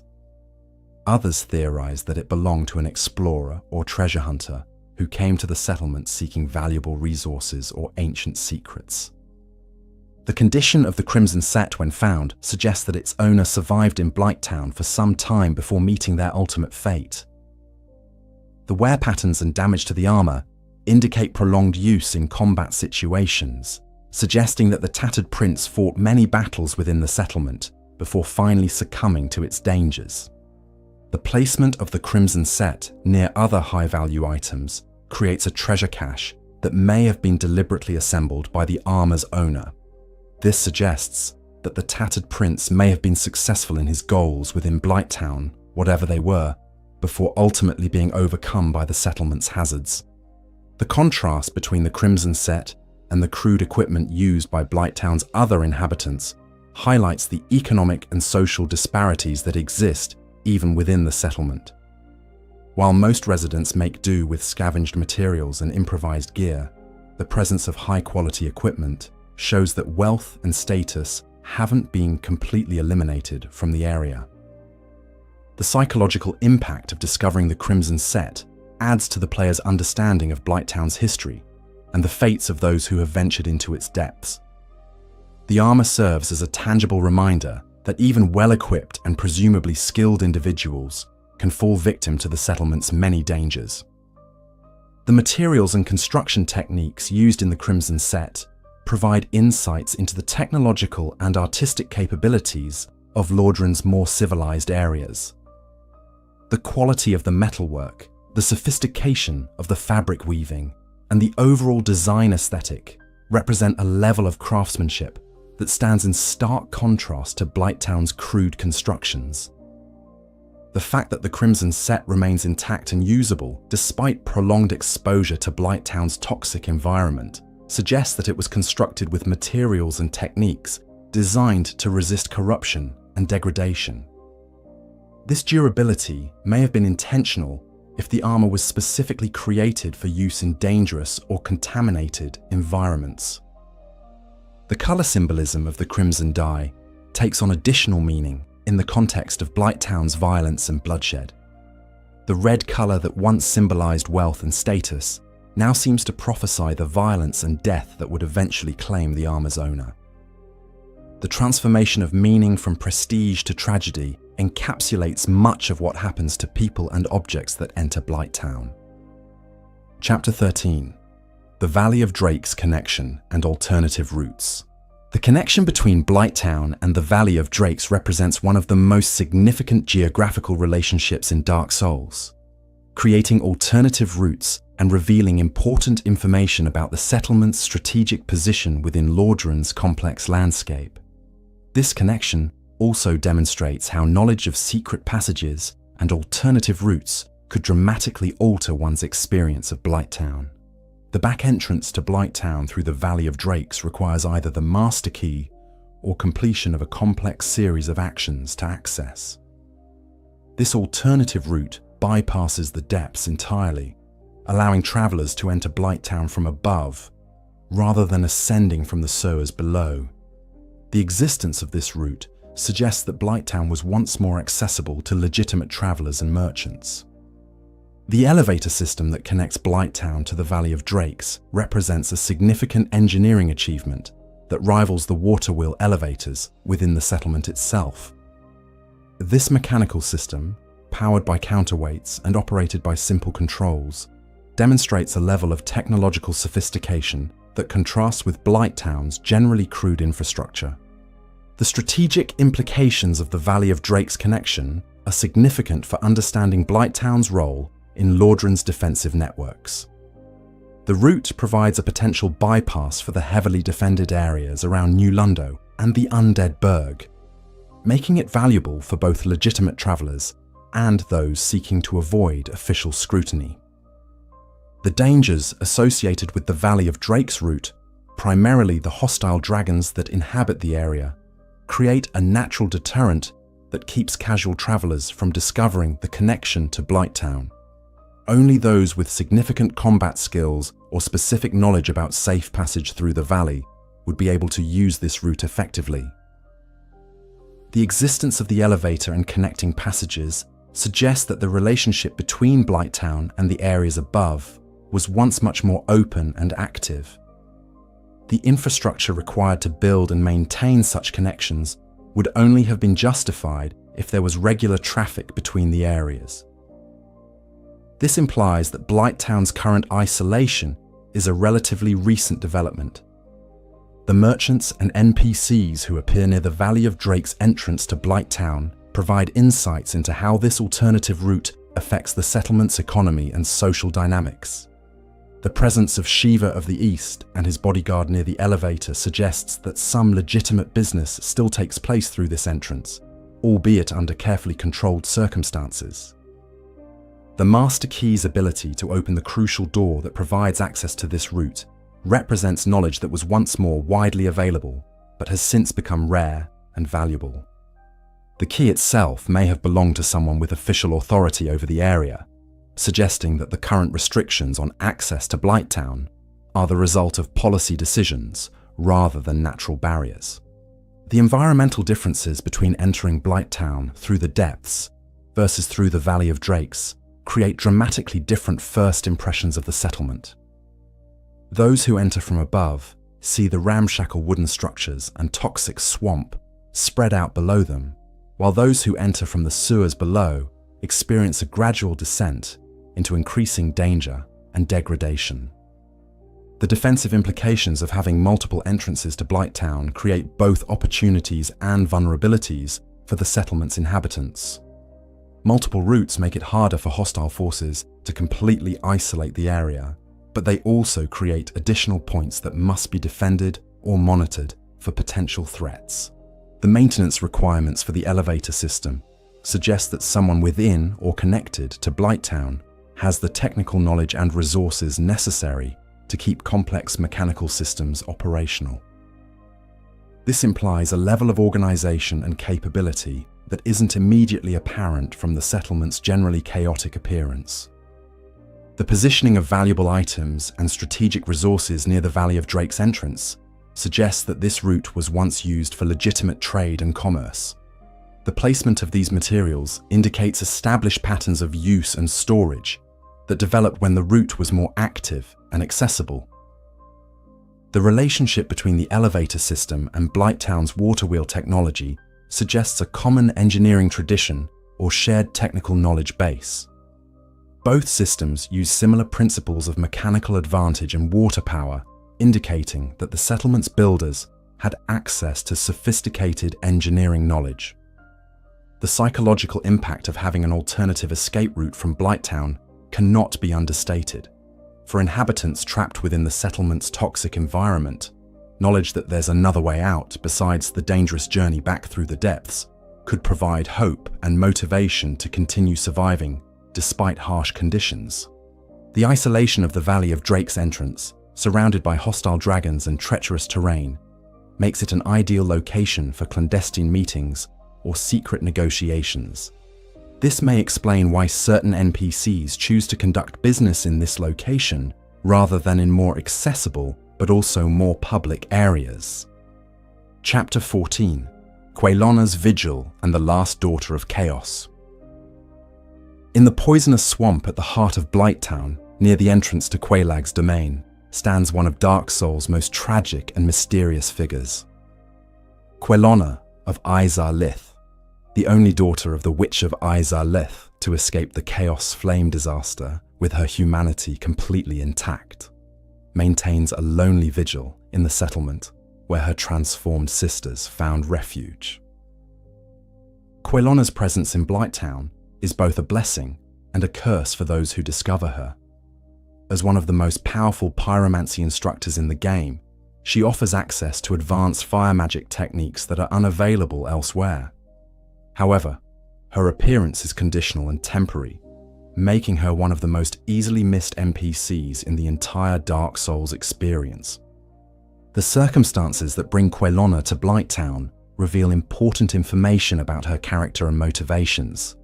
She doesn't appear until the player has demonstrated significant commitment to pyromancy, either by upgrading their flame to +10 or higher, or by defeating Quelag and discovering the Chaos Servant Covenant. This suggests that Quelona is actively monitoring the situation in Blighttown and will only reveal herself when she believes someone worthy has appeared. Quelona's choice to remain hidden for most of the game reflects the complicated emotions she must feel about her family's fate. She is the only one of the Witch of Izar-Lith's daughters to retain her original form and sanity, making her both blessed and cursed with the knowledge of what her mother and sisters have become. Her isolation in Blighttown may be partly motivated by guilt at having escaped the transformation that claimed her family. The location where Quelona appears, standing by a stone pillar in the swamp between Quelag's domain and the Valley of Drake's elevator, is strategically chosen to provide maximum visibility of the area while maintaining some distance from the immediate dangers. From this position, she can observe activity around her sister's domain while remaining accessible to worthy pyromancers who seek her instruction. The temporary nature of Quelona's presence adds urgency to encounters with her. Once the Bed of Chaos is defeated, she disappears permanently, creating a window of opportunity for players to learn advanced pyromancy techniques.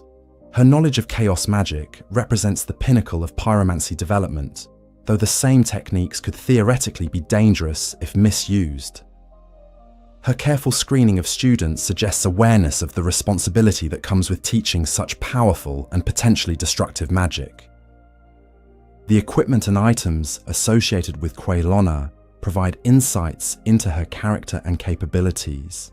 Her pyromancy flame is more powerful than standard equipment, and her robe suggests both practicality and a certain degree of elegance that reflects her noble origins. These possessions mark her as someone who has maintained her dignity and purpose, despite enormous personal losses. The loneliness of Quelona's situation in Blighttown is emphasized by her isolation from both her monstrous family and normal human society. She exists in a liminal state, too human to fully belong in the transformed world of her sisters, but too marked by tragedy to return to normal civilization. Her presence in Blighttown represents a form of self-imposed exile motivated by loyalty and grief. The knowledge that Quelona possesses about chaos magic and flame manipulation makes her potentially dangerous as well as valuable. The same techniques she teaches to worthy students could theoretically be used to cause destruction, similar to what befell Lost Eye Zarlith. Her careful screening of potential students suggests awareness of this responsibility. Quelona's role as a teacher and mentor provides one of the few examples of positive human interaction available in Blighttown. Her willingness to share knowledge and help others advance their abilities stands in stark contrast to the violence, exploitation, and degradation that characterizes most relationships within the settlement. The mystery surrounding Quelona's ultimate fate adds to the tragic atmosphere of her story. After she disappears from Blighttown, there are hints in later games about her eventual destiny, but the immediate aftermath of her departure remains unclear. Players are left to imagine what happens to this lonely survivor once her vigil in the swamp finally ends. Chapter 15. The Networks of Survival. Despite its hostile environment, Blighttown maintained certain economic relationships, both within the settlement and with the outside world. These networks, born of desperation and sustained by necessity, reveal how even the most marginalized communities develop systems of trade and resource distribution. Based on the evidence we see, the primary currency within Blighttown would have been practical necessities rather than traditional monetary systems. Clean water, uncontaminated food, functional weapons and armor, and basic medical supplies would have held far more value than conventional coins. The barter economy that likely developed reflects the immediate survival needs that dominated daily life. The presence of merchants like Donald of Xena near Blighttown's entrance suggests that some trade relationships existed with the outside world. His willingness to position himself so close to the settlement indicates that valuable goods or services could be obtained from within, despite the obvious dangers. The development of the Chaos Servant Covenant created a unique form of economy based on humanity collection. Members would gather this spiritual essence through various means and offer it to the Fair Lady, receiving in return access to her bonfire, certain pyromancies, and membership in a community with shared purpose. A scholarly interpretation suggests that Kirk's invasions throughout Lordran represent another form of Blighttown's external economic network. His systematic hunting of humanity for the Fair Lady demonstrates how the settlement's needs drove inhabitants to seek resources far beyond its borders, creating connections between Blighttown and the broader world through violence and theft. The specialized knowledge that developed within Blighttown, such as Angyi's creation of poison-based pyromancies, or the servant's expertise in caring for those afflicted with egg parasites, represents forms of intellectual currency that could be traded for survival necessities. The few merchants who did visit the settlement, like Shiva of the East, who appears near the Valley of Drake's entrance under specific circumstances, suggest that some legitimate trade occurred despite the dangers. The fact that these traders required specific conditions to appear indicates the precarious nature of any commercial relationships with Blighttown. Information itself became a valuable commodity within the settlement. Knowledge of safe routes, the location of valuable items, dangerous areas to avoid, and the behavioral patterns of hostile inhabitants could mean the difference between survival and death for newcomers or those attempting to navigate the settlement's complex geography. The medical economy in Blighttown was dominated by treatments for poison, infection, and various forms of transformation. Individuals who could provide antidotes, healing services, or temporary relief from the effects of environmental contamination could establish themselves as essential service providers within the community. The food economy in Blighttown was complicated by the contaminated environment and the dietary restrictions of various transformed inhabitants. Finding and preparing safe food required specialized knowledge and equipment, making skilled cooks and food processors valuable members of the community. The cannibalistic practices of some inhabitants created additional complications and moral dilemmas around food procurement. The transportation economy within Blighttown was based on knowledge of the settlement's complex vertical geography and the ability to navigate its various dangers. Guides who could safely escort people or goods through the maze of platforms, ladders, and toxic areas could command significant compensation for their services. The protection economy in Blighttown reflected the constant threat of violence from both transformed inhabitants and external threats. Individuals or groups who could provide security services, guard valuable resources, or defend trade routes could establish themselves as power brokers within the settlement's social hierarchy. The information smuggling network that connected Blighttown to the outside world allowed for the exchange of intelligence, gossip, and strategic information. Knowledge about political developments in the surface world, military movements, or changes in law enforcement could be valuable to inhabitants planning escape attempts or business ventures. The recycling and salvage economy in Blighttown made use of materials that would be considered waste in more prosperous areas. Skilled craftspeople could transform broken equipment, scrap materials, and discarded items into useful tools and goods. This recycling economy helped maximize the utility of the limited resources available within the settlement. Chapter 16: The Forgotten Children. While Blighttown is primarily inhabited by exiles, outcasts, and the transformed, evidence suggests that some residents may have been born within the settlement itself.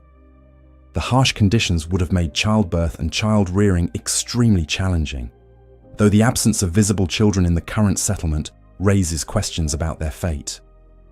The environmental hazards present in Blighttown would pose severe challenges to any children born there. Exposure to toxic water, poisonous air, and various diseases would create immediate health risks. The lack of proper medical care, clean food, or safe shelter would make infant and child mortality rates extremely high. From a scholarly interpretation, the few references to family structures in Blighttown, such as Engi's devotion to the Fair Lady or the servant communities that formed around the Daughters of Chaos, suggest that some form of social bonds existed even in these harsh conditions. However, the transformation of most long-term inhabitants into creatures like the infested barbarians indicates that normal human development may be impossible in this environment. The egg parasites that affect many inhabitants present particular concerns for reproduction and child rearing. These parasites might affect pregnant women differently than other hosts, and children born to infected parents would face unique challenges related to the parasitic life cycle. One disturbing possibility is that any children born in Blighttown may have been incorporated into the various transformation processes we see throughout the settlement. The Fair Lady's absorption of diseases from her followers, for instance, might have included protection of the young, though at great personal cost to herself. The absence of visible children in the current state of Blighttown may indicate that the settlement's conditions have become too harsh to support human reproduction, or that any children who were born there have either died, escaped, or undergone the same transformations that affected adult inhabitants. This tragic absence reinforces Blighttown's role as a dead end, a place where human society goes to die rather than to continue and grow. Community's capacity for empathy and human connection. Those children who do survive to adolescence often face a crisis of identity and purpose as they become old enough to understand their circumstances. The realization that they were born into a world that doesn't want them, in a place designed to contain society's rejects, can lead to despair, rage, or complete emotional detachment. Some embrace their status as outcasts and become predators themselves, while others desperately seek escape or redemption. The few success stories among Blighttown's children, those who manage to escape the settlement or find meaningful purpose within it, often serve as beacons of hope for other inhabitants. However, these rare positive outcomes can also create unrealistic expectations and additional despair when most children fail to achieve similar results. The intergenerational transmission of trauma in Blighttown creates cycles of suffering that extend far beyond individual lives. Parents who were themselves raised in the settlement often lack the emotional resources and knowledge necessary to provide better care for their own children. The patterns of violence, neglect, and survival-focused thinking get passed down through generations, making positive change extremely difficult to achieve. The absence of coming-of-age rituals or formal recognition of the transition from childhood to adulthood means that Blighttown's young people often remain in psychological limbo. Without clear markers of maturation or achievement, they may struggle to develop adult identities and take responsibility for their own lives and the welfare of others. Chapter 17. The Undead Curse in Blighttown's Context. The relationship between the undead curse and survival in Blighttown creates unique complications that affect how inhabitants experience this hostile environment. While undeath might seem advantageous in such dangerous conditions, the reality proves more complex. For undead inhabitants, the inability to die permanently provides obvious advantages in surviving falls, poison exposure, and violent encounters that would kill living beings. This resilience makes them suited to dangerous activities, like navigating unstable platforms or handling toxic materials. However, these apparent benefits come with significant psychological costs. The process of repeatedly dying and returning to life in Blighttown's environment could potentially accelerate the hollowing process. The gradual loss of humanity and sanity that affects undead, who lose hope. The constant exposure to trauma, toxins, and violence might contribute to psychological breakdown more quickly than in other environments. Many of the hostile undead encountered throughout the settlement may represent inhabitants who have completely lost their sanity and humanity through the hollowing process. This interpretation suggests that Blighttown's harsh conditions contribute to mental degradation, even among those who cannot die permanently. From a practical standpoint, the social dynamics between living and undead inhabitants would create complications. Living residents might view undead with both suspicion, due to the risk of hollowing, and envy, due to their resilience, potentially preventing the formation of stable communities. The spiritual aspects of undeath become particularly relevant in Blighttown due to the Fair Lady's role as a firekeeper. Her bonfire can restore humanity to hollowed undead, but the humanity required for this restoration must be obtained through violence, creating cycles where the cure for undead suffering requires perpetuating harm to others.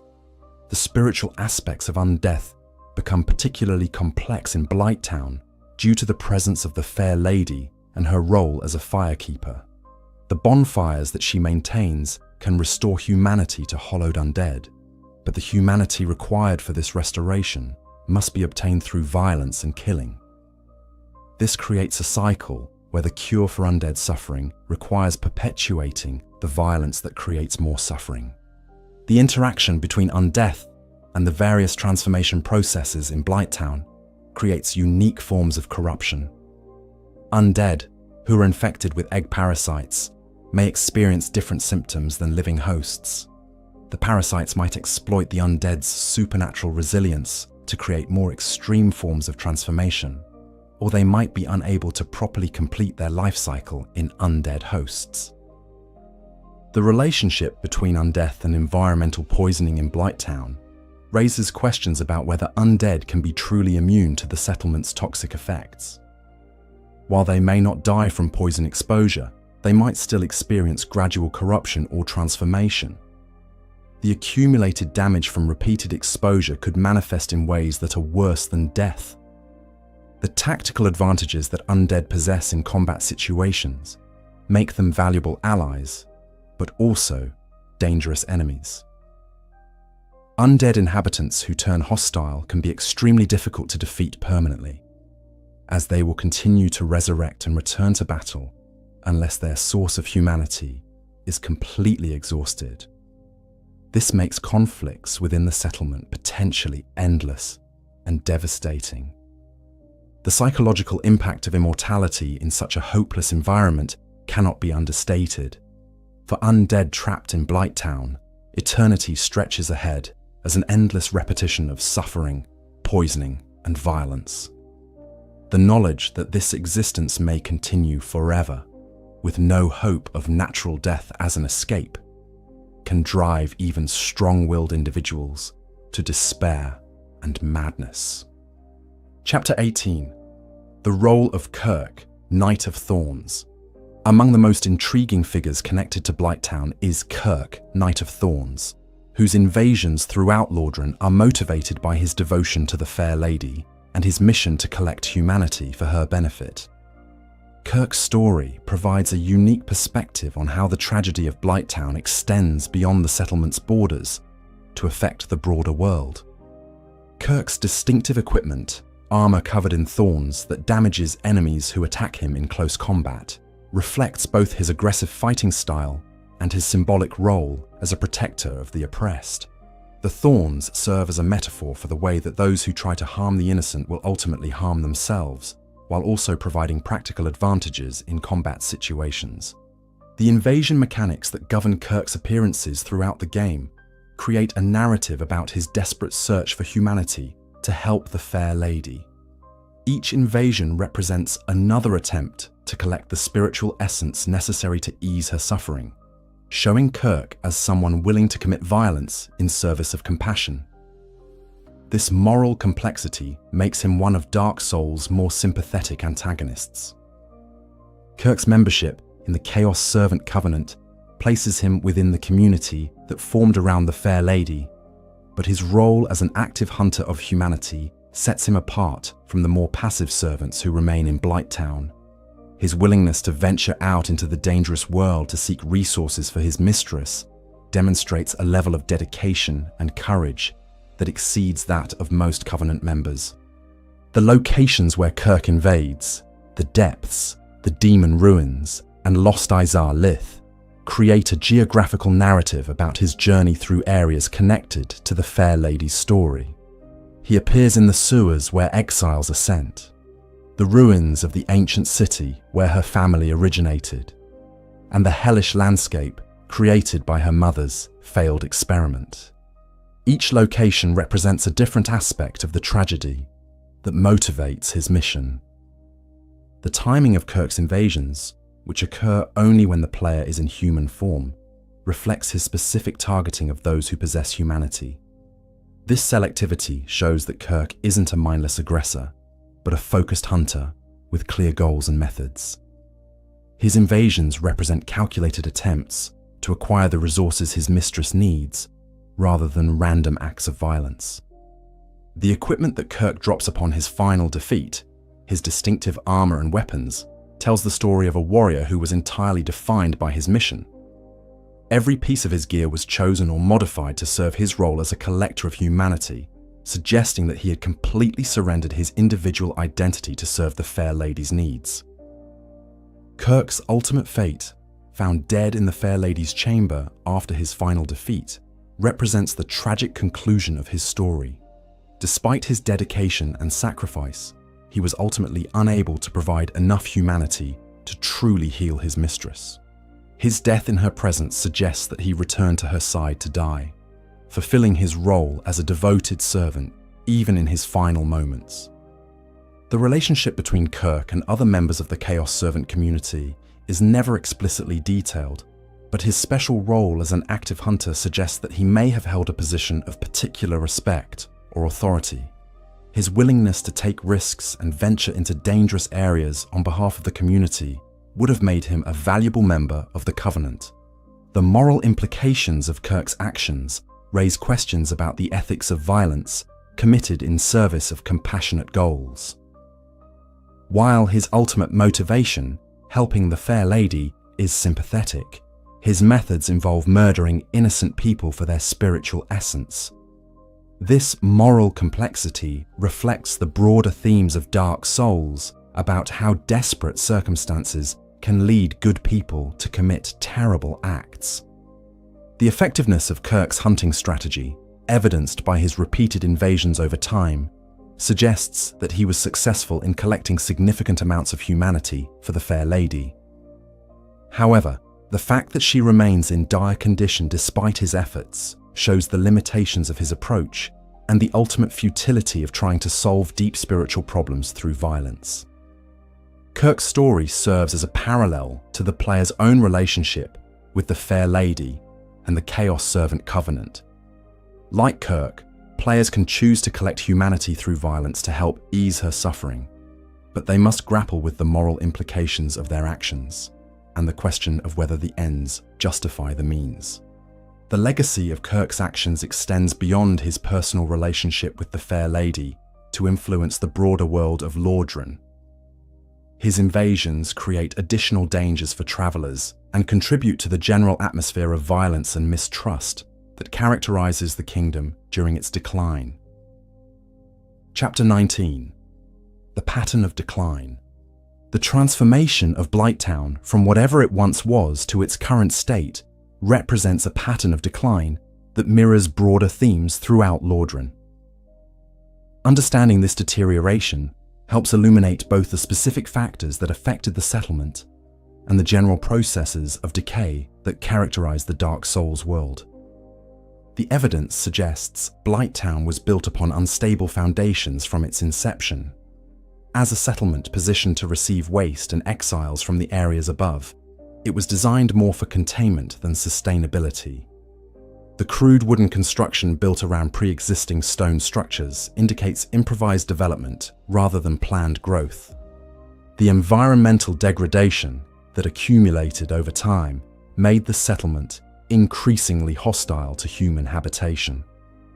The aqueducts that brought contaminated water from the depths, combined with whatever industrial or extractive activities may have occurred, created a gradually worsening toxic environment that affected all inhabitants. The arrival of the Daughters of Chaos marked a significant turning point, though whether for better or worse remains debatable. While the sisters brought organizational capabilities and attracted devoted followers, they also introduced chaotic energies and became focal points for violence that further destabilized the community. A scholarly interpretation suggests that the loss of economic viability, whether from exhausted resources, changing external conditions, or simple abandonment by outside authorities, left Blighttown without sustainable means of survival. This economic collapse forced inhabitants into increasingly desperate survival strategies. The transformation of the human population through disease, poisoning, and various mutations gradually eroded the community's capacity for complex social organization. As more inhabitants lost their humanity in various ways, the settlement's ability to maintain institutions and plan for the future diminished accordingly. The breakdown of social structures and knowledge transmission meant that skills, cultural practices, and institutional memory stopped being passed between inhabitants. Without this continuity, the settlement gradually lost the capacity to maintain even basic community functions. The final stages of decline involved the replacement of human society with a chaotic collection of predators, scavengers, and transformed creatures. The settlement ceased to function as a human community and became instead a dangerous environment that happened to contain the remnants of human architecture. However, certain institutions persisted even in the midst of complete social collapse. The Fair Lady's bonfire, and the Chaos Servant Covenant continue to provide meaning and purpose for some inhabitants, demonstrating how pockets of organization can survive even comprehensive civilizational breakdown. The lessons that can be drawn from Blighttown's decline extend beyond the fictional world of Dark Souls to illuminate real-world processes of urban decay, social collapse, and environmental destruction. The settlement story shows how multiple problems can interact and reinforce each other to create downward spirals that become extremely difficult to reverse once they reach a certain point. Chapter 20: The Legacy and Symbolism of Blighttown.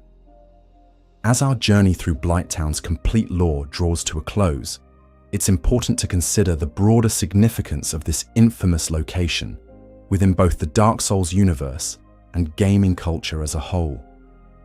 Blighttown stands as more than just a challenging area to navigate. It represents a masterpiece of environmental storytelling that addresses themes of social abandonment, environmental destruction, and human resilience in the face of impossible circumstances.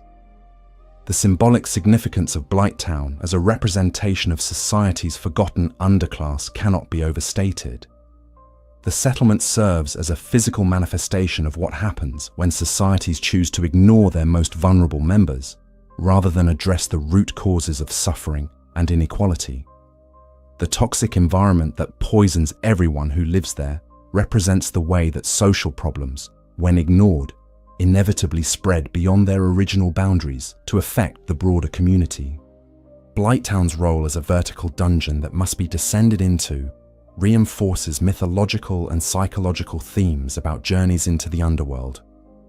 Like Dante's descent through the circles of hell, or various mythological journeys to the realm of the dead, the player's exploration of Blighttown represents a confrontation with the darkest aspects of the world and human nature. The fact that this descent is necessary for progression through the game makes it impossible to ignore these uncomfortable truths. The environmental storytelling techniques used throughout Blighttown have influenced countless other games and established new standards for how locations can tell stories without relying on explicit exposition or dialogue. Every element of the settlement's design, from its crude wooden architecture to its poisonous swamp, contributes to a narrative that players can discover through exploration and observation, rather than cutscenes or text dumps.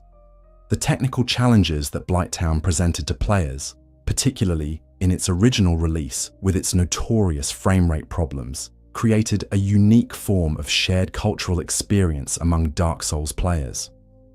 The settlement became infamous, not just for its difficulty and unpleasant atmosphere, but for its ability to bring even powerful gaming systems to their knees. This technical infamy became part of the location's identity and legend. The moral and philosophical questions raised by Blighttown's story continue to resonate with players long after they've completed the area. The settlement forces players to confront uncomfortable questions about social responsibility, environmental stewardship, and the human capacity for both cruelty and compassion. These themes give the location depth and meaning that extends far beyond its mechanical challenges.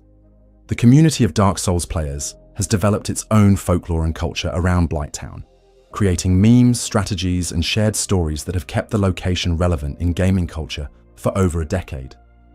The settlement has become a rite of passage for series fans and a benchmark for measuring both player skill and game difficulty in the broader gaming community.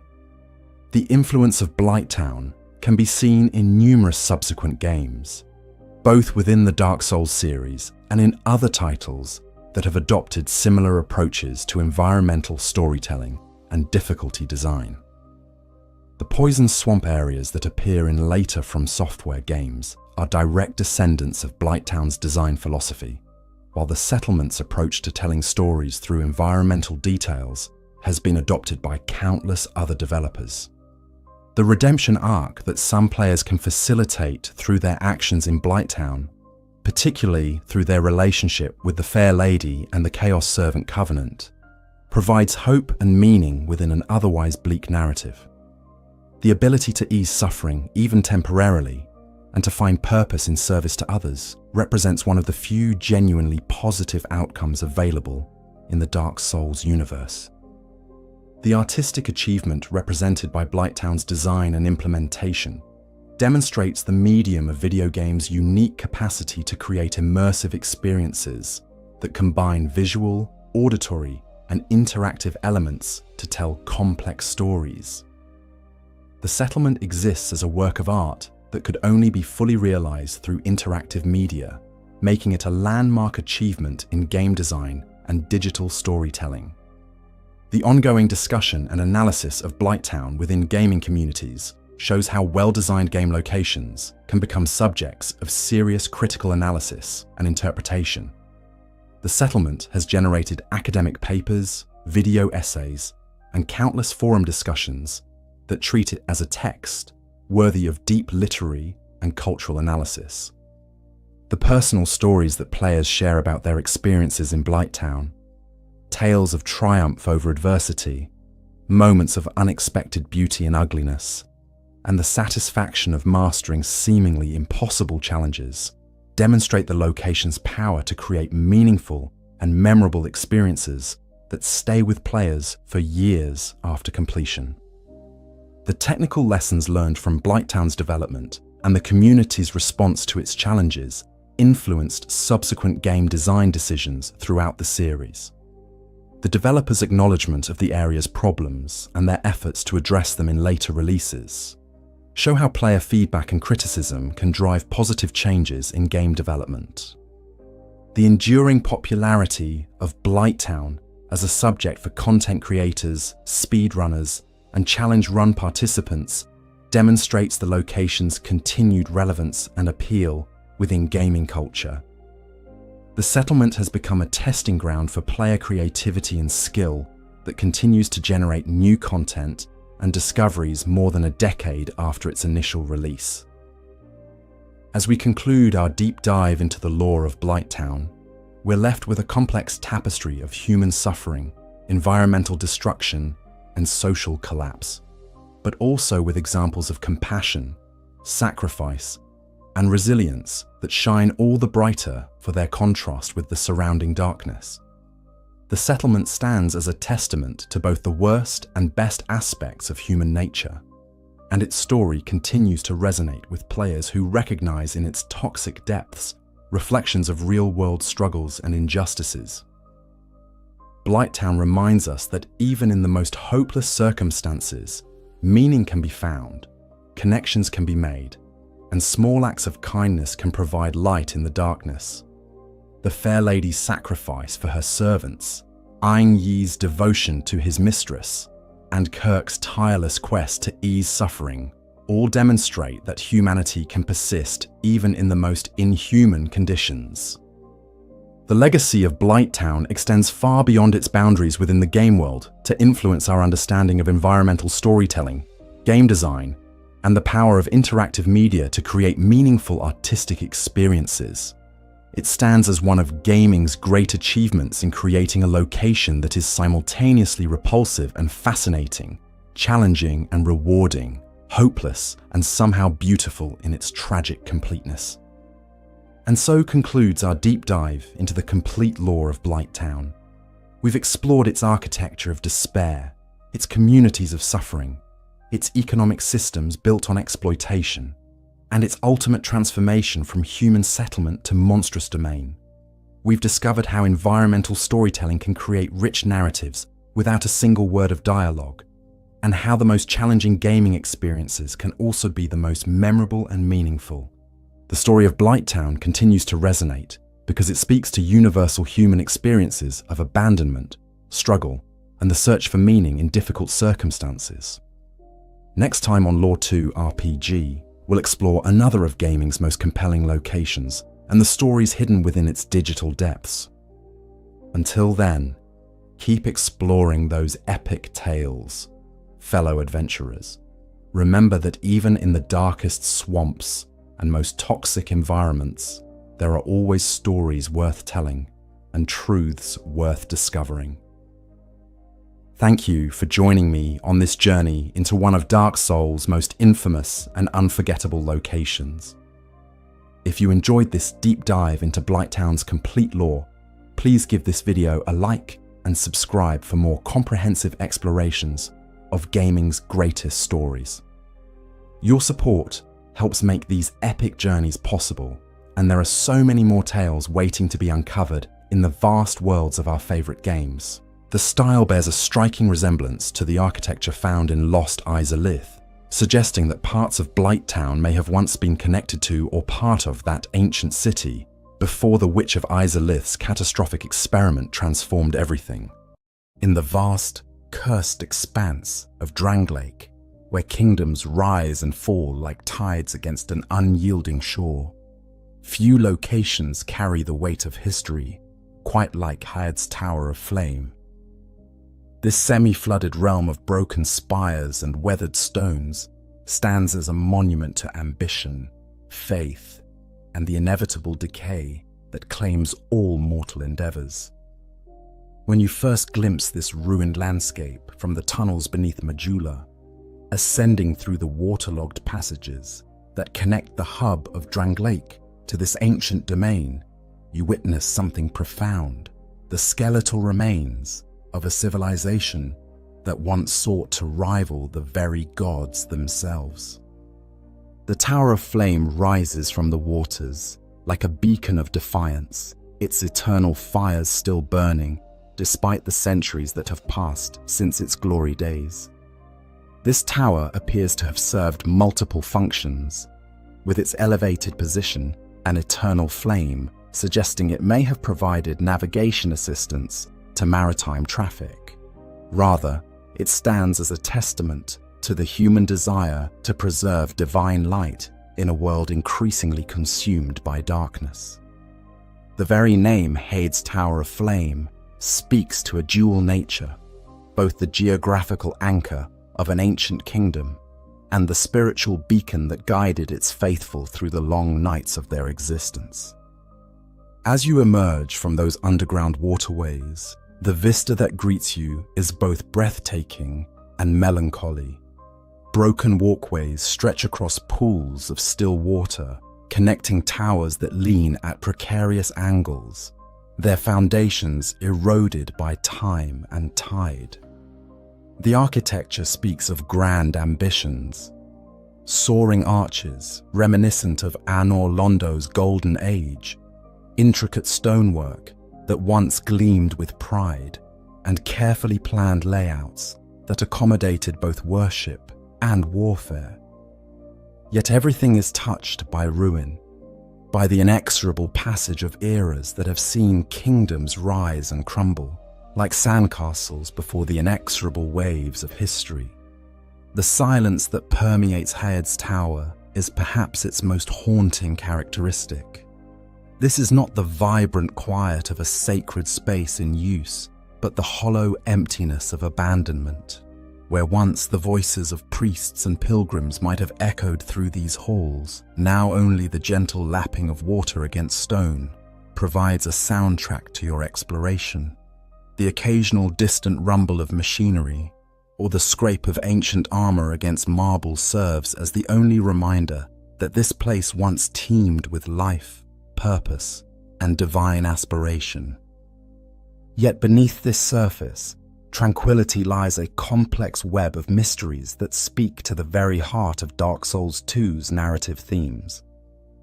Why does this place bear such striking resemblance to Anor Londo, the city of the gods from a previous age?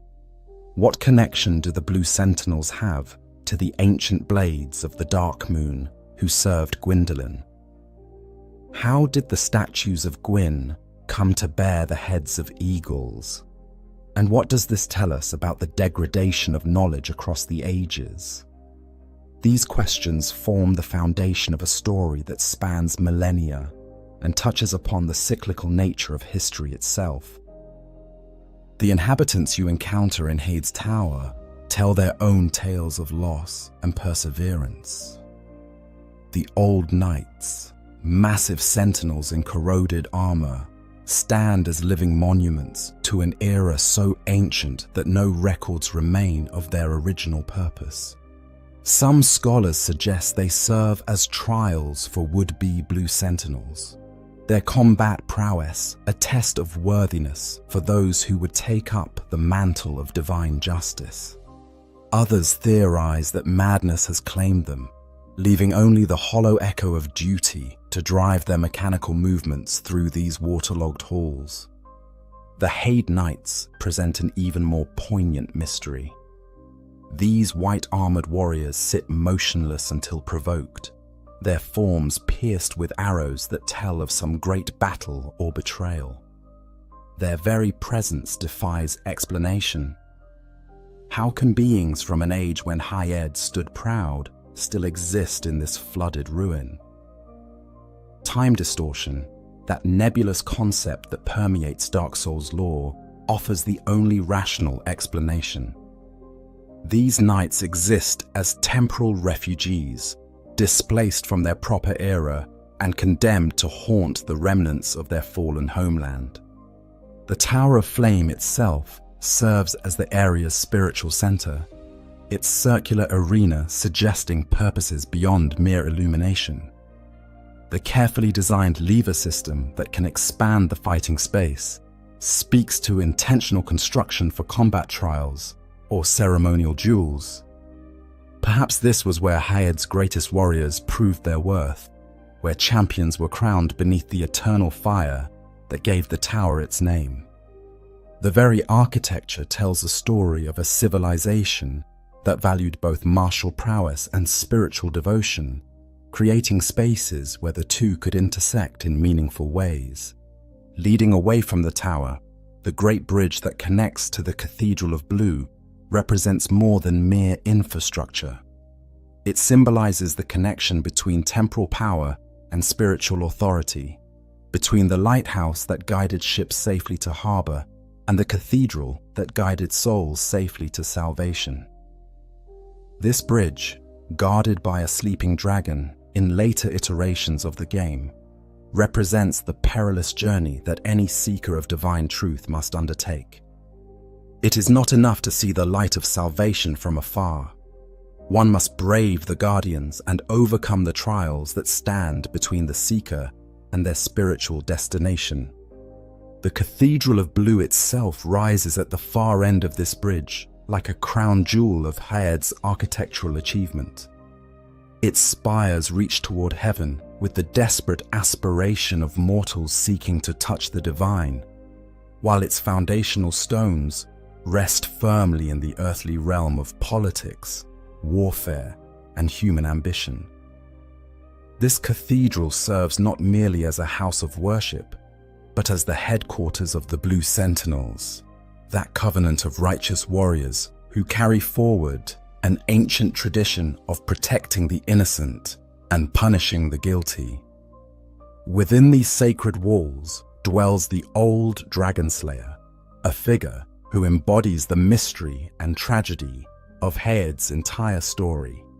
Clad in armor that bears striking resemblance to that of Dragonslayer Ornstein, this enigmatic guardian stands as a bridge between past and present, between the age of gods and the age of men. Whether he represents the actual Ornstein displaced by time, a masterful recreation built by those who remembered the original, or something else entirely, his presence speaks to Haed's deep connection to the divine order that once ruled from Anor Londo. The religious significance of Haed cannot be overstated. This was a civilization built upon faith, upon the belief that mortal hands could construct something worthy of divine attention. The Way of Blue, that covenant dedicated to protecting the helpless and providing sanctuary for those who cannot defend themselves, originated in these very halls. It represents a humanization of divine justice, an attempt to make the lofty ideals of celestial order accessible to mortal souls who sought meaning in an increasingly dark world. As you explore the various chambers and platforms of Haed's tower, every architectural detail reinforces the theme of aspiration tempered by reality. The grand staircases speak of processions and ceremonies designed to inspire awe, while the practical lever mechanisms and defensive positions reveal a people who understood that even the most sacred spaces must sometimes serve as fortresses. The careful placement of healing items and upgrade materials suggests a community that welcomed pilgrims and warriors alike, providing both spiritual sustenance and practical support for those who ventured into this holy territory. The water that now claims so much of Hyde's domain serves as more than mere environmental hazard or atmospheric detail. It represents the inexorable force of time itself, the way that even the most carefully constructed human achievements must eventually succumb to forces beyond their control. The tide that claimed Hyde speaks to the cyclical nature of Dark Souls lore, where kingdoms rise to great heights only to be swept away by the turning of ages, leaving behind only ruins and memories for future civilizations to discover and misinterpret. Yet perhaps most importantly, Hyde's Tower of Flame serves as a perfect microcosm of Dark Souls 2's central themes. It demonstrates how knowledge degrades across time, how noble intentions can become twisted by misunderstanding, and how the symbols and rituals of one age can persist into another while losing their original meaning. The eagle-headed statues of Gwyn found throughout Hyde represent this perfectly, recognizable enough to show their divine inspiration, yet different enough to reveal the gaps in historical knowledge that separate this civilization from its spiritual predecessors. This introduction to Hyde's Tower of Flame sets the stage for a deeper exploration of one of Dark Souls 2's most significant locations. In the pages that follow, we will delve into every aspect of this remarkable place, its architecture and symbolism, its inhabitants and their stories, its role in the greater narrative of Dranglake, and its connections to the broader Dark Souls universe. Through careful examination of environmental details, item descriptions, character motivations, and narrative implications, we will construct as complete a picture as possible of Hyde's Tower of Flame and its place in the grand tapestry of Souls lore. The architectural legacy, Anor Londo's echo. When you first set foot in Hyde's Tower of Flame, the architectural similarities to Anor Londo strike you with the force of recognition, mixed with something uncanny. The pointed spires that reach toward the heavens, the elaborate archways that frame distant vistas, the carefully crafted stonework that speaks of master builders working with divine inspiration. All of these elements echo the grandeur of the city of the gods from the first Dark Souls. Yet there's something different about Hyde's interpretation of this architectural language, something that speaks to the game of telephone that historical knowledge becomes when passed down through generations of storytellers and builders who work from memory rather than direct experience.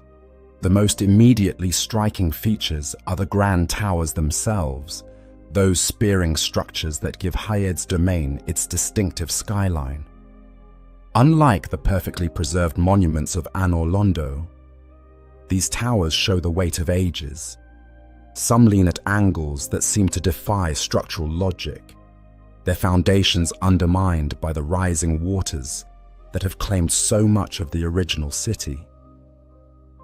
Others stand straight and proud, but bear the weathering of countless storms, their once pristine surfaces now rough with the texture of time. The very fact that they still stand speaks to the skill of their creators and the quality of the stone from which they were carved.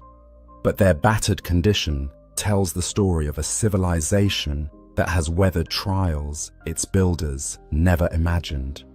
The pointed roofs that crown these towers follow the distinctive style pioneered in Anor Londo with their steep angles and geometric precision. However, where Anor Londo's rooflines presented a unified aesthetic born from divine architectural vision.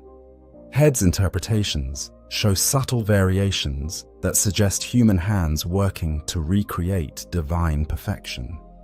Some angles are slightly different, some proportions adjusted to accommodate local materials or construction techniques. These variations don't detract from the overall effect. Indeed, they often enhance it by adding visual interest and a sense of organic growth. But they speak to the fundamental difference between divine creation and human aspiration. The archways that connect various sections of Hayed's tower complex deserve particular attention for their role in both practical function and symbolic meaning. These are not mere structural elements, but carefully designed frames that shape how visitors experience the space.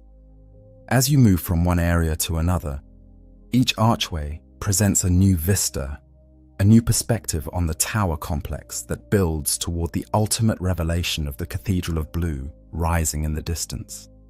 The builders of Hayed understood that architecture is about more than mere shelter or function. It's about creating emotional and spiritual experiences that transform those who move through these carefully crafted spaces. The bridges that connect the various platforms and towers represent perhaps the most ambitious aspect of Hayed's architectural achievement. These are not simple spans of stone thrown across water gaps, but elaborate structures that serve multiple purposes. They provide practical access between different areas of the complex, yes, but they also serve as processional routes for ceremonies and rituals. The width and careful construction of these bridges suggests they were designed to accommodate large groups moving in formation, perhaps religious processions or martial parades that would have presented impressive spectacles to observers gathered on the various platforms and balconies throughout the complex. The defensive aspects of Hayed's architecture reveal a practical understanding that even the most sacred spaces must sometimes serve military purposes. The platforms where old knights now stand guard were clearly designed with combat in mind, providing excellent fields of fire and defensive positions that could control access to the more sacred areas of the complex.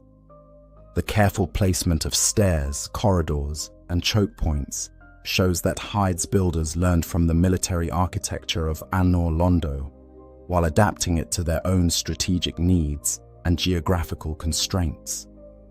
The lever mechanisms found throughout Hayed's tower deserve special mention for their sophistication and purpose. These are not crude mechanical devices, but precisely engineered systems that demonstrate advanced understanding of hydraulics and mechanical advantage. The fact that these mechanisms can raise entire sections of the arena floor in the Tower of Flame shows the level of engineering expertise that Hayed's civilization achieved. These systems required not only skilled initial construction, but ongoing maintenance and operation, suggesting a technological infrastructure that could support such complex mechanical systems over extended periods. The flooded areas of Hayed's domain present unique archaeological challenges, but also reveal important information about the original layout and function of various spaces. Water levels have risen significantly since the city's active period, submerging what were once ground-level courtyards, gardens, and potentially residential areas. The foundations and partial walls visible beneath the current waterline suggest a much more extensive complex than what currently remains accessible. These submerged structures hint at a civilization that was far more populous and elaborate than the current ruins might suggest. The integration of the Tower of Flame itself into the overall architectural scheme represents perhaps the most sophisticated aspect of Hayed's design philosophy. This structure serves multiple functions simultaneously: lighthouse, ceremonial arena, defensive position, and spiritual beacon. The circular design of the tower's interior space creates perfect acoustics for ceremonial purposes, while also providing an ideal arena for combat trials or ritual duels.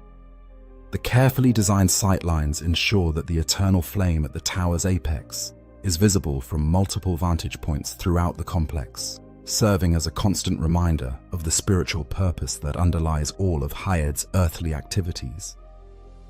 The Cathedral of Blue represents the culmination of Hayed's architectural achievement, combining all the lessons learned from studying Anor Londo's design with innovations driven by local needs and spiritual vision. The cathedral's massive scale demonstrates the civilization's commitment to creating a worthy house for their religious activities, while its defensive features show they understood the need to protect their most sacred spaces from worldly threats. The careful integration of the cathedral with the bridge system and the surrounding tower complex shows sophisticated urban planning that considered not just individual buildings, but the overall experience of moving through the sacred space. The statuary found throughout Hayed's domain provides perhaps the most fascinating insight into how architectural knowledge and religious understanding can become distorted across time. The eagle-headed statues that clearly represent Gwyn show both accurate preservation of basic iconographic elements and significant reinterpretation of specific details. The poses, the sword, the sun medallion, all these elements correctly identify the subject as Gwyn. However, the replacement of his human head with that of an eagle suggests that Hayed's artists may have worked from descriptions rather than direct observation, possibly interpreting symbolic language about Gwyn's solar associations through the lens of their own cultural understanding. This eagle symbolism could reveal fascinating layers of cultural transmission and reinterpretation. In many real-world mythologies, eagles are associated with sun gods and divine authority. Zeus in Greek mythology, Ra in Egyptian tradition, and numerous other examples from cultures around the world. The artists of Hayed, working from oral traditions that described Gwyn as a god of sunlight and lordly authority, may have naturally gravitated toward eagle imagery as the most appropriate way to represent these divine attributes. The result is artwork that captures the spiritual essence of its subject while revealing the cultural distance between the original divine reality and its later human interpretation. The construction techniques visible throughout Hayed's architecture demonstrate sophisticated understanding of both engineering principles and aesthetic values. The massive stone blocks used in the primary structures show quarrying and transportation capabilities that rival those of Anor Londo itself, while the precise fitting of these blocks demonstrates masonry skills of the highest order. The integration of different types of stone and construction techniques in various areas suggests a building program that extended over considerable time periods, with different phases of construction employing evolving techniques and materials as they became available. The water management systems visible in some areas of the complex reveal another aspect of Hayed's architectural sophistication. While much of the current flooding results from the general submersion of the city, some areas show evidence of intentional water features that would have functioned as fountains, reflecting pools or other decorative elements during the city's active period. These water features would have provided both practical benefits, cooling and humidity control in what may have been a warmer climate, and aesthetic enhancement of the architectural spaces. The lighting design of Hayed's architecture deserves particular attention for its integration of both natural and artificial illumination. The placement and sizing of windows, archways, and other openings shows careful consideration of how sunlight would move through the spaces during different times of day and seasons. The eternal flames that burn in various locations throughout the complex would have provided dramatic focal points during nighttime use, while also serving practical navigation purposes for visitors moving through the complex after dark. The acoustic properties of various spaces within Hades Tower complex reveal another layer of architectural sophistication.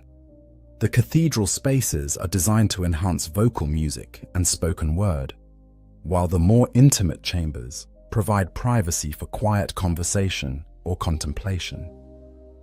The arena space in the Tower of Flame creates dramatic echoes that would have enhanced the excitement of combat events, while also ensuring that important announcements or ritual declarations could be heard clearly by spectators gathered throughout the space.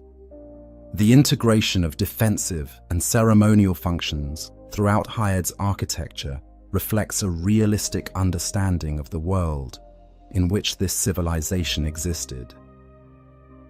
Unlike the pure divine realm of Anor Londo, which could rely on godly power for protection, Hades existed in a mortal world where even the most sacred spaces might face worldly threats.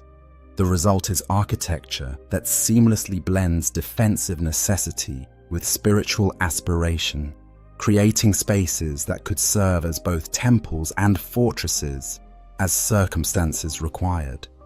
The preservation state of different areas within the complex provides clues about construction priorities and usage patterns during Hades' active period.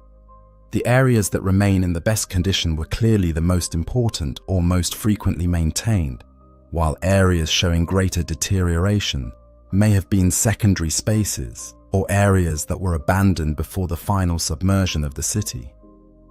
This differential preservation creates a hierarchy of importance that helps us understand which functions and spaces were central to Hades' civilization and which were more peripheral. The symbolic geometry visible in Hades' architectural layouts reveals deeper layers of meaning embedded in the very structure of the complex.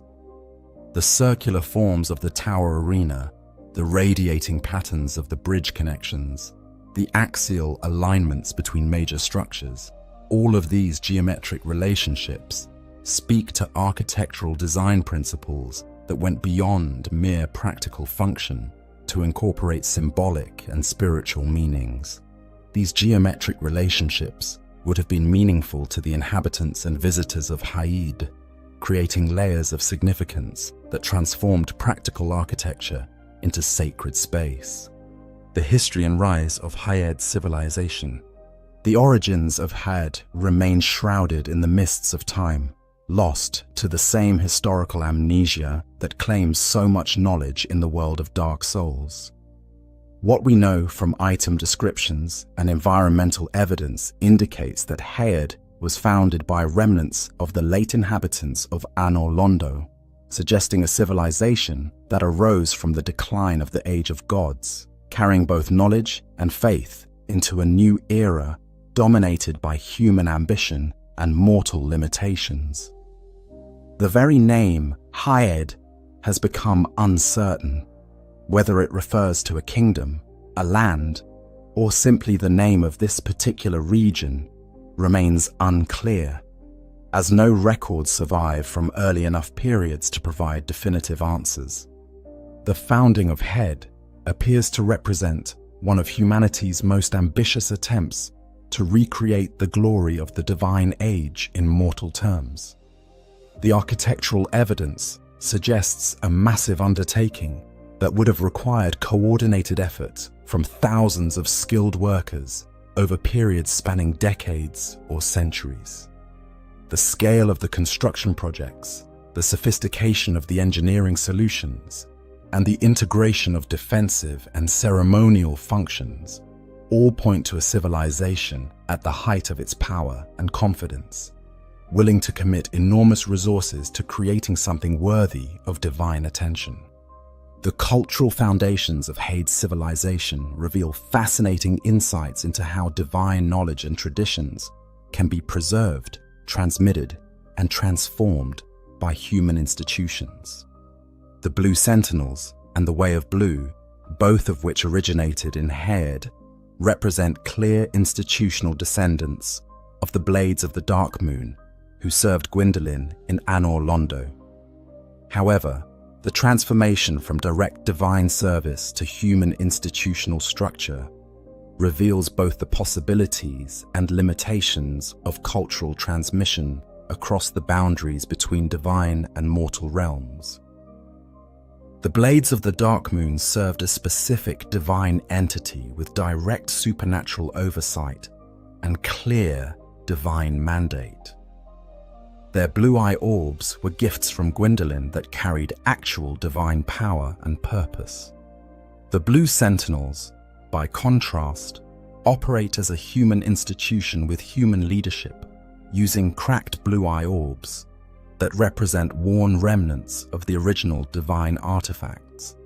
This degradation from divine gift to institutional tool reflects the broader pattern of how divine knowledge becomes humanized and institutionalized as it passes from the realm of gods to the realm of mortals.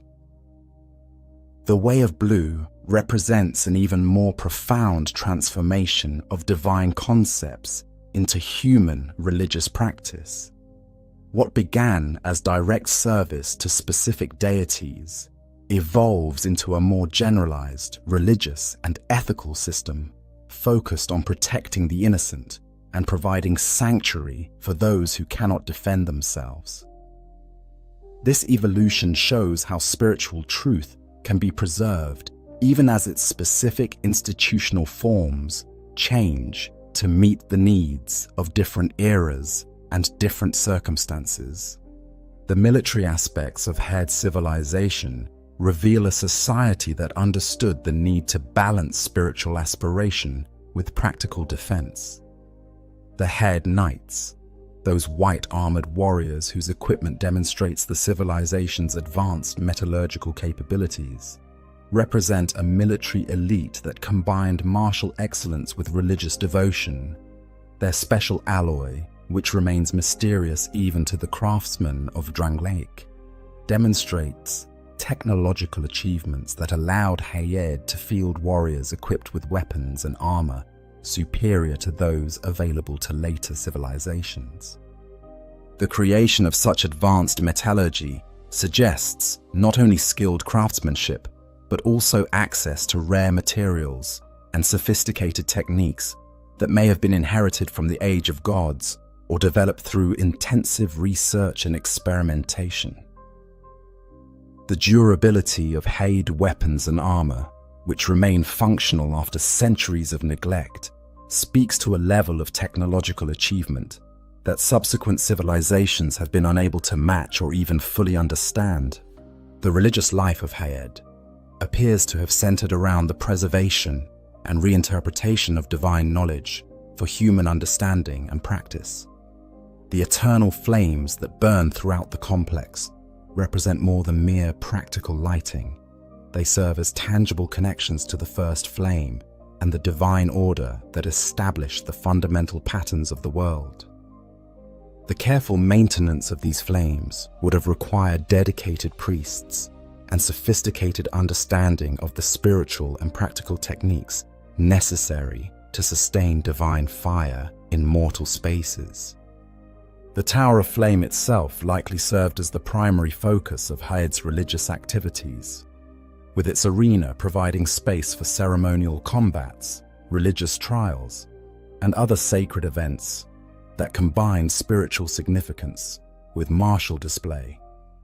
The sophisticated lever systems that can expand the arena space suggest events that could accommodate varying numbers of participants and spectators, from intimate ceremonies involving select initiates to grand public spectacles that would have drawn visitors from across the known world.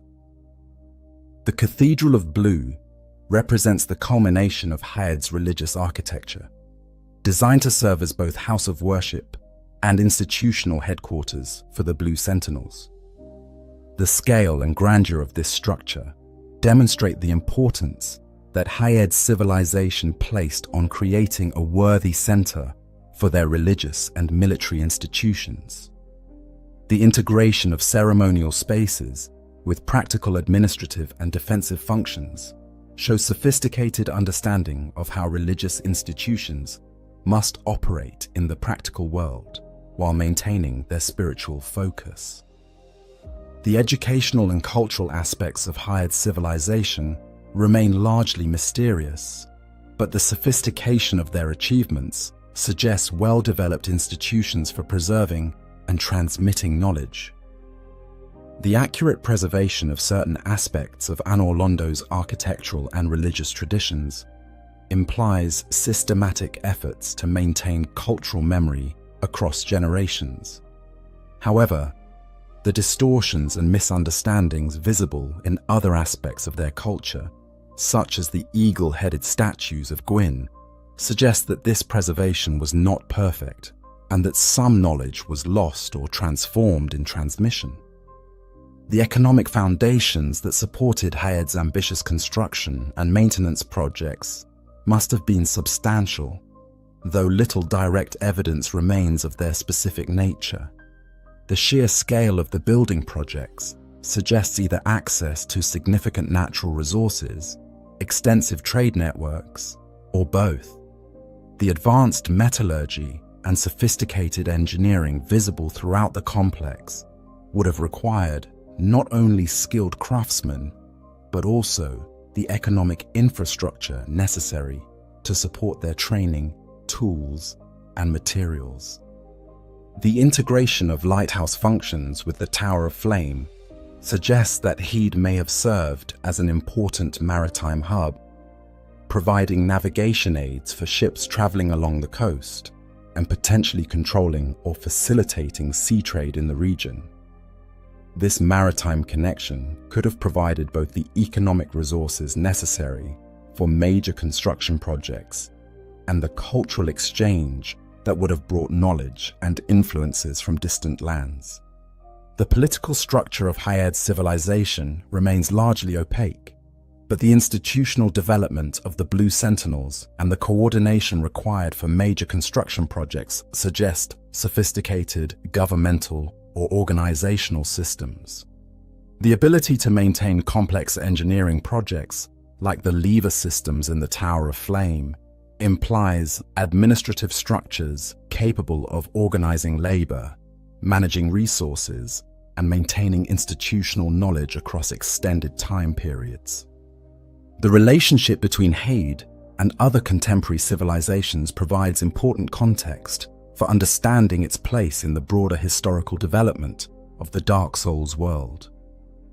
The fact that Hayed equipment and traditions survived its civilization's collapse and continued to influence later developments suggests that Hayed maintained significant contact with other regions and cultures. The eventual integration of Hayed's traditions into the broader religious and military culture of Drangleic shows how even fallen civilizations can continue to influence historical development through the preservation of their innovations and insights. The decline of Hayed appears to have been gradual rather than sudden, with the rising sea levels that eventually submerged much of the city representing the final stage of a longer process of decline. The fact that some areas of the complex remained above water and functional suggests that the inhabitants had time to adapt to changing conditions and potentially to relocate some of their most important activities to higher ground or to other locations entirely. The preservation of certain key institutions and traditions during Hayed's decline demonstrates the resilience of cultural systems when they serve genuine human needs. The Blue Sentinels and the Way of Blue continued to function even after their original homeland was lost, adapting to new circumstances while maintaining their core mission and values. This institutional survival shows how powerful cultural innovations can transcend the specific civilizations that create them.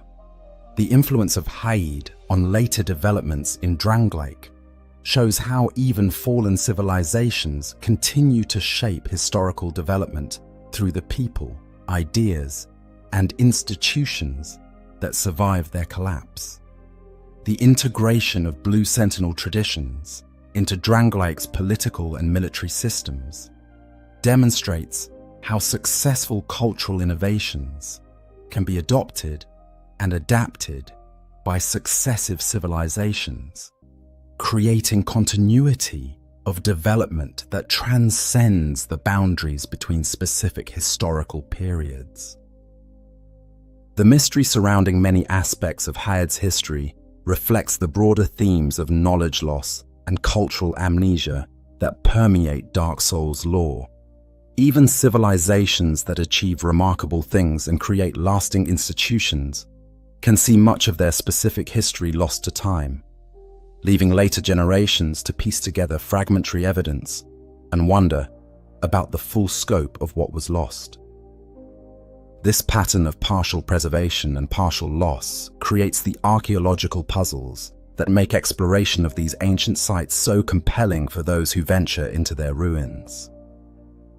The legacy of Hayed extends far beyond its physical ruins to encompass the institutional, technological, and spiritual innovations that it contributed to the broader development of human civilization in the Dark Souls world.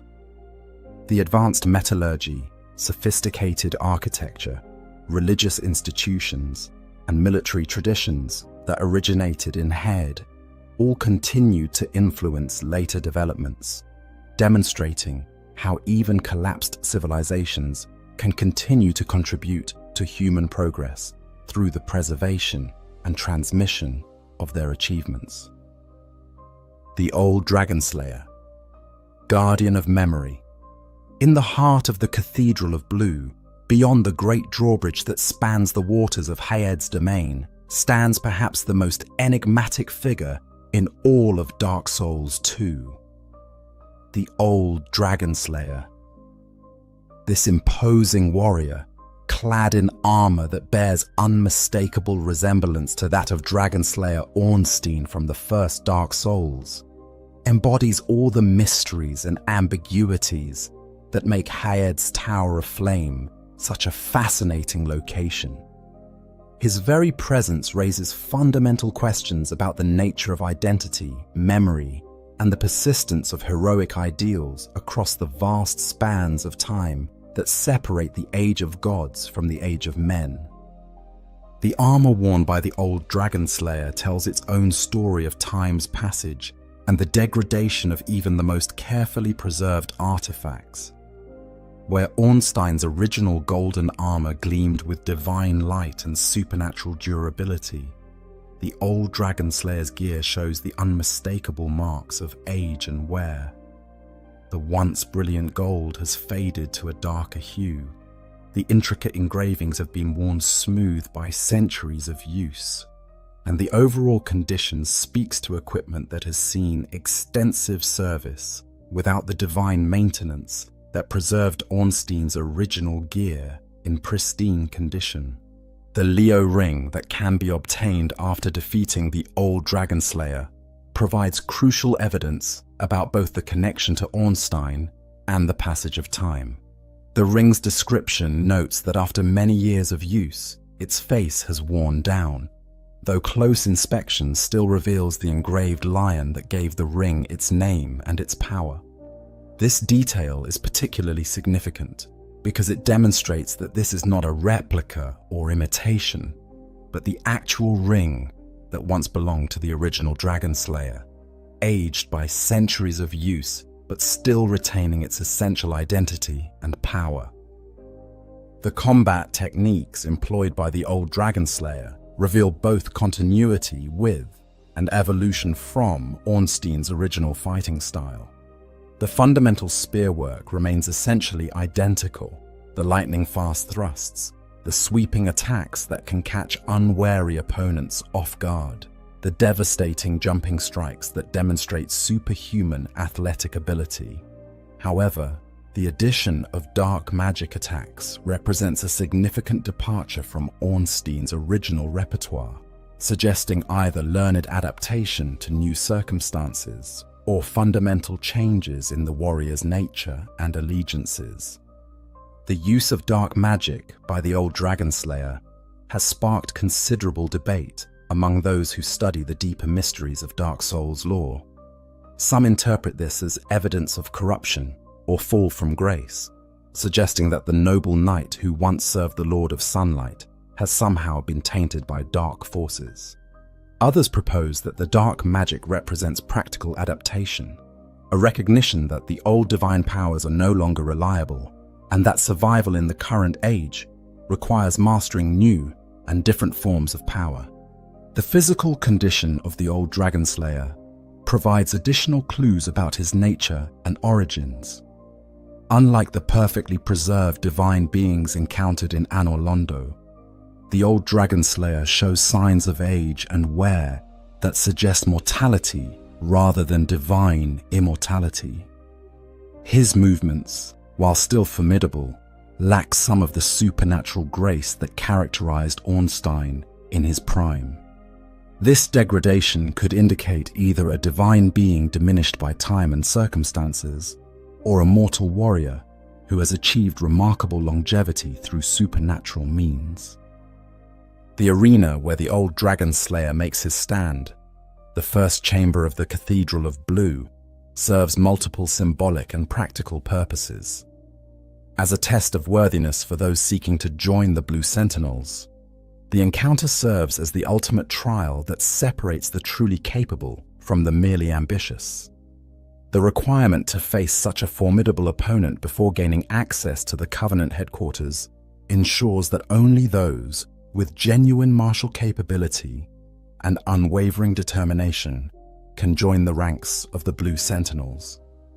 The symbolic significance of this trial extends beyond mere combat prowess to encompass deeper themes of honor, duty, and the preservation of noble ideals. The old Dragon Slayer represents the living embodiment of an earlier age's commitment to justice and protection of the innocent. By requiring potential Blue Sentinels to face him in combat, the Covenant ensures that its new members understand and accept the weight of responsibility that comes with taking up the mantle of divine justice in a mortal world. The question of the old Dragon Slayer's true identity remains one of the most debated aspects of Dark Souls 2 lore, with his soul description noting only that he is reminiscent of a certain knight that appears in old legends.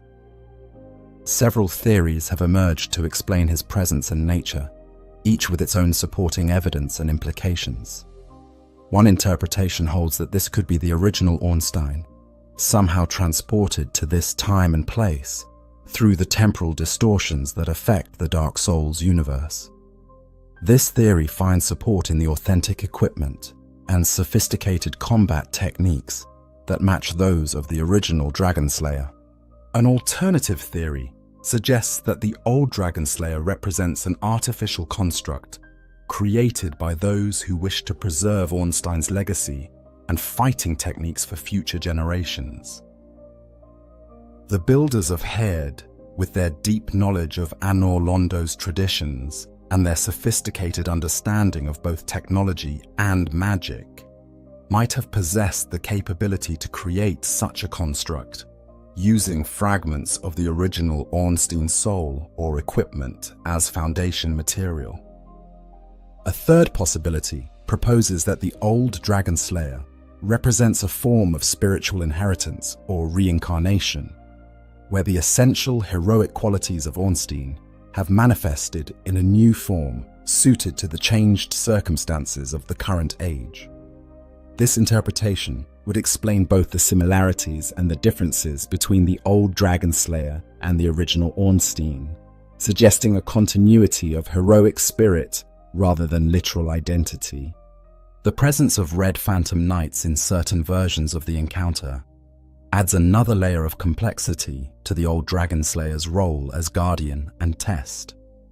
These phantoms, wielding wicked eye great shields that suggest dark or corrupted nature, serve as practice opponents that prepare potential Blue Sentinels for the types of enemies they will face in their role as guardians of justice. The ability to summon or command such phantoms suggests that the old Dragon Slayer possesses sophisticated understanding of the dark forces that threaten the innocent, even if he himself has not been corrupted by them. The institutional role that the old Dragon Slayer plays within the Blue Sentinels organization reveals important information about how Hayed's civilization approached the preservation and transmission of heroic ideals. Rather than simply venerating past heroes through statues or stories, they created a system where the actual presence and challenge of heroic figures could continue to inspire and test future generations. This approach demonstrates remarkable sophistication in understanding how heroic traditions can be kept alive and meaningful across changing circumstances.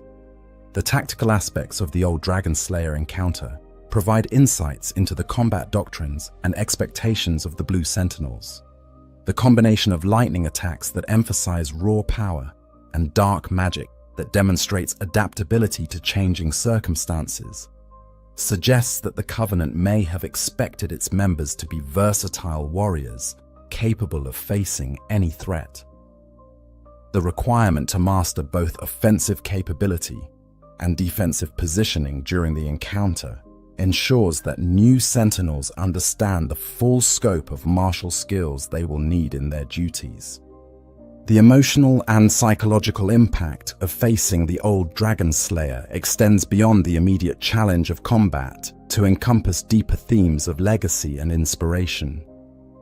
For those familiar with Ornstein's reputation and achievements, the encounter represents a direct connection to the heroic age of divine knights and dragon slayers. This connection can provide powerful motivation for those seeking to uphold similar ideals in their own time, creating a sense of continuity and purpose that transcends individual mortality. The decline and isolation evident in the old Dragon Slayer's circumstances reflect broader themes about the fate of heroes in a world that has moved beyond their original context. Regardless of his true identity, the old Dragon Slayer represents heroic ideals preserved in a world that may no longer fully understand or appreciate them. His solitary vigil in the cathedral speaks to the loneliness that can accompany the preservation of noble principles in times when such principles are no longer widely shared or supported. The equipment and items associated with the old Dragon Slayer provide tangible connections to the broader Dark Souls universe, while also demonstrating the evolution and adaptation of heroic traditions. The Dragon Slayer spear that can be crafted from his soul retains the lightning powers and dragon-slaying capabilities of the original, while bearing the marks of age and use that distinguish artifacts of the current age from the pristine divine weapons of the past. The broader implications of the old Dragon Slayer's presence extend to fundamental questions about the nature of heroism and its preservation across time. His existence suggests that heroic ideals and capabilities can persist even when the original circumstances that created them have long since passed away. This persistence offers hope that the noble traditions of the past can continue to inspire and guide future generations, even in times when such traditions seem forgotten or irrelevant. The mystery surrounding the old Dragon Slayer ultimately enhances rather than diminishes his significance as a character and symbol. By leaving key questions about his identity and nature unanswered, the game allows him to serve as a vessel for multiple interpretations and meanings. He can represent literal continuity with the past, symbolic preservation of heroic ideals, or the evolution of noble traditions to meet changing circumstances. And perhaps all of these meanings simultaneously. The Hyde Knights, warriors lost in time. Among the most haunting and mysterious figures that populate the ruins of Head's Tower of Flame are the Head Knights themselves, those white-armored warriors who sit motionless throughout the complex until provoked into action. These enigmatic figures embody the temporal distortions and historical mysteries that make Dark Souls 2 such a compelling exploration of how the past refuses to remain buried. Their very presence defies conventional understanding of time and mortality, serving as living reminders of a civilization that fell beneath the waves long before the current age began. The armor worn by the head knights tells a story of craftsmanship that has transcended its original era. The distinctive white and silver coloration, combined with the sophisticated metallurgy that has kept these suits functional for countless centuries, demonstrates the advanced technological capabilities of Hayed's civilization.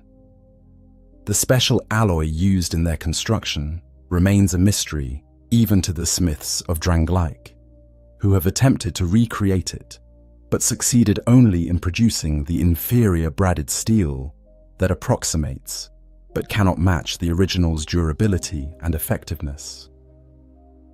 The arrows that pierce the head knight's armor provide crucial clues about what appears to have been their final battle and the circumstances that led to their current state.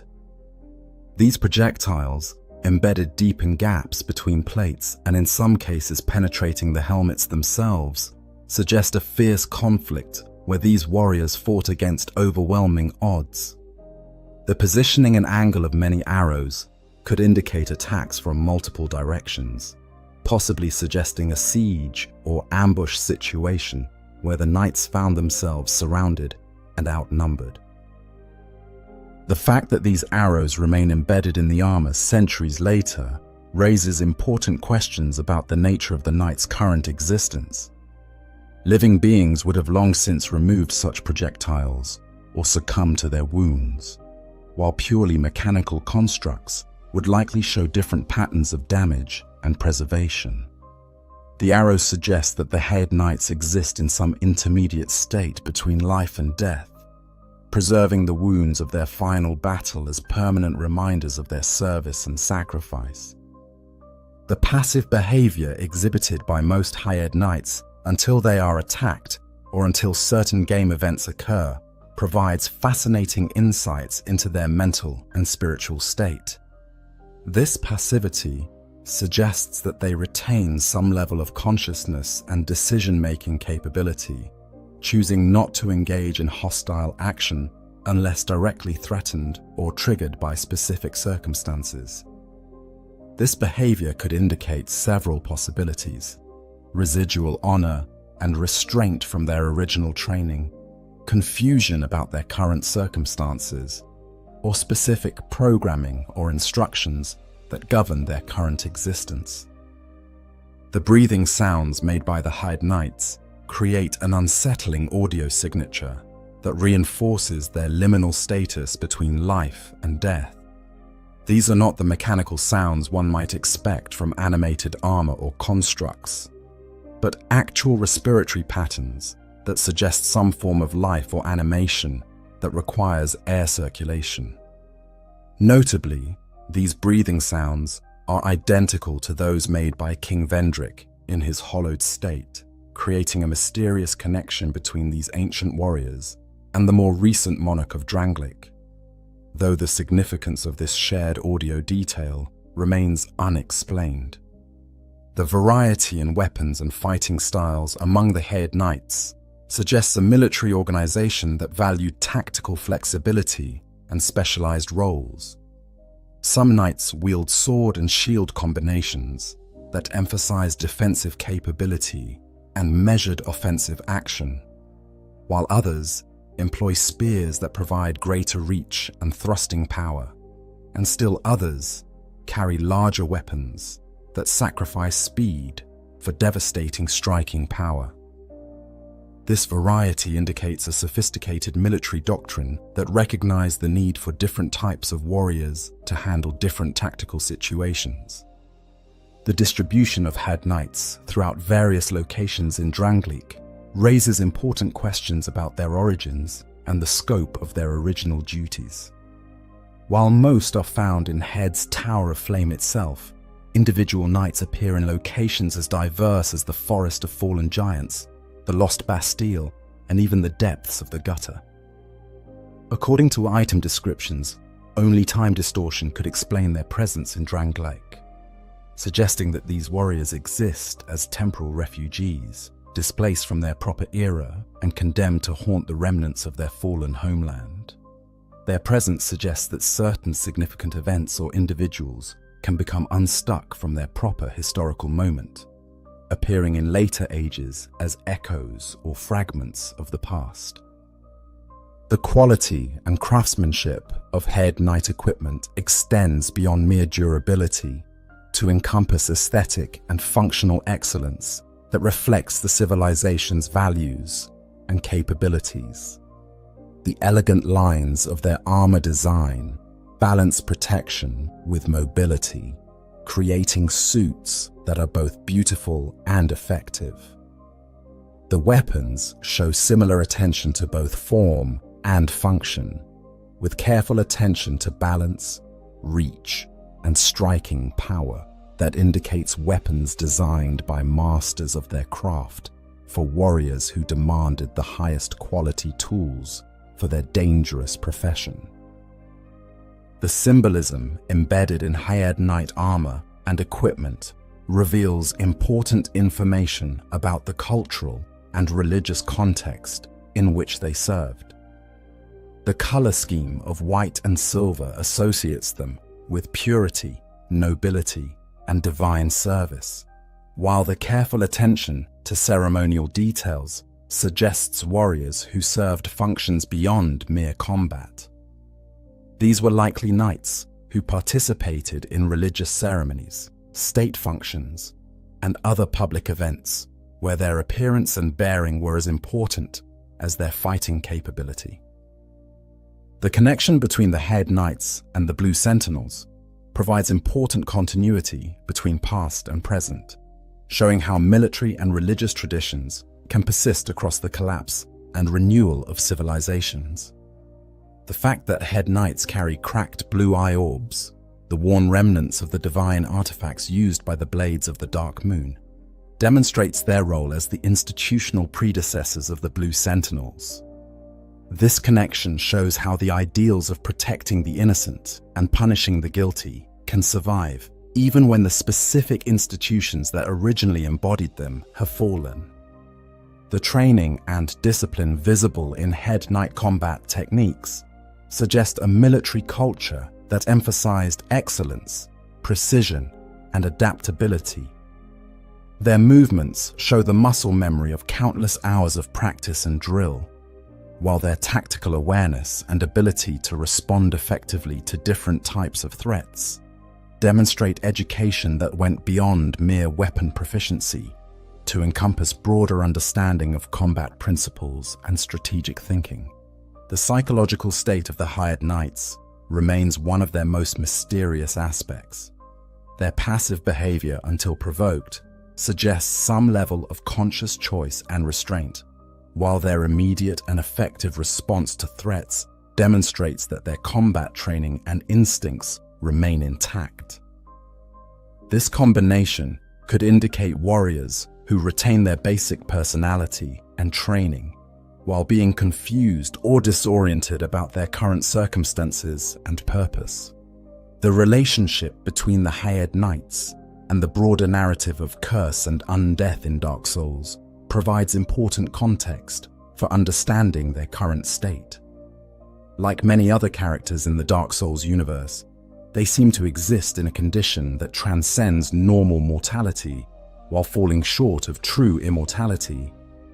This liminal state allows them to persist across vast spans of time, while also subjecting them to the gradual erosion of memory, purpose, and identity that affects so many of the undead characters in the series. The impact of the Hayed Knights on players and the broader Dark Souls community demonstrates the power of environmental storytelling and mysterious characterization. These figures manage to be simultaneously pitiable and threatening, ancient and immediate, mysterious and understandable. Their presence adds emotional weight to the exploration of Hayed's Tower of Flame, while also serving as formidable gameplay challenges that require skill and strategy to overcome. The preservation of the Hayed Knights across such vast spans of time speaks to the power of duty, honor, and institutional loyalty to transcend individual mortality and historical change. Even in their diminished and confused state, these warriors continue to embody the values and principles that defined their original service.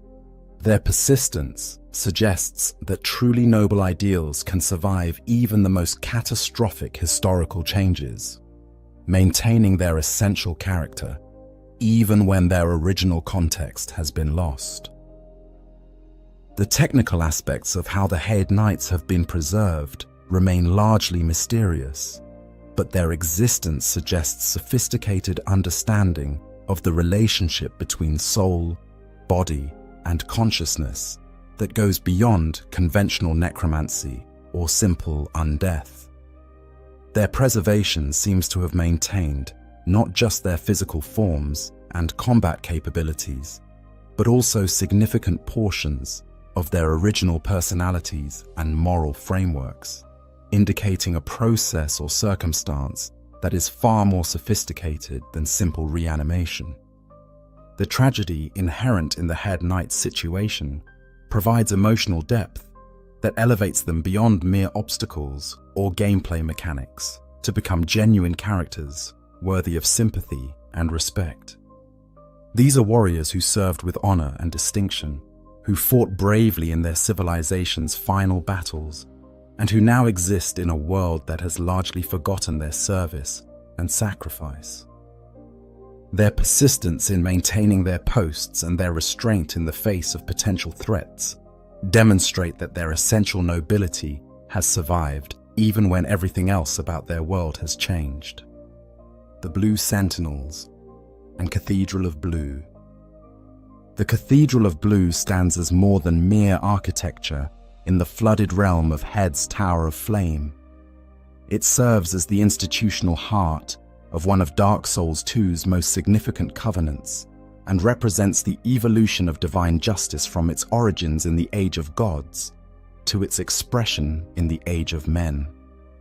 This magnificent structure, with its soaring spires and Gothic grandeur, houses the Blue Sentinels, that covenant of righteous warriors who have taken upon themselves the sacred duty of protecting the innocent and punishing those who prey upon the defenseless. The physical grandeur of the Cathedral of Blue reflects the ambitious scope of the institution it houses. The massive scale of the structure, with its towering walls and elaborate architectural details, demonstrates the importance that Head civilization placed on creating a worthy headquarters for their premier military and religious order. The careful integration of defensive features with ceremonial spaces shows sophisticated understanding of how religious institutions must operate in a world where spiritual ideals often conflict with worldly realities. The connection between the Blue Sentinels and their predecessor organization, the Blades of the Dark Moon, provides crucial insight into how divine institutions adapt to changing circumstances while maintaining their core mission and values. The Blades of the Dark Moon serve directly under Gwendolyn, receiving divine guidance and supernatural support for their mission of punishing sinners and protecting the faithful. The Blue Sentinels, by contrast, operate as a human institution with mortal leadership, relying on human organization and determination rather than direct divine intervention. This transition from divine to human institution reveals both losses and gains inherent in such transformations. The Blue Sentinels lack the direct divine authority and supernatural powers that made the Blades of the Dark Moon such formidable agents of divine justice. Their cracked blue eye orbs represent degraded versions of the original divine artifacts, worn down by time and use, but still retaining enough power to function for their intended purpose. However, the human leadership and institutional structure of the Blue Sentinels provides flexibility and adaptability that pure divine service might lack. allowing the organization to evolve and respond to changing circumstances in ways that divine servants bound by absolute divine will might not. Blue Sentinel Targray, the leader of the Covenant, embodies the transition from divine service to human leadership. Unlike Gwendolyn, who commanded the Blades of the Dark Moon through direct divine authority and supernatural presence, Targray leads through human qualities of experience, wisdom, and moral authority. His presence in the cathedral represents the humanization of divine justice, the transformation of abstract divine principles into practical human organization capable of operating effectively in the mortal world. The recruitment and training processes employed by the Blue Sentinels reveal sophisticated understanding of the qualities necessary for effective service in their demanding role.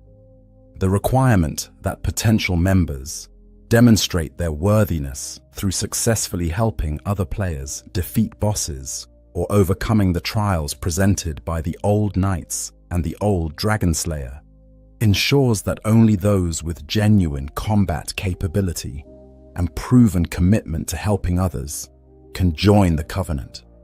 The Token of Fidelity system used by the Blue Sentinels provides an elegant solution to the problem of measuring and rewarding service that cannot be easily quantified through conventional means.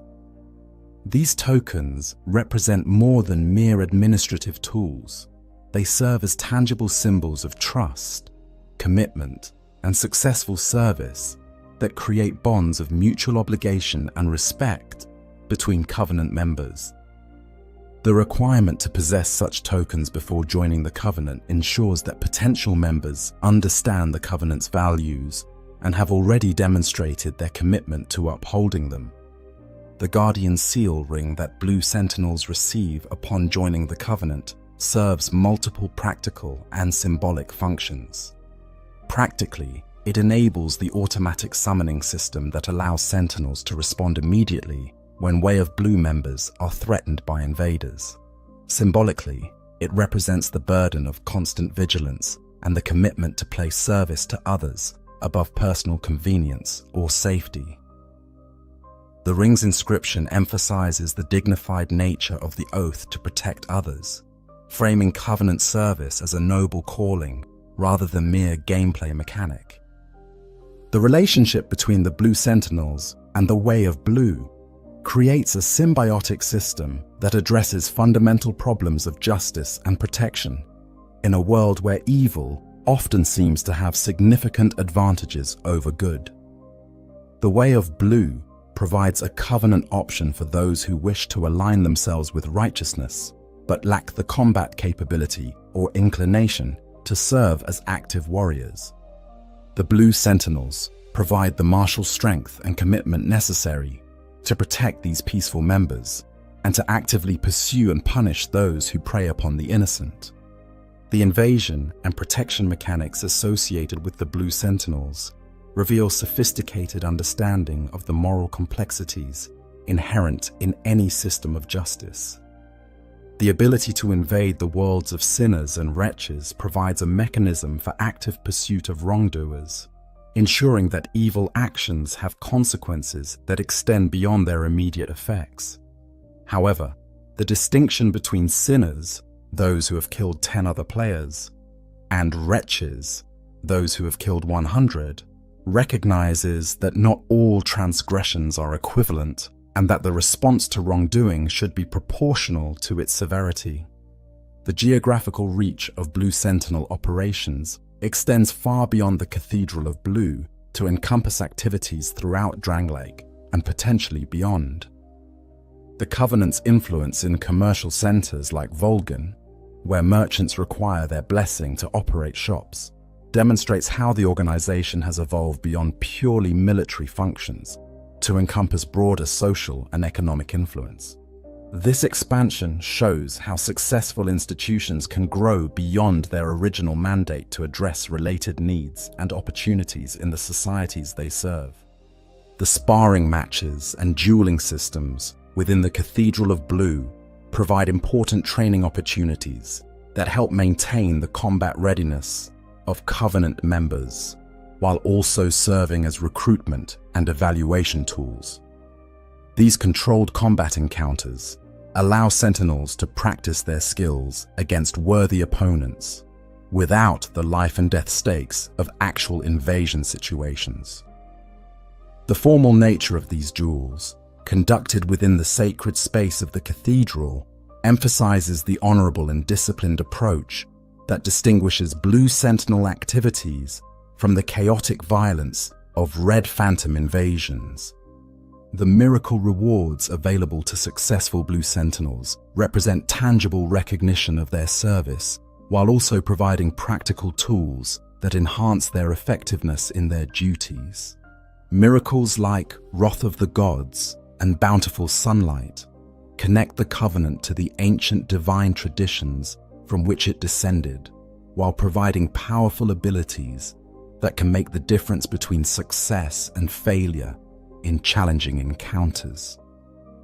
The fact that these miracles are otherwise difficult or impossible to obtain in Drangleic emphasizes the special relationship between the Blue Sentinels and the preserved divine knowledge housed in their cathedral. The institutional memory preserved within the Cathedral of Blue represents one of the most significant repositories of knowledge about the Age of Gods and the early development of human civilization in the Dark Souls world. The preservation of accurate information about the Blades of the Dark Moon, the divine origins of their artifacts and practices, and the proper understanding of divine justice demonstrates sophisticated institutional mechanisms for maintaining cultural continuity across vast spans of time and dramatic historical changes. The challenges facing the Blue Sentinels in the current age reflect broader themes about the difficulty of maintaining noble ideals in a world that often seems indifferent or hostile to them. The Covenant operates in a landscape where evil often appears to have significant advantages, where the innocent frequently lack effective protection, and where the very foundations of moral order seem to be constantly under threat. The persistence of the Blue Sentinels in the face of these challenges demonstrates the power of institutional commitment and shared values to maintain hope and purpose even in the darkest of times. The internal culture and traditions of the Blue Sentinels, while not extensively documented, can be inferred from their practices and the behavior of their members. The emphasis on honor, duty, and service to others suggests a culture that values selflessness and moral courage above personal advancement or material gain. The formal procedures and ceremonial aspects of Covenant membership indicate an organization that understands the importance of ritual and tradition in maintaining group cohesion and commitment to shared values. The evolution of Blue Sentinel doctrine and practice over time demonstrates the organization's ability to adapt to changing circumstances while maintaining its core mission and values. The incorporation of new technologies, tactics, and organizational structures shows institutional flexibility that has allowed the Covenant to remain relevant and effective despite the massive historical changes that have occurred since its founding. This adaptability suggests leadership that understands the difference between essential principles that must be preserved and tactical details that can be modified as circumstances require. The broader impact of the Blue Sentinels on Drangleic society extends beyond their immediate membership to influence social norms, political structures, and cultural values throughout the kingdom. Their reputation for integrity and effectiveness has made them a significant political force, while their commitment to protecting the innocent has created expectations and standards that influence how other institutions and individuals behave. This broader influence demonstrates how successful Covenant organizations can shape entire societies through their example and their active involvement in addressing social problems. The future prospects for the Blue Sentinels depend on their ability to continue attracting worthy members and adapting to new challenges while maintaining their essential character and mission. The Covenant's success in transitioning from its divine origins to human institutional form suggests robust foundations that could support continued evolution and development. However, the increasing darkness and chaos visible throughout Drangleic suggests that the Covenant will face increasingly severe tests of its capabilities and commitment in the times ahead. The Old Knights, Trials of the Faithful. Standing sentinel throughout the flooded corridors and platforms of Head's Tower of Flame are the Old Knights, those massive, armored figures whose very presence speaks to ages so distant that their original purpose has been lost to memory. These towering warriors represent more than mere obstacles to overcome. They serve as living monuments to a forgotten era, embodying the persistence of duty even when the reasons for that duty have been obscured by the passage of countless centuries. The physical characteristics of the Old Knights immediately distinguish them from any other warriors encountered in Drangleic. Their enormous stature, easily dwarfing even the largest human fighters, suggests origins that transcend normal human limitations. The massive armor that encases their forms shows craftsmanship of extraordinary quality, with plates and joints that have maintained their integrity despite obvious signs of age and wear. The green patination that covers much of their equipment speaks to centuries of exposure to the elements, yet the fundamental structure remains sound enough to support their continued function as guardians of Hayed's sacred spaces. The weapons wielded by the Old Knights demonstrate both the martial culture of their era and the specialized roles they were designed to fulfill.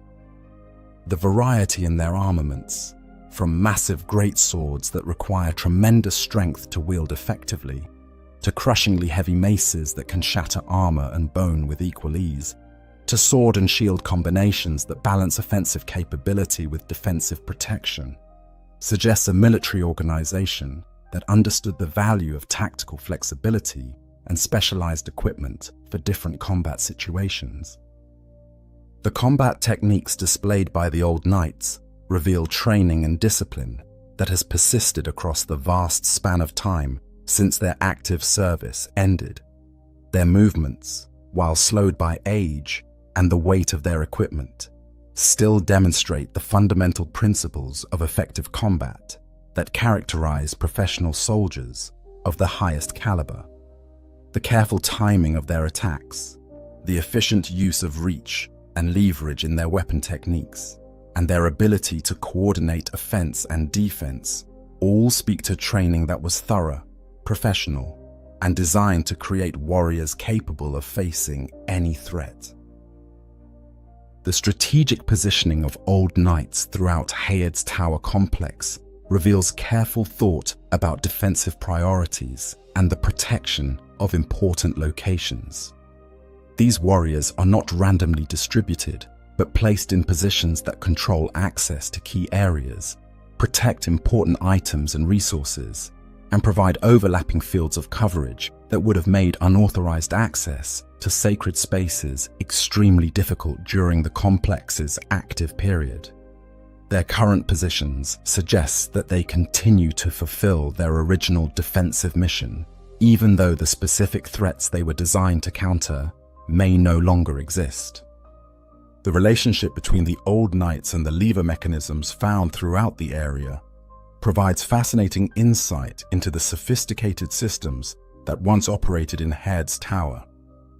These ancient warriors serve as both guardians of the lever systems and, upon their defeat, revelation of the mechanisms themselves. This connection suggests that the old knights were specifically positioned to control access to these important systems, ensuring that only those with sufficient strength and determination could operate the mechanisms that controlled various aspects of the complex's function. The arena expansion system in the Tower of Flame represents perhaps the most sophisticated example of the integration between the old knights and the complex's mechanical systems. The defeat of specific old knights reveals levers that can raise additional sections of the arena floor, expanding the fighting space for the confrontation with the Dragon Rider boss. This system demonstrates remarkable engineering sophistication, while also showing how the old knights served as both guardians and integral components of larger systems designed to test and challenge visitors to the complex. The items and equipment that can be obtained from defeated old knights provide important clues about their origins and the civilization that created them. The cracked blue-eye orbs that they carry connect them directly to the Blue Sentinels and the broader tradition of divine justice that originated with the blades of the Dark Moon. These artifacts suggest that the old knights served functions beyond mere combat, participating in the religious and judicial activities that were central to Hyde's civilization. The Collector's Edition Guide provides crucial additional context for understanding the old knights' current role in Hyde's Tower, describing them as potential trials for would-be Knights of the Blue. This interpretation reframes their presence from mere obstacle to meaningful test, suggesting that their continued function serves the current needs of the Blue Sentinels, rather than simply persisting from outdated defensive requirements. The guide's observation that the old knights possess the cracked blue-eye orbs that prospective Blue Sentinels require frames the encounters with them as rites of initiation, rather than random combat encounters. The psychological impact of the old knights extends beyond their immediate physical threat to encompass deeper themes about the weight of history and the persistence of duty across time. These figures represent the continuation of service, even when the original context and purpose of that service has been lost or transformed beyond recognition.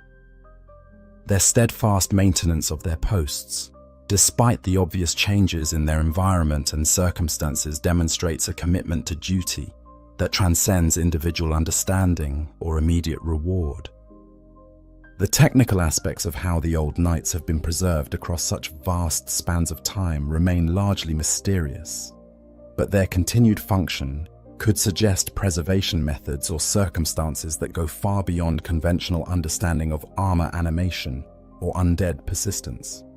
Unlike simple animated armor or basic undead creatures, the old knights demonstrate sophisticated tactical awareness, coordinated movement, and apparently unlimited endurance that suggests preservation of not just physical form, but also significant portions of their original training and capabilities.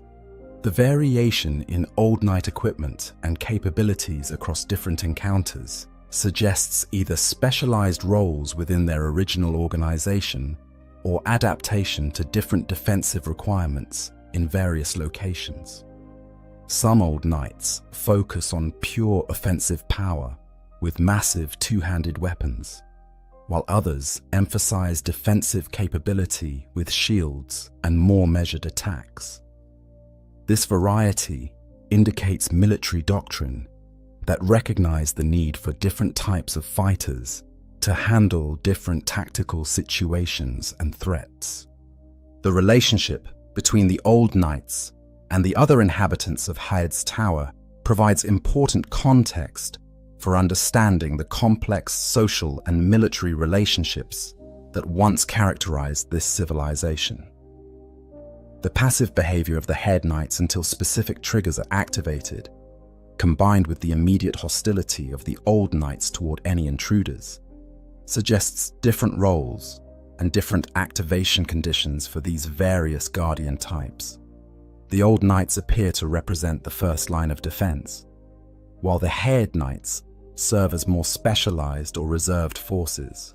The durability and maintenance requirements of Old Knight equipment speak to the advanced metallurgy and engineering capabilities of Heard's civilization. The fact that their weapons and armor remain functional after centuries of neglect demonstrates manufacturing quality that exceeds anything available in the current age of Drangleic. The weapon's extremely low durability when used by modern warriors suggests either degradation over time or fundamental incompatibility between ancient manufacturing techniques and current maintenance capabilities. The symbolic significance of the Old Knights extends beyond their immediate function to encompass broader themes about the relationship between past and present, the persistence of duty across changing circumstances, and the way that ancient institutions can continue to serve purposes even when their original context has been transformed. These figures represent the weight of history made manifest, the way that past decisions and commitments continue to shape present realities, even when the reasons for those original decisions have been forgotten.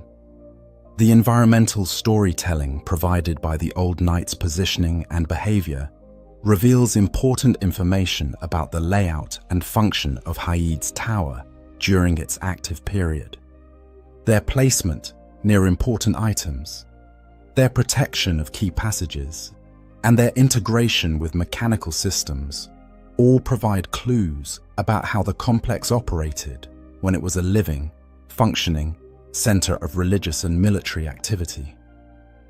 The Old Knights serve as archaeological evidence made animate, preserving through their continued function information about past arrangements and priorities that might otherwise have been lost. The challenge level and combat difficulty presented by the Old Knights creates an interesting dynamic where these ancient guardians often prove more formidable than the official bosses of the area. This difficulty relationship suggests that the Old Knights were indeed intended to serve as significant trials rather than mere obstacles, requiring genuine skill and strategy to overcome rather than simple persistence or overwhelming force. Their challenge level reflects the serious nature of the tests they were designed to administer and the importance of ensuring that only truly capable individuals could access the sacred spaces they protect. The broader implications of the Old Knights' existence extend to fundamental questions about the nature of duty, the persistence of institutional memory, and the way that ancient civilizations can continue to influence present events through the preservation of their most important values and practices. These figures demonstrate that even when specific knowledge and understanding are lost, the essential commitment to core principles can persist and continue to serve meaningful purposes for new generations who encounter and must grapple with the legacy of the past. Environmental storytelling and hidden truths. The flooded ruins of Heard's Tower of Flame tell their story not through explicit exposition or detailed written records, but through the subtle language of environmental design and architectural detail that rewards careful observation and thoughtful interpretation. Every broken stone, every water-stained wall, every carefully preserved artifact speaks to the broader narrative of rise, glory, decline, and submersion that characterizes this remarkable location. The art of environmental storytelling reaches perhaps its highest expression in Dark Souls 2 through these ruins, where the physical environment itself becomes a character in the larger story. The water levels throughout the complex provide the most obvious evidence of the catastrophic changes that have transformed Heard from a thriving city to a partially submerged ruin. The varying depths of flooding in different areas tell a story of gradual submersion rather than sudden disaster, with some locations showing evidence of adaptation to rising water levels, while others appear to have been abandoned when the situation became untenable.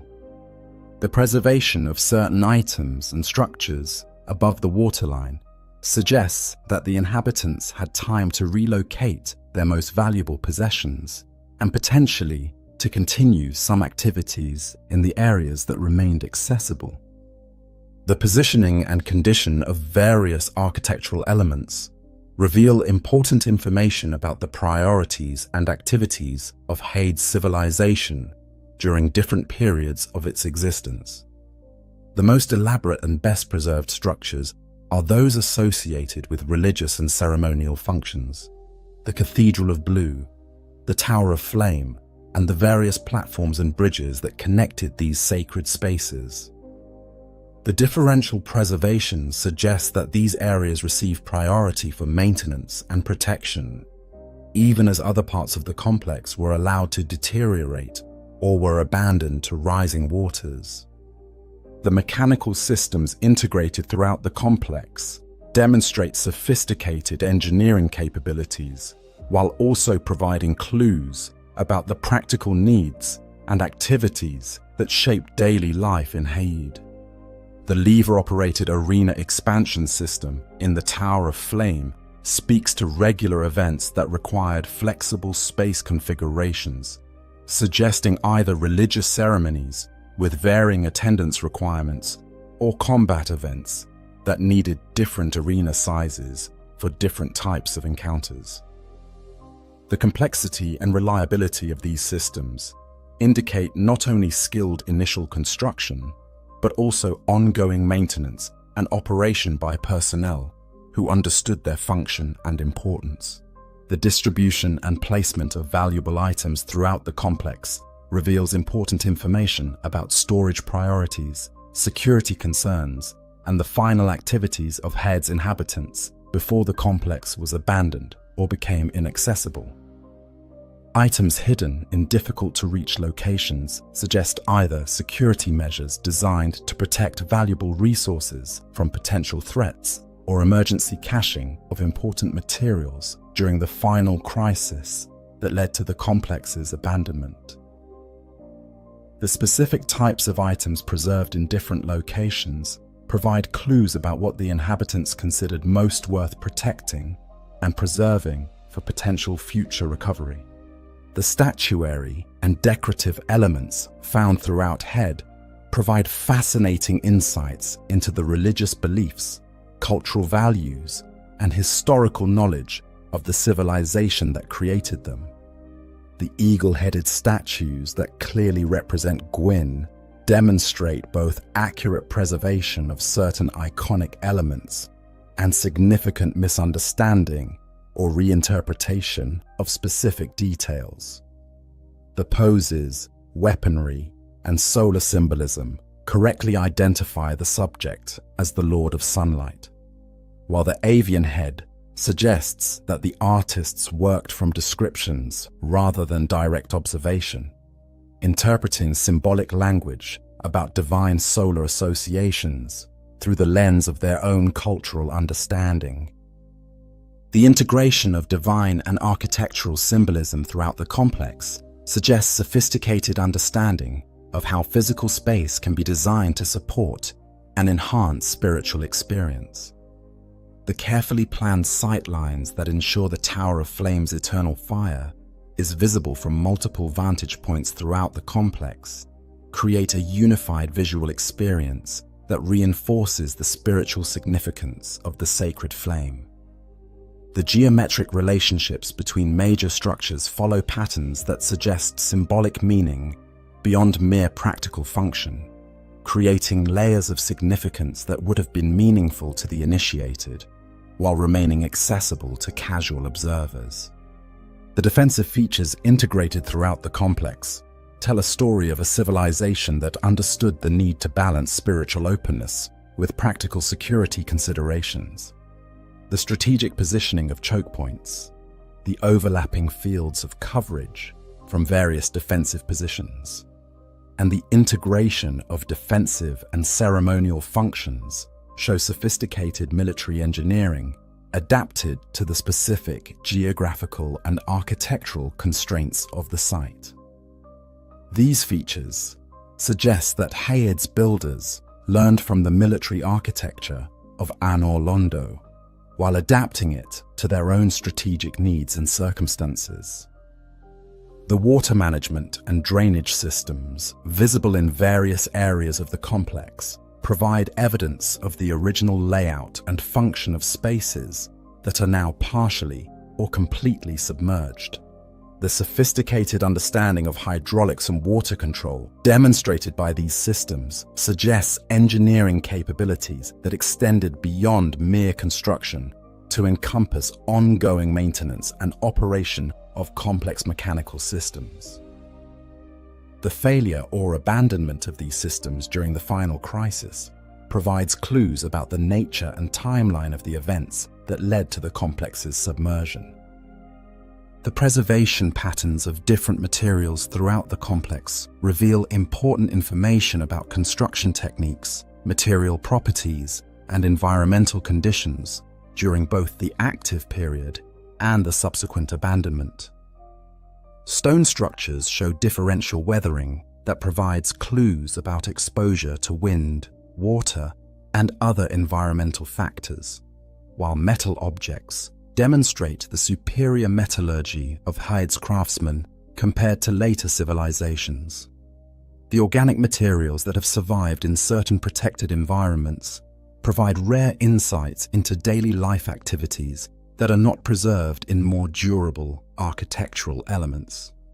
The acoustic properties of various spaces within the complex demonstrate sophisticated understanding of how architectural design can enhance communication, ceremony, and community activities.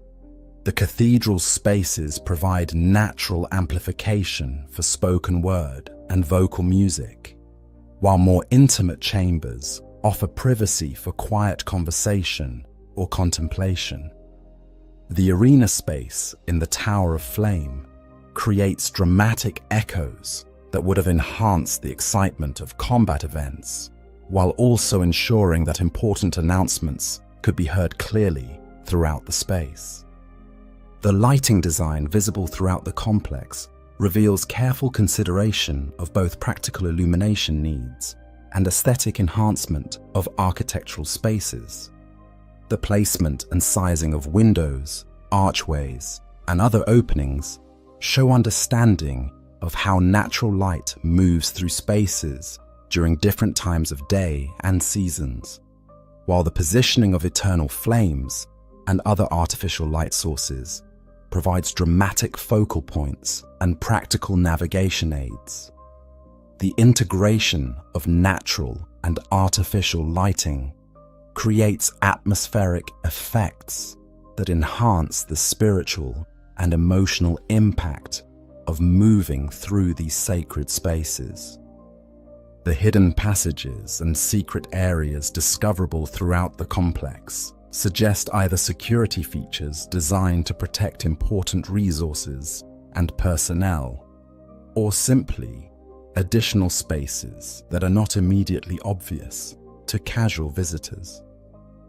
The careful concealment of these areas, combined with the valuable items and strategic positions they often contain, indicates that they served important functions during the complex's active period.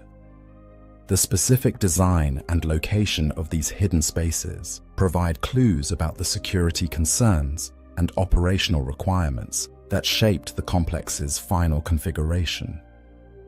The integration of natural landscape features with architectural elements demonstrates sophisticated understanding of how human construction can work with, rather than against, existing geographical conditions. The use of natural rock formations as foundations for artificial structures, the adaptation of building layouts to work with existing water features and elevation changes, and the preservation of natural vistas and landscape elements show environmental awareness that goes beyond mere practical efficiency to encompass aesthetic and spiritual considerations. The wear patterns and damage visible throughout the complex provide important evidence about usage patterns, maintenance practices, and the events that led to its eventual abandonment. Heavy wear in certain areas suggests high traffic or frequent use, while pristine preservation in other locations indicates either limited access or careful maintenance. The specific types and patterns of damage reveal information about both gradual deterioration over time and specific catastrophic events that caused sudden destruction or abandonment of particular areas. The ritual and ceremonial features integrated throughout the complex demonstrate the importance of religious and spiritual activities in the daily life of Hayed's civilization. The carefully designed processional routes, the strategic placement of altars and shrines, and the integration of symbolic elements into practical architectural features all show how spiritual considerations shaped every aspect of the complex's design and function. These features provide insights into religious practices and beliefs that complement and expand upon the information available from written sources and artifact descriptions. The evidence of adaptation and modification visible throughout the complex tells a story of a living, evolving institution that changed over time to meet new needs and respond to changing circumstances. Areas that show multiple phases of construction, spaces that were clearly repurposed from their original function, and systems that were modified or expanded to accommodate new requirements, all demonstrate the flexibility and adaptability that allowed Hayed's civilization to persist and thrive over extended periods despite changing conditions and evolving needs. The Dragon Rider and Guardian. Dragon, Vendrick's influence. The presence of both a Dragon Rider and a Guardian Dragon within the confines of Hayed's Tower of Flame represents more than mere coincidence. These figures embody the complex political and military relationships that connected the ancient realm of Hayed to the more recent kingdom of Drangleic under King Vendrick's rule. Their placement within this sacred space tells a story of institutional evolution, political alliance, and the ways in which newer powers must accommodate and work within the frameworks established by their predecessors. The Dragon Rider, who makes his stand in the Tower of Flame itself, represents the elite military forces that served King Vendrick with unwavering loyalty and exceptional skill. These warriors, mounted on worms and feared across the battlefield for their unparalleled strength, underwent training so arduous and dangerous that many aspirants were literally torn apart by the very creatures they sought to command. Only the most exceptional individuals could complete this training and join the elite ranks of Vendrick's Dragon Riders, making each one a warrior of extraordinary capability and proven determination. The positioning of a Dragon Rider as the primary guardian of Hayed's Tower of Flame speaks to the integration of Vendrick's military forces with the existing sacred and defensive structures of the ancient realm. Rather than simply displacing or destroying the older institutions, Vendrick's approach appears to have involved careful integration that respected existing traditions, while ensuring that his own authority and military presence were clearly established in strategically important locations. The arena configuration that the Dragon Rider defends reveals sophisticated understanding of both combat requirements and ceremonial needs. The circular platform, with its carefully designed lever systems that can expand the fighting space as needed, demonstrates engineering capabilities that bridge the gap between Hayed's ancient mechanical sophistication and Vendrick's more recent military requirements. The arena serves multiple functions: as a defensive position that controls access to important areas of the complex, as a training ground where warriors can test their skills against worthy opponents, and as a ceremonial space where formal challenges and ritual combats can be conducted with appropriate dignity. The combat techniques employed by the Dragon Rider reflect the advanced military doctrine that characterized Vendrick's elite forces.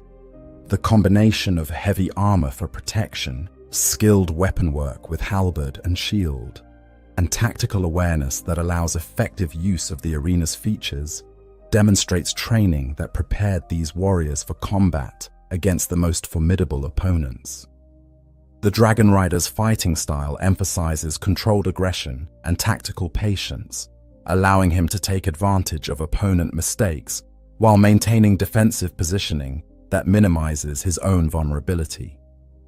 The symbolic significance of placing a Dragon Rider in the Tower of Flame extends beyond mere military practicality to encompass broader themes about the relationship between temporal and spiritual authority. By positioning one of his elite warriors in this sacred space, Vendrick demonstrates both his respect for Heed's religious traditions and his determination to ensure that these traditions serve the broader interests of his kingdom. The Dragon Rider serves as a bridge between old and new, representing continuity with past traditions, while ensuring that current political realities are properly acknowledged. The guardian dragon that watches over the bridge leading to the Cathedral of Blue represents an even more complex layer of political and military arrangement. This creature, which appears only in certain versions of the game, serves as both a formidable guardian and a symbol of the sophisticated dragon-taming capabilities that characterized some of the most advanced civilizations in Dark Souls lore. The dragon's placement suggests that it serves the same general defensive purpose as the Dragon Rider, but represents either an alternative arrangement or an additional layer of security for the most sacred areas of the complex. The relationship between the Guardian Dragon and the Dragon Rider reveals important information about the tactical doctrines and strategic thinking that shaped Vendrick's approach to integrating existing defensive systems with his own military requirements. Rather than simply replacing ancient guardians with his own forces, the arrangement suggests a layered defense system that takes advantage of both traditional protections and more recent military innovations. This approach demonstrates sophisticated strategic thinking that recognizes the value of existing systems while ensuring that newer capabilities are properly integrated and utilized. The implications of dragon-taming technology being available to Vendrick's forces extend far beyond the immediate defensive requirements of Hayed's Tower to encompass broader questions about the technological and magical capabilities that characterized his reign. The ability to train, control, and deploy dragons as guardian creatures suggests access to knowledge and techniques that may have been inherited from earlier civilizations or developed through intensive research and experimentation. This technological capability would have provided significant military and political advantages that help explain Vendrick's success in establishing and maintaining his kingdom. The integration of both Dragon Rider and Guardian Dragon into the existing sacred and defensive framework of Hayed's Tower demonstrates remarkable sensitivity to the religious and cultural significance of the location. Rather than simply imposing his will through overwhelming force, Vendrick's approach appears to have involved careful negotiation and accommodation that allowed existing institutions to continue functioning, while ensuring that his authority was properly recognized and his strategic requirements were met. The training and selection processes that produced both Dragon Riders and Guardian Dragons reveal important information about the values and priorities that characterized Vendrick's military establishment. The emphasis on exceptional individual capability, the willingness to accept high casualty rates during training, and the investment of enormous resources in developing elite units all suggest a military doctrine that prioritized quality over quantity and recognized that certain strategic objectives could only be achieved through the deployment of truly exceptional forces. The maintenance and support requirements for both Dragon Riders and Guardian Dragons would have created significant logistical challenges that required sophisticated organizational capabilities and substantial resource commitments. The care and feeding of dragon mounts, the maintenance of specialized equipment, and the ongoing training required to keep both riders and mounts at peak effectiveness would have required dedicated infrastructure and personnel that represented major investments in military capability. The psychological impact of having both Dragon Rider and Guardian Dragon present at Hayed's Tower extends beyond their immediate combat effectiveness to encompass broader symbolic and political implications. These formidable guardians serve as visible reminders of Vendrick's power and reach, demonstrating that even the most sacred and traditionally autonomous locations fall within his sphere of influence and protection. At the same time, their presence within the existing religious and ceremonial framework shows respect for traditional authority and suggests partnership rather than conquest. The tactical coordination between different guardian types within the complex reveals sophisticated understanding of how different military assets can be combined to create defensive systems that are more effective than the sum of their individual parts.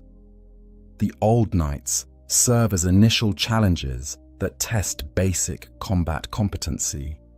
The Dragon Rider provides a serious trial of martial skill and determination, and the Guardian Dragon represents an ultimate test that requires advanced tactical thinking and specialized knowledge to overcome successfully. The technological implications of the mechanical systems that support both Dragon Rider and Guardian Dragon operations demonstrate the advanced engineering capabilities that characterize the height of Drangleick's civilization. The arena expansion mechanisms, the bridge controls, and the support systems required for Dragon maintenance all represent sophisticated engineering solutions that required both theoretical knowledge and practical craftsmanship of the highest order. The broader strategic context that led to the placement of these guardians at Hayed's Tower reflects Vendrick's understanding of the location's importance, not just as a religious center, but as a strategic position that controlled access to important resources, trade routes, and political influences.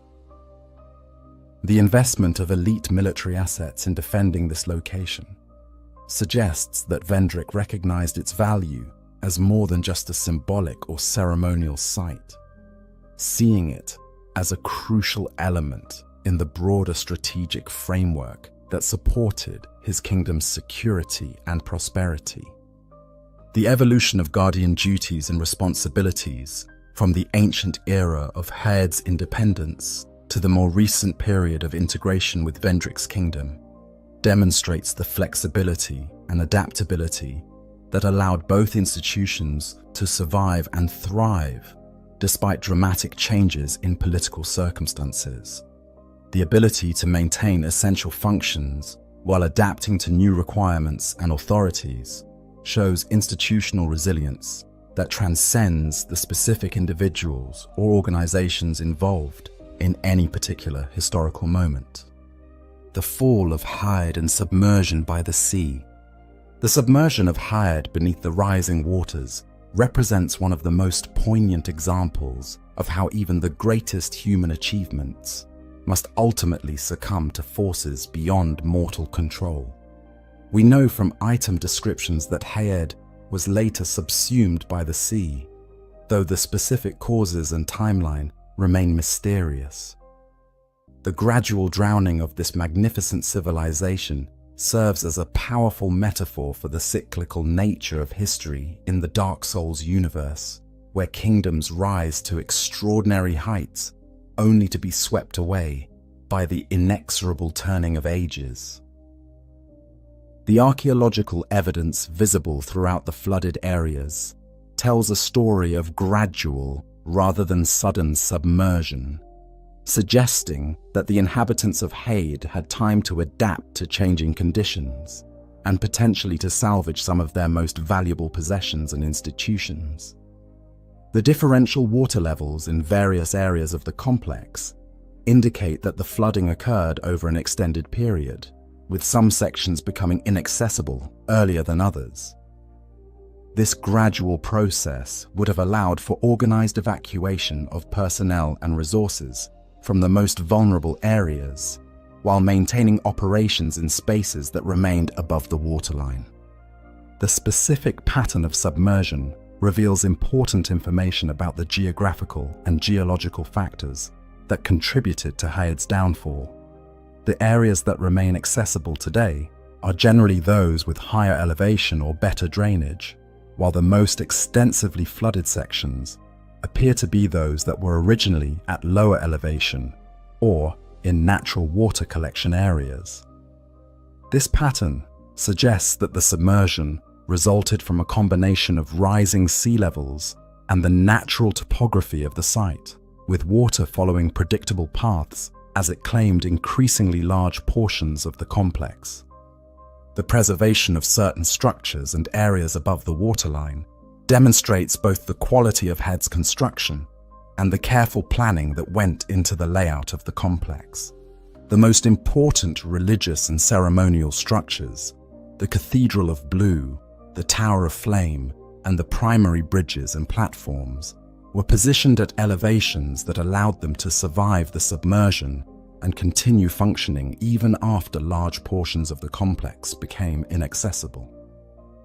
This preservation suggests either remarkable foresight in the original planning or subsequent modifications that prioritize the protection of the most essential facilities.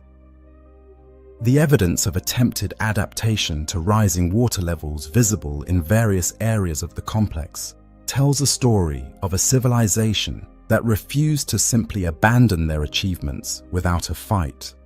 Modified drainage systems, raised walkways, and protective barriers all suggest efforts to maintain access to important areas and to continue essential operations despite increasingly challenging conditions.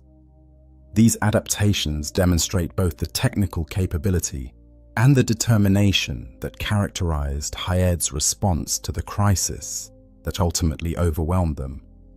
The items and artifacts that have been preserved in accessible areas provide crucial insights into the priorities and values that guided Hade's inhabitants during their final period. The careful placement of religious artifacts, military equipment, and administrative materials in locations that would remain above water suggests deliberate curation efforts designed to preserve the most important elements of their civilization for potential future recovery. The specific choices about what to preserve and what to abandon reveal important information about what the inhabitants considered most essential to their identity and mission. The timing of Hade's submersion relative to other historical events in the Dark Souls timeline provides important context for understanding the broader forces that shape this catastrophe. The submersion appears to have occurred long before the events of Dark Souls 2, as evidenced by the established integration of Blue Sentinel traditions into Drangleics institutional framework and the ancient status accorded to Hade's artifacts and knowledge. This timing suggests that the submersion was not directly related to the immediate crises facing Drangleic, but rather represents an earlier cycle of rise and fall that predates the current age. The migration patterns that resulted from Hade's submersion can be traced through the distribution of Hade Knights, Blue Sentinel traditions, and architectural influences found throughout Drangleic and beyond. The survival of these elements in various locations suggests that the inhabitants of Hade did not simply perish with their city, but rather dispersed to other locations where they continued to maintain their traditions and contribute their knowledge and skills to new communities and institutions. The environmental factors that may have contributed to Hayed's submersion could reflect broader themes about the relationship between human ambition and natural forces that permeate Dark Souls lore.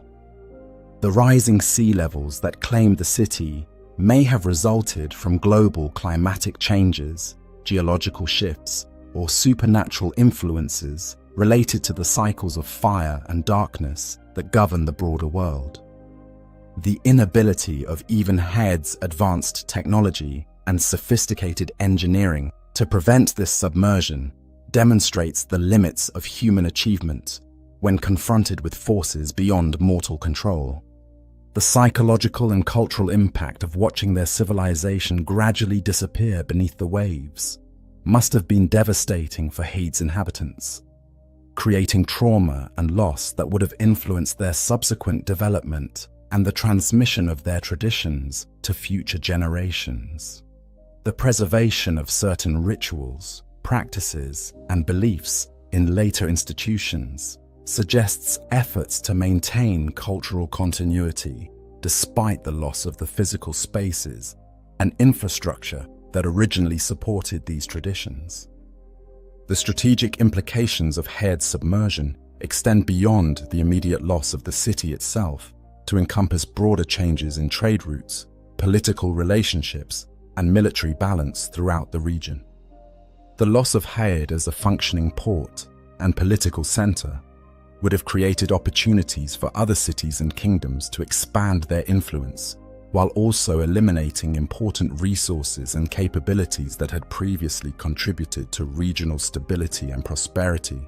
The technological knowledge that was lost with Hayed's submersion represents one of the most significant casualties of this disaster, as evidenced by the inability of later civilizations to reproduce the advanced metallurgy, sophisticated engineering, and other technical achievements that characterized Hayed's civilization.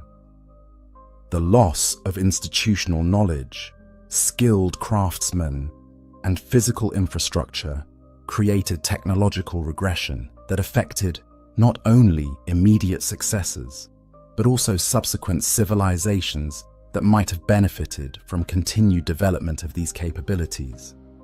The religious and philosophical implications of Hayed's submersion touch upon fundamental questions about divine justice, the meaning of suffering, and the relationship between faith and worldly success. For a civilization that had dedicated itself to preserving and serving divine ideals, the loss of their homeland to natural disaster might have seemed like divine abandonment or punishment, creating theological crises that would have influenced the subsequent development of their religious traditions and institutions. The documentation and record-keeping challenges created by Hayed's submersion help explain the gaps and uncertainties that characterize later knowledge about this civilization.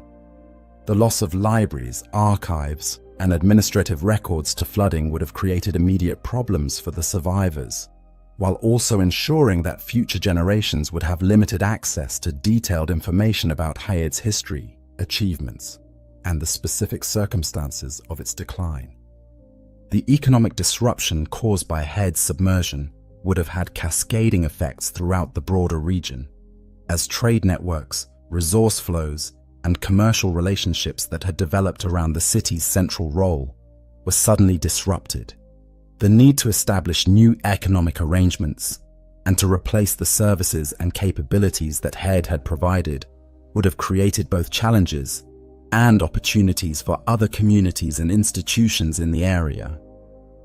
The military and political vacuum created by Hayed's loss as a functioning political entity would have altered the balance of power throughout the region, creating opportunities for expansion by neighboring kingdoms, while also eliminating important defensive capabilities that had previously contributed to regional security. The dispersal of Hayed's military forces and the loss of their institutional structure would have created both opportunities and challenges for other political entities seeking to recruit skilled personnel and integrate military capabilities.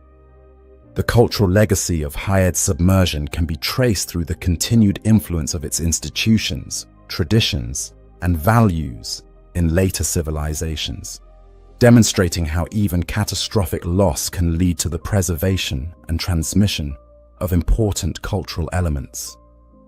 The survival of the Blue Sentinels, the continued veneration of Hayed's technological achievements, and the preservation of architectural and artistic influences all show how cultural death and rebirth can occur simultaneously, creating continuity despite apparent discontinuity. The lessons that can be drawn from Hayed's rise and fall reflect broader themes about the cyclical nature of history, the limits of human achievement, and the importance of preserving and transmitting valuable knowledge and traditions across generational and institutional boundaries. The story of Hayed serves as both inspiration and warning, demonstrating the heights that human civilization can achieve, while also illustrating the vulnerability of even the greatest accomplishments to forces beyond human control. Legacy and connections to greater Dark Souls lore. The story of Hayed's Tower of Flame extends far beyond its immediate geographical and temporal boundaries to encompass fundamental themes and connections that link it to the broader narrative tapestry of the Dark Souls universe. This remarkable location serves not merely as a standalone area within Dark Souls 2, but as a crucial bridge between the Age of Gods, depicted in the original Dark Souls, and the more human-centered civilizations that dominate the sequel. Through its architecture, institutions, characters, and symbolism, Hayed embodies the process by which divine knowledge and authority are transmitted, transformed, and preserved across the vast spans of time that separate these different eras. The architectural connections between Hayed and Anor Londo represent one of the most visible and significant links between Dark Souls 2 and its predecessor, demonstrating how cultural influence can persist across centuries and across the boundaries between divine and mortal civilizations. The similarities in design philosophy, construction techniques, and aesthetic choices speak to more than mere coincidence or nostalgic reference. They suggest actual historical continuity between the two locations, whether through direct inheritance of knowledge, migration of skilled craftsmen, or deliberate emulation of admired models. The institutional evolution from the Blades of the Dark Moon to the Blue Sentinels provides perhaps the clearest example of how divine institutions can be adapted to serve human needs while maintaining their essential mission and character.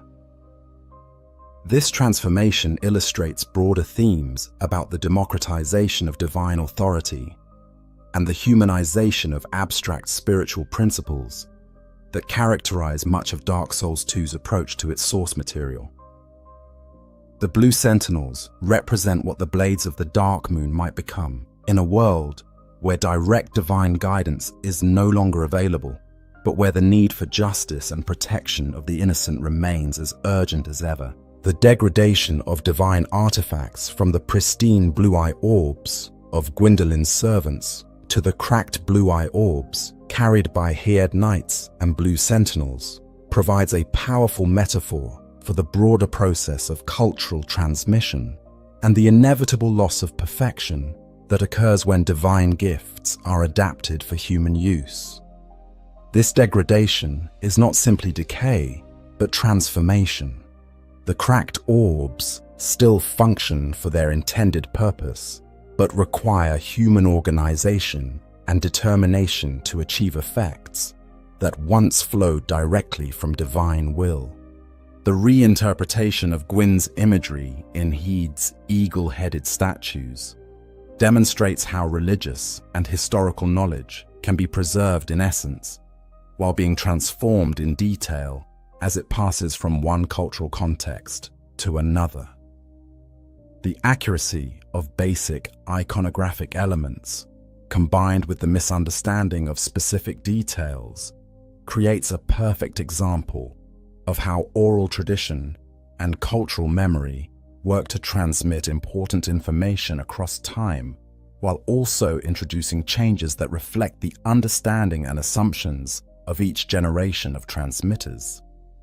The presence of the old dragon slayer in Hades Cathedral creates direct character continuity between Dark Souls and Dark Souls 2, while also raising fundamental questions about identity, memory, and the persistence of heroic ideals across time.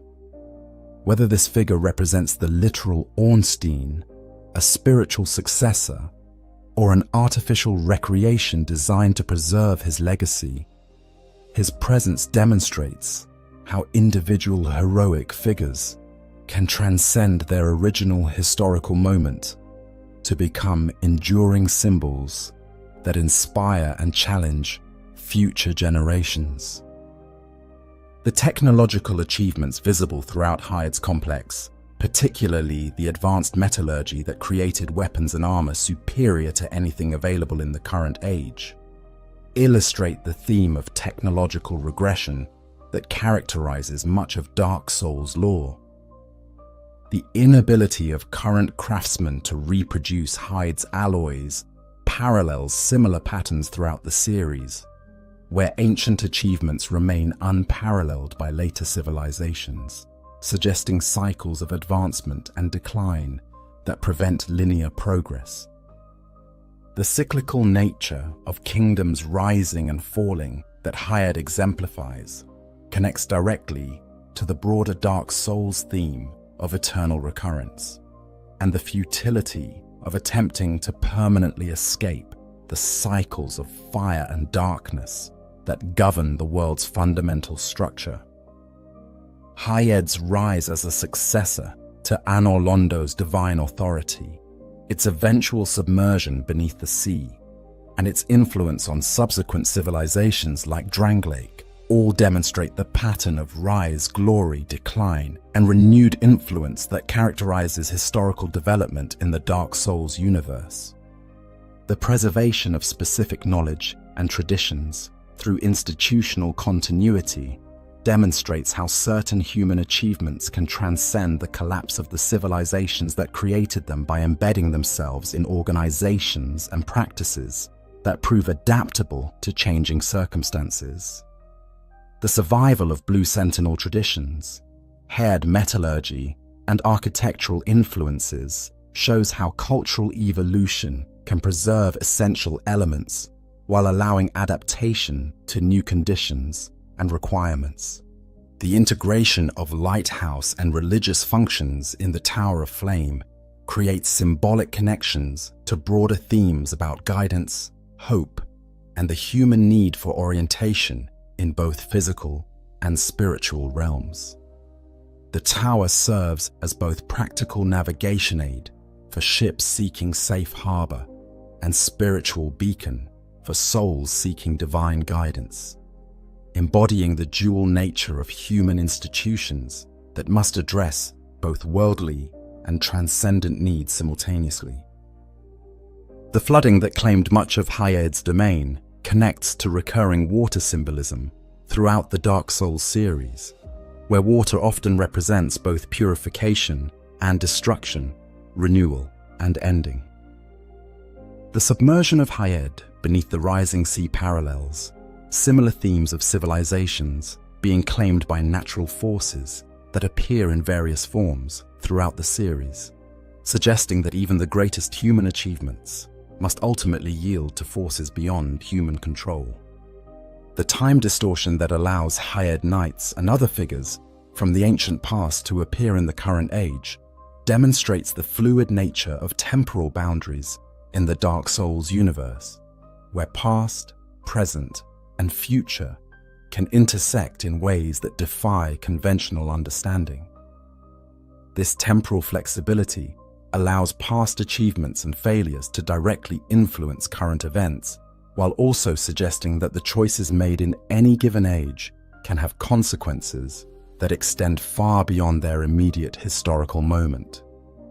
The influence of Hayed on Drangleics political and religious institutions shows how fallen civilizations can continue to shape subsequent developments through the people, ideas, and practices that survive their collapse. The integration of Blue Sentinel traditions into Drangleics' governmental structure demonstrates how successful innovations can transcend the specific civilizations that create them to become part of the broader heritage available to future societies. The scholarly and antiquarian interest that Hayed's artifacts generate among characters like Strayed of Olafis demonstrates the ongoing importance of preserving and studying the achievements of past civilizations for their potential contributions to current understanding and capability.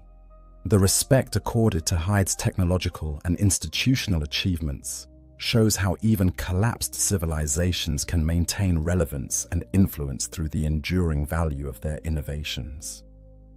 The theological implications of Hayed's story touch upon fundamental questions about the relationship between divine and human authority, the persistence of spiritual truth across changing institutional forms, and the responsibility of mortals to preserve and transmit sacred knowledge even when direct divine guidance is no longer available. The evolution of divine service into human institution without loss of essential mission suggests possibilities for maintaining spiritual truth through human agency and organization.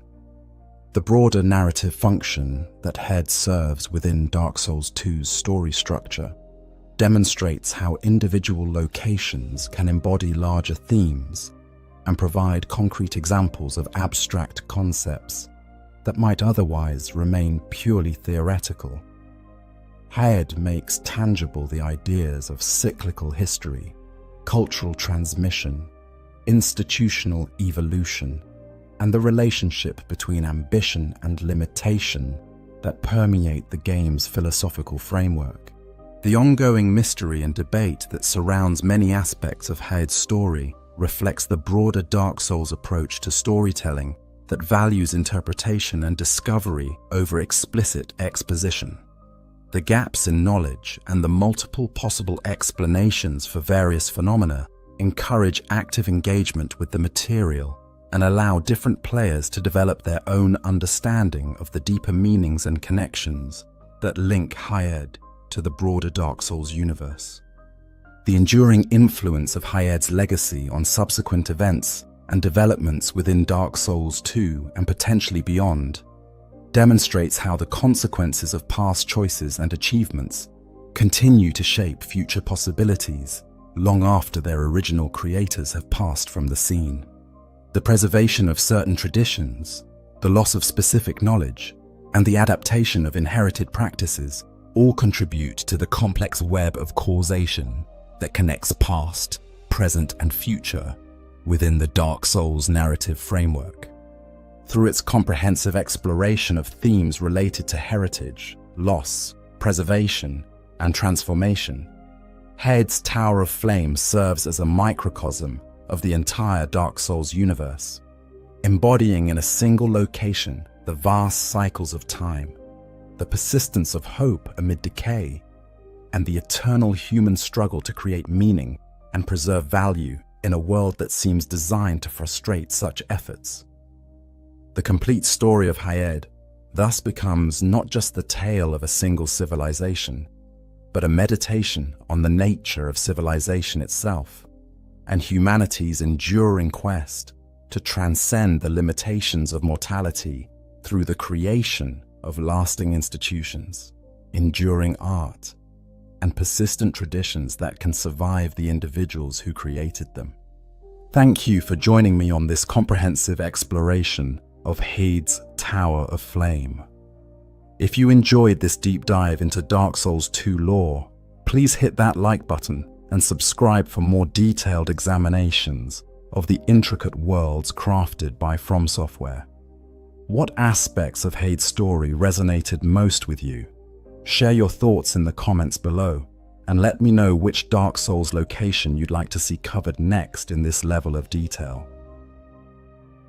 In the shadowed streets of Yharnam, beneath the pale blood sky and the looming presence of an ancient moon, lies a truth more terrible than any beast or plague.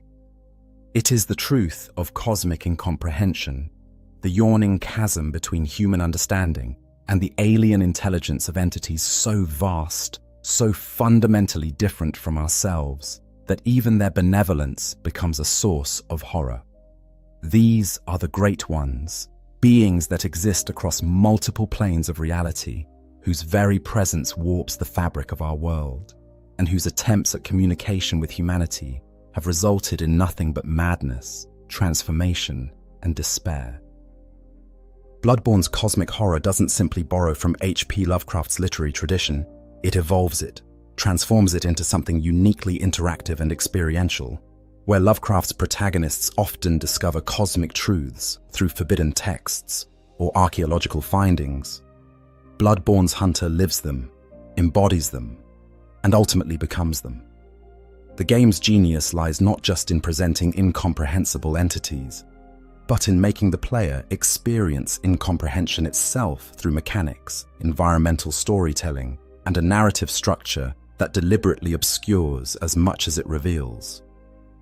The transition from gothic horror to cosmic horror in Bloodborne is perhaps the most masterful example of genre evolution in gaming. You begin your journey through Yharnam, believing you understand the threat.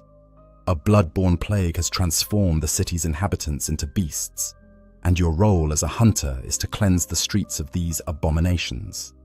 The architecture speaks of Victorian sensibilities gone wrong, of gas lamps and cobblestones stained with blood, of hunters with their traditional weapons facing down werewolves and grotesque mutations.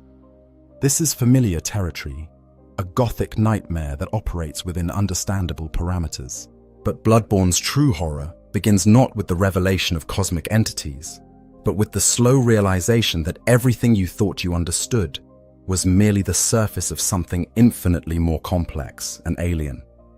The first hint comes with the discovery of insight, that peculiar currency that represents forbidden knowledge. As you accumulate insight, the world around you begins to change, not because the world itself is different, but because your perception has been irreversibly altered. The Great Ones were always there, hanging from cathedral walls, watching from rooftops, manipulating the very fabric of reality. You simply lacked the cosmic awareness to perceive them.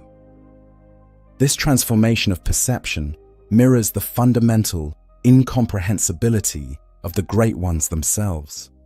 They exist in a state of being so alien to human experience that our minds cannot process them without undergoing fundamental changes. The insight mechanic is brilliant precisely because it makes the player complicit in their own cosmic awakening. Every boss defeated, every secret uncovered, every step deeper into Yharnam's mysteries brings you closer to a perspective that is no longer entirely human. The Great Ones' incomprehensibility isn't just a matter of their alien nature. It's a function of the unbridgeable gap between human consciousness and cosmic awareness. The genius of Bloodborne's approach to cosmic horror lies in its understanding that true incomprehensibility cannot be explained or rationalized. Instead, it must be experienced. The Great Ones are not mysterious because the game withholds information about them, though it certainly does that, but because the information that is provided consistently points toward realities that exceed human cognitive capacity. They are described as beings of higher planes of existence, entities that can exist in multiple dimensions simultaneously, creatures whose motivations and goals operate on timescales and conceptual frameworks that render human understanding inadequate. Consider the nature of their reproduction, or rather, their inability to reproduce. The lore tells us that every Great One loses its child and then yearns for a surrogate. This simple statement contains depths of cosmic tragedy that human minds can barely begin to fathom. These beings, capable of manipulating reality itself, are denied the fundamental biological imperative that drives most earthly life. Their attempts to overcome this limitation through human surrogates, as seen with Dawn's impregnation of various women throughout Yharnam, result not in true offspring, but in cosmic aberrations that bring only suffering to all involved. The incomprehensibility extends to their very existence within the game world. Amygdala, perhaps the most visible of the Great Ones, clings to buildings throughout Yharnam, yet remains invisible to those without sufficient insight. This isn't merely a gameplay mechanic, it's a fundamental statement about the nature of cosmic reality. The Great Ones exist in states of being that human perception cannot naturally access. They are always present, always watching, always influencing, but their presence registers only when human consciousness has been sufficiently altered to perceive higher dimensional entities. This creates a paradox that lies at the heart of Bloodborne's cosmic horror. The very act of gaining the knowledge necessary to perceive the Great Ones makes the perceiver less human and more susceptible to the madness that such perception brings. The Winter Lanterns, those horrifying amalgamations of brain tissue and cosmic awareness, represent the endpoint of this process. They are beings that have seen too much, understood too much, and been fundamentally transformed by cosmic knowledge into creatures that spread that same transformative madness to others through their very gaze. The Great One's incomprehensibility is not simply a matter of their alien nature, it's a function of the fundamental incompatibility between human consciousness and cosmic awareness. They operate according to principles and motivations that exist outside the framework of human experience. Their benevolence, mentioned repeatedly in the lore, manifests in ways that bring nothing but horror and transformation to humanity. They grant eyes on the inside to those who seek cosmic enlightenment. But this gift of perception comes at the cost of sanity, humanity, and often life itself. This is perhaps most clearly demonstrated in the relationship between the Great Ones and the various scholarly institutions of Yharnam. Bergenworth, the Healing Church, the Choir, the School of Mensis, all of these organizations sought to understand, communicate with, or harness the power of the Great Ones.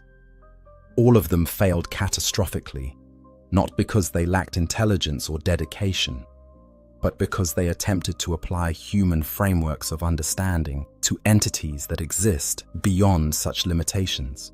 The tragedy of Bloodborne's cosmic horror is not that the Great Ones are malevolent.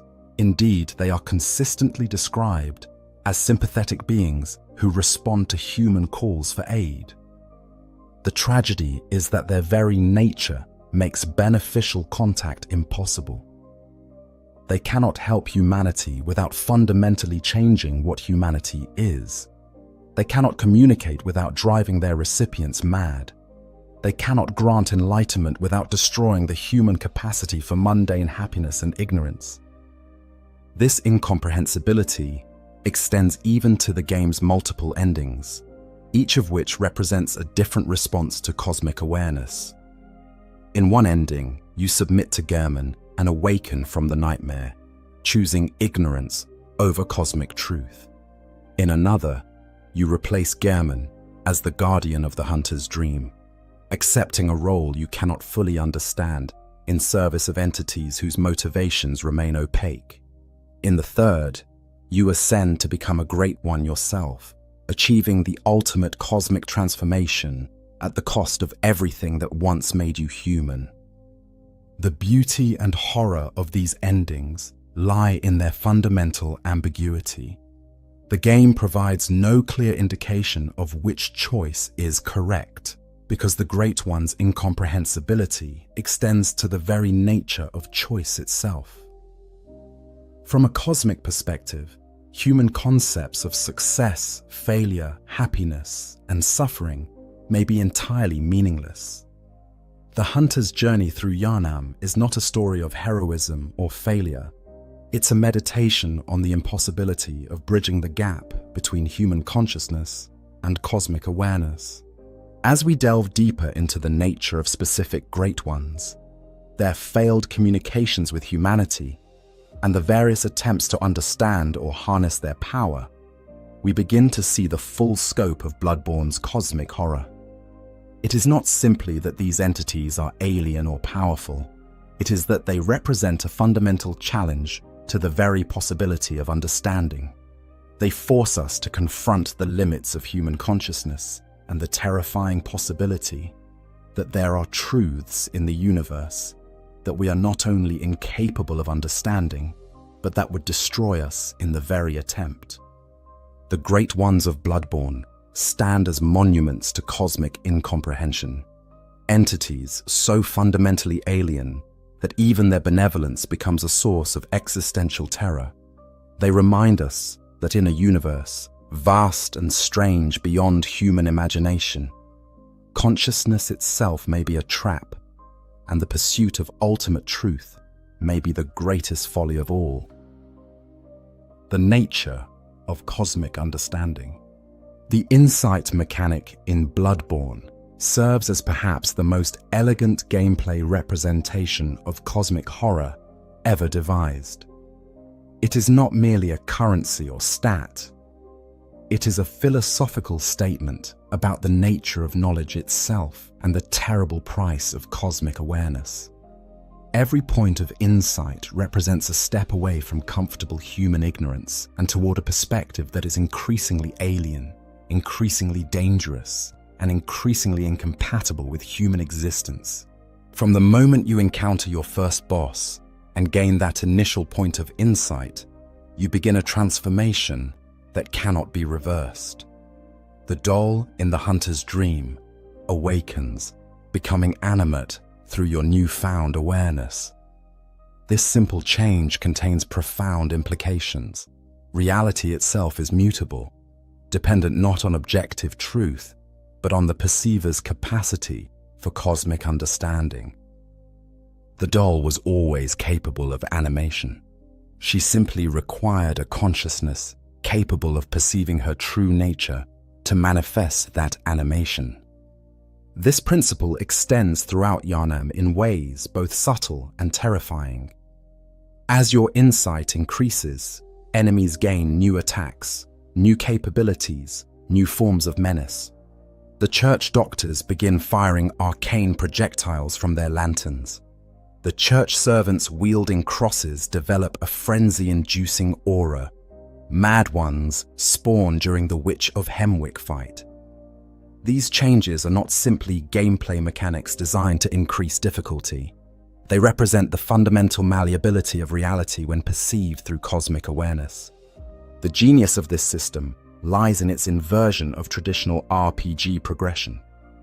Usually, gaining knowledge and experience makes you more powerful, more capable of overcoming challenges.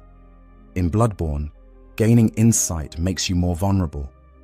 Your frenzy resistance decreases with every point of cosmic awareness you accumulate.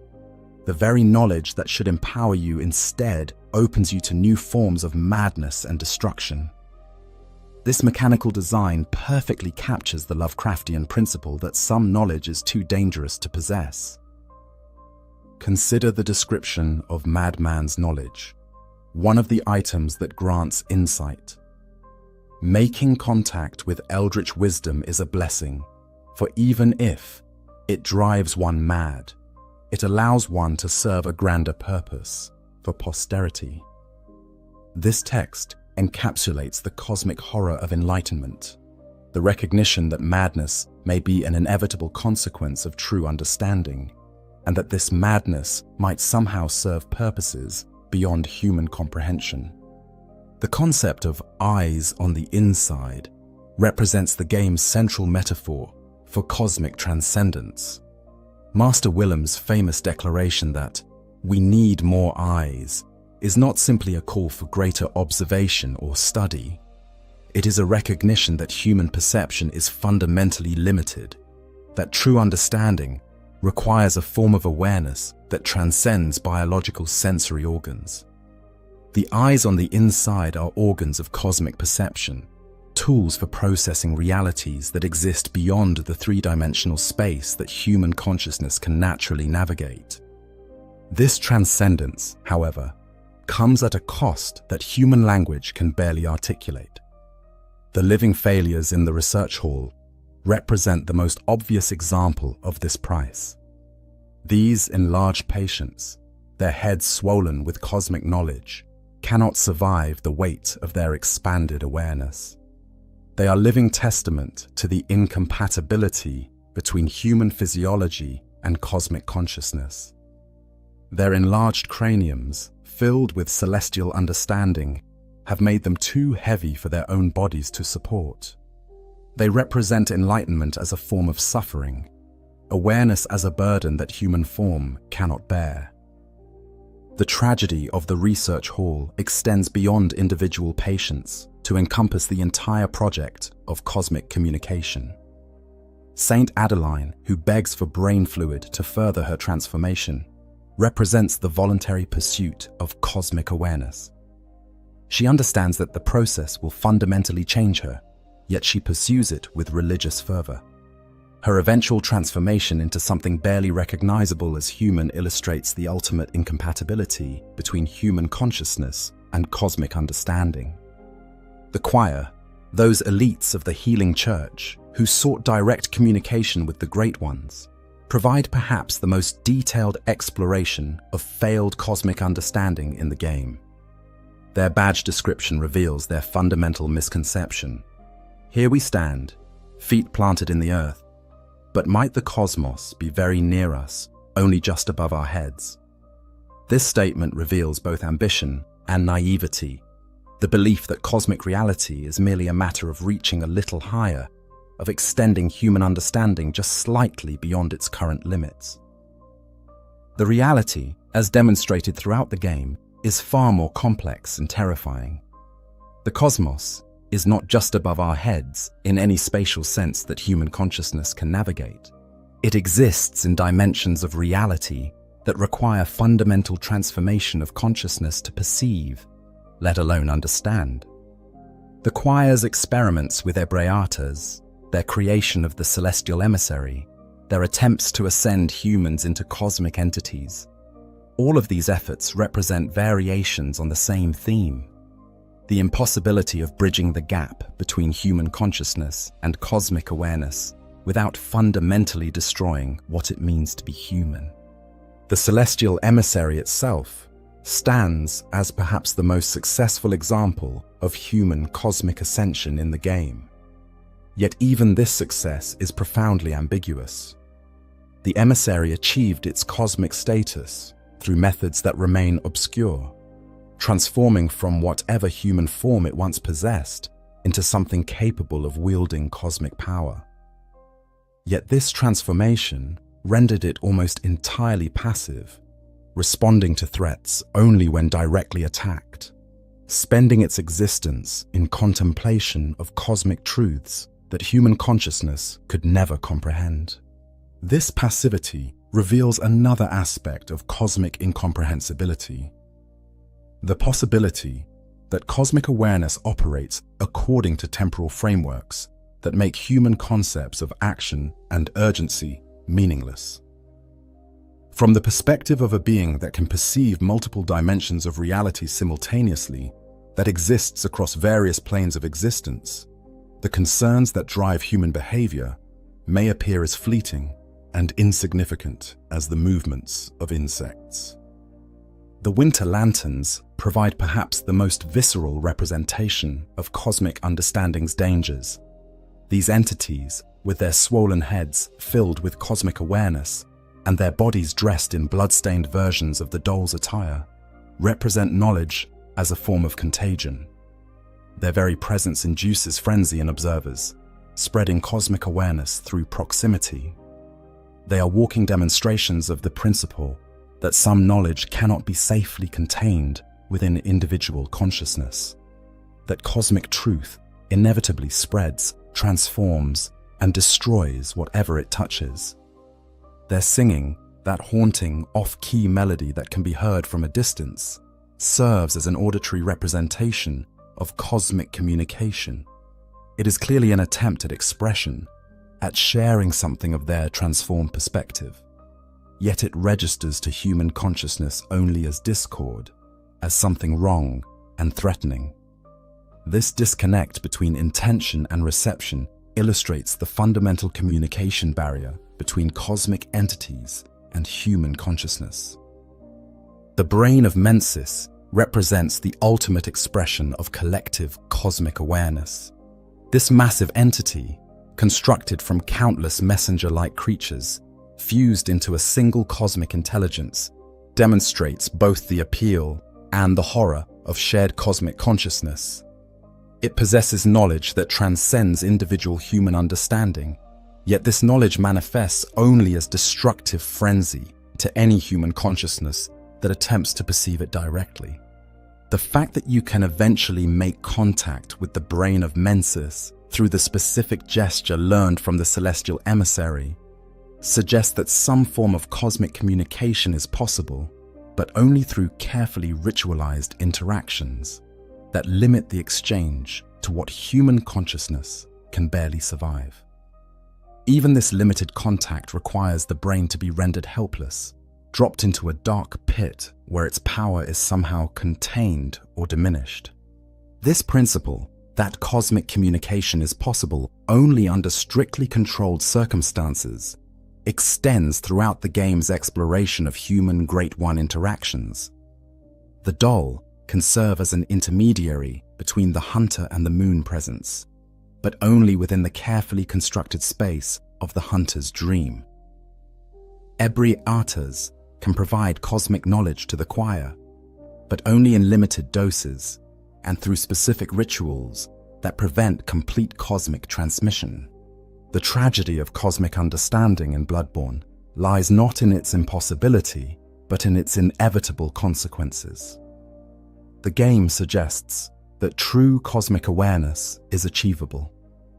Rom, the vacuous spider, represents one form of successful transcendence, the celestial emissary another, the potential hunter's transformation into a Great One a third.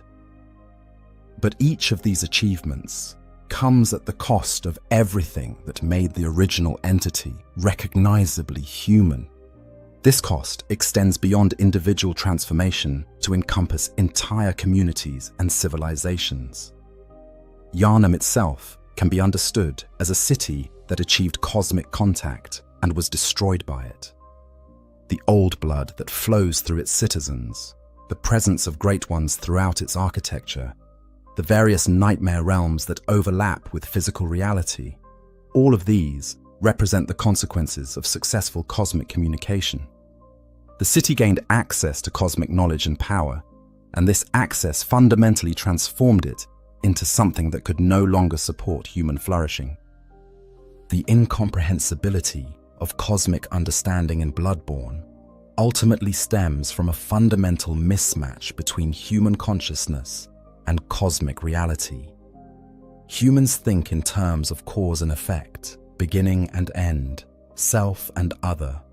Cosmic entities appear to operate according to principles that transcend these dualistic frameworks. They exist simultaneously across multiple states of being, communicate through methods that bypass language and logic, and pursue goals that operate on timescales that make human lifespans irrelevant. The game's exploration of cosmic understanding thus becomes a meditation on the limits of consciousness itself. It suggests that awareness, rather than being an unqualified good, may be a trap, that the pursuit of ultimate knowledge leads inevitably to the destruction of the very consciousness that seeks it. In seeking eyes on the inside, humanity risks losing the outside entirely, trading the limited but livable perspective of human consciousness for cosmic awareness that may be incompatible with existence itself. Individual Great Ones and their incomprehensible nature. The moon presence stands as perhaps the most enigmatic and influential of all the Great Ones encountered in Bloodborne. Yet its true nature remains frustratingly opaque, despite its central role in the hunter's journey. Known in the Japanese version as Flora, This entity operates from the cosmic realm to maintain the hunter's dream, that liminal space between waking reality and nightmare that serves as the hunter's respite and base of operations. The moon presence's incomprehensibility stems not from its alien appearance, though its elongated form, with tentacle-like appendages and faceless head, certainly embodies cosmic horror, but from the fundamental opacity of its motivations and methods. The moon presence's relationship with Gehrman reveals the complex ways in which Great Ones interact with human consciousness. According to the lore, Gehrman summoned the moon presence during his grief over Lady Maria's disappearance, seeking some form of supernatural aid in his loss.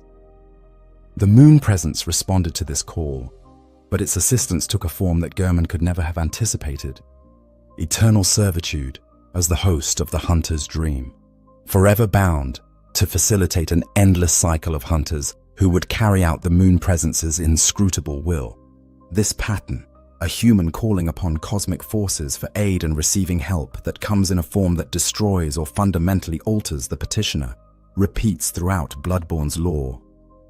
The moon presence's response to Gehrman's plea demonstrates the fundamental communication problem between human consciousness and cosmic intelligence.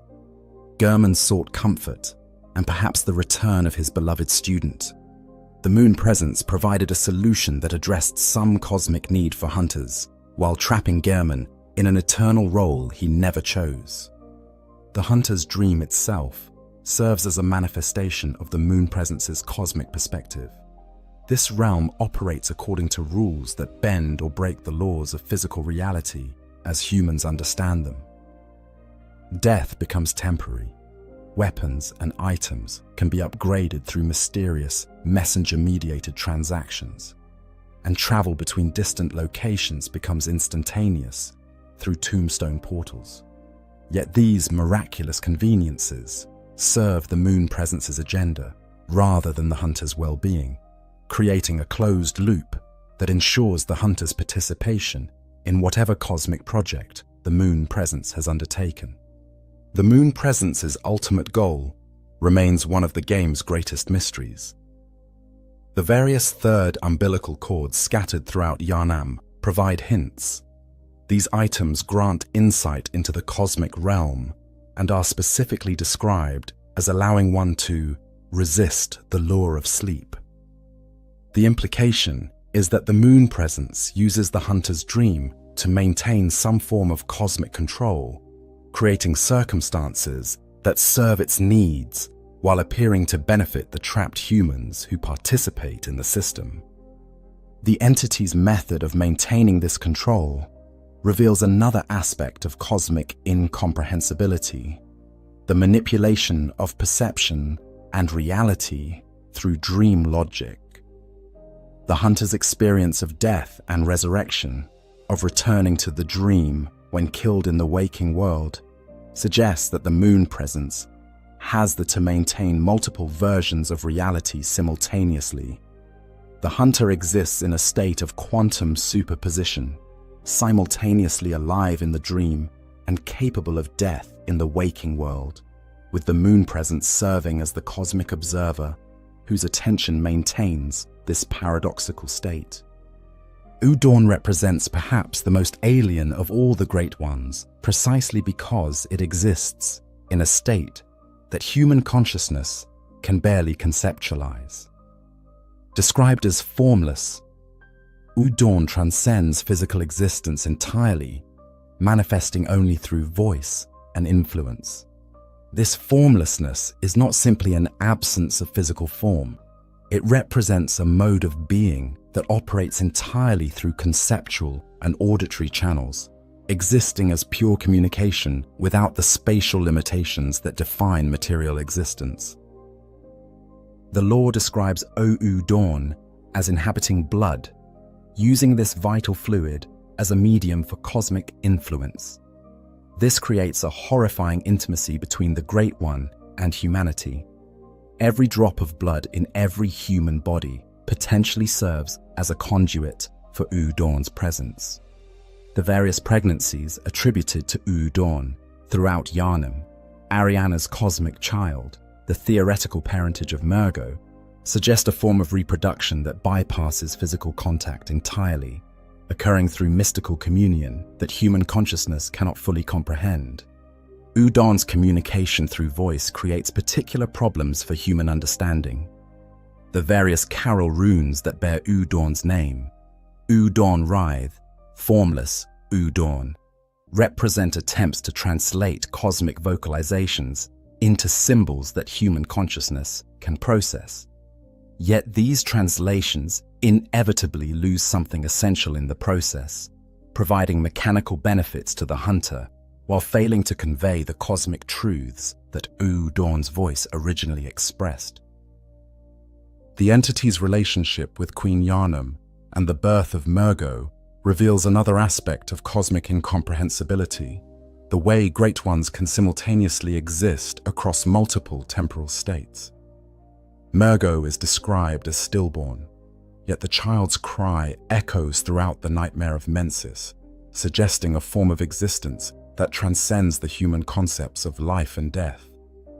Udon's parentage of this impossible child demonstrates cosmic reproduction that operates according to principles entirely foreign to biological understanding. Amygdala presents cosmic incomprehensibility through its relationship with dimensional space and human perception.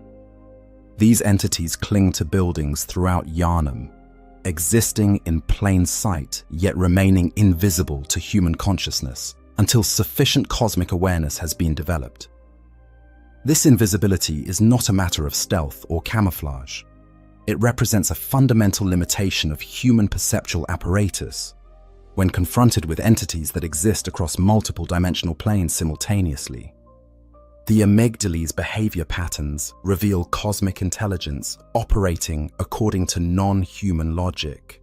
They remain largely passive until directly threatened, suggesting a form of consciousness that does not recognize human presence as inherently significant.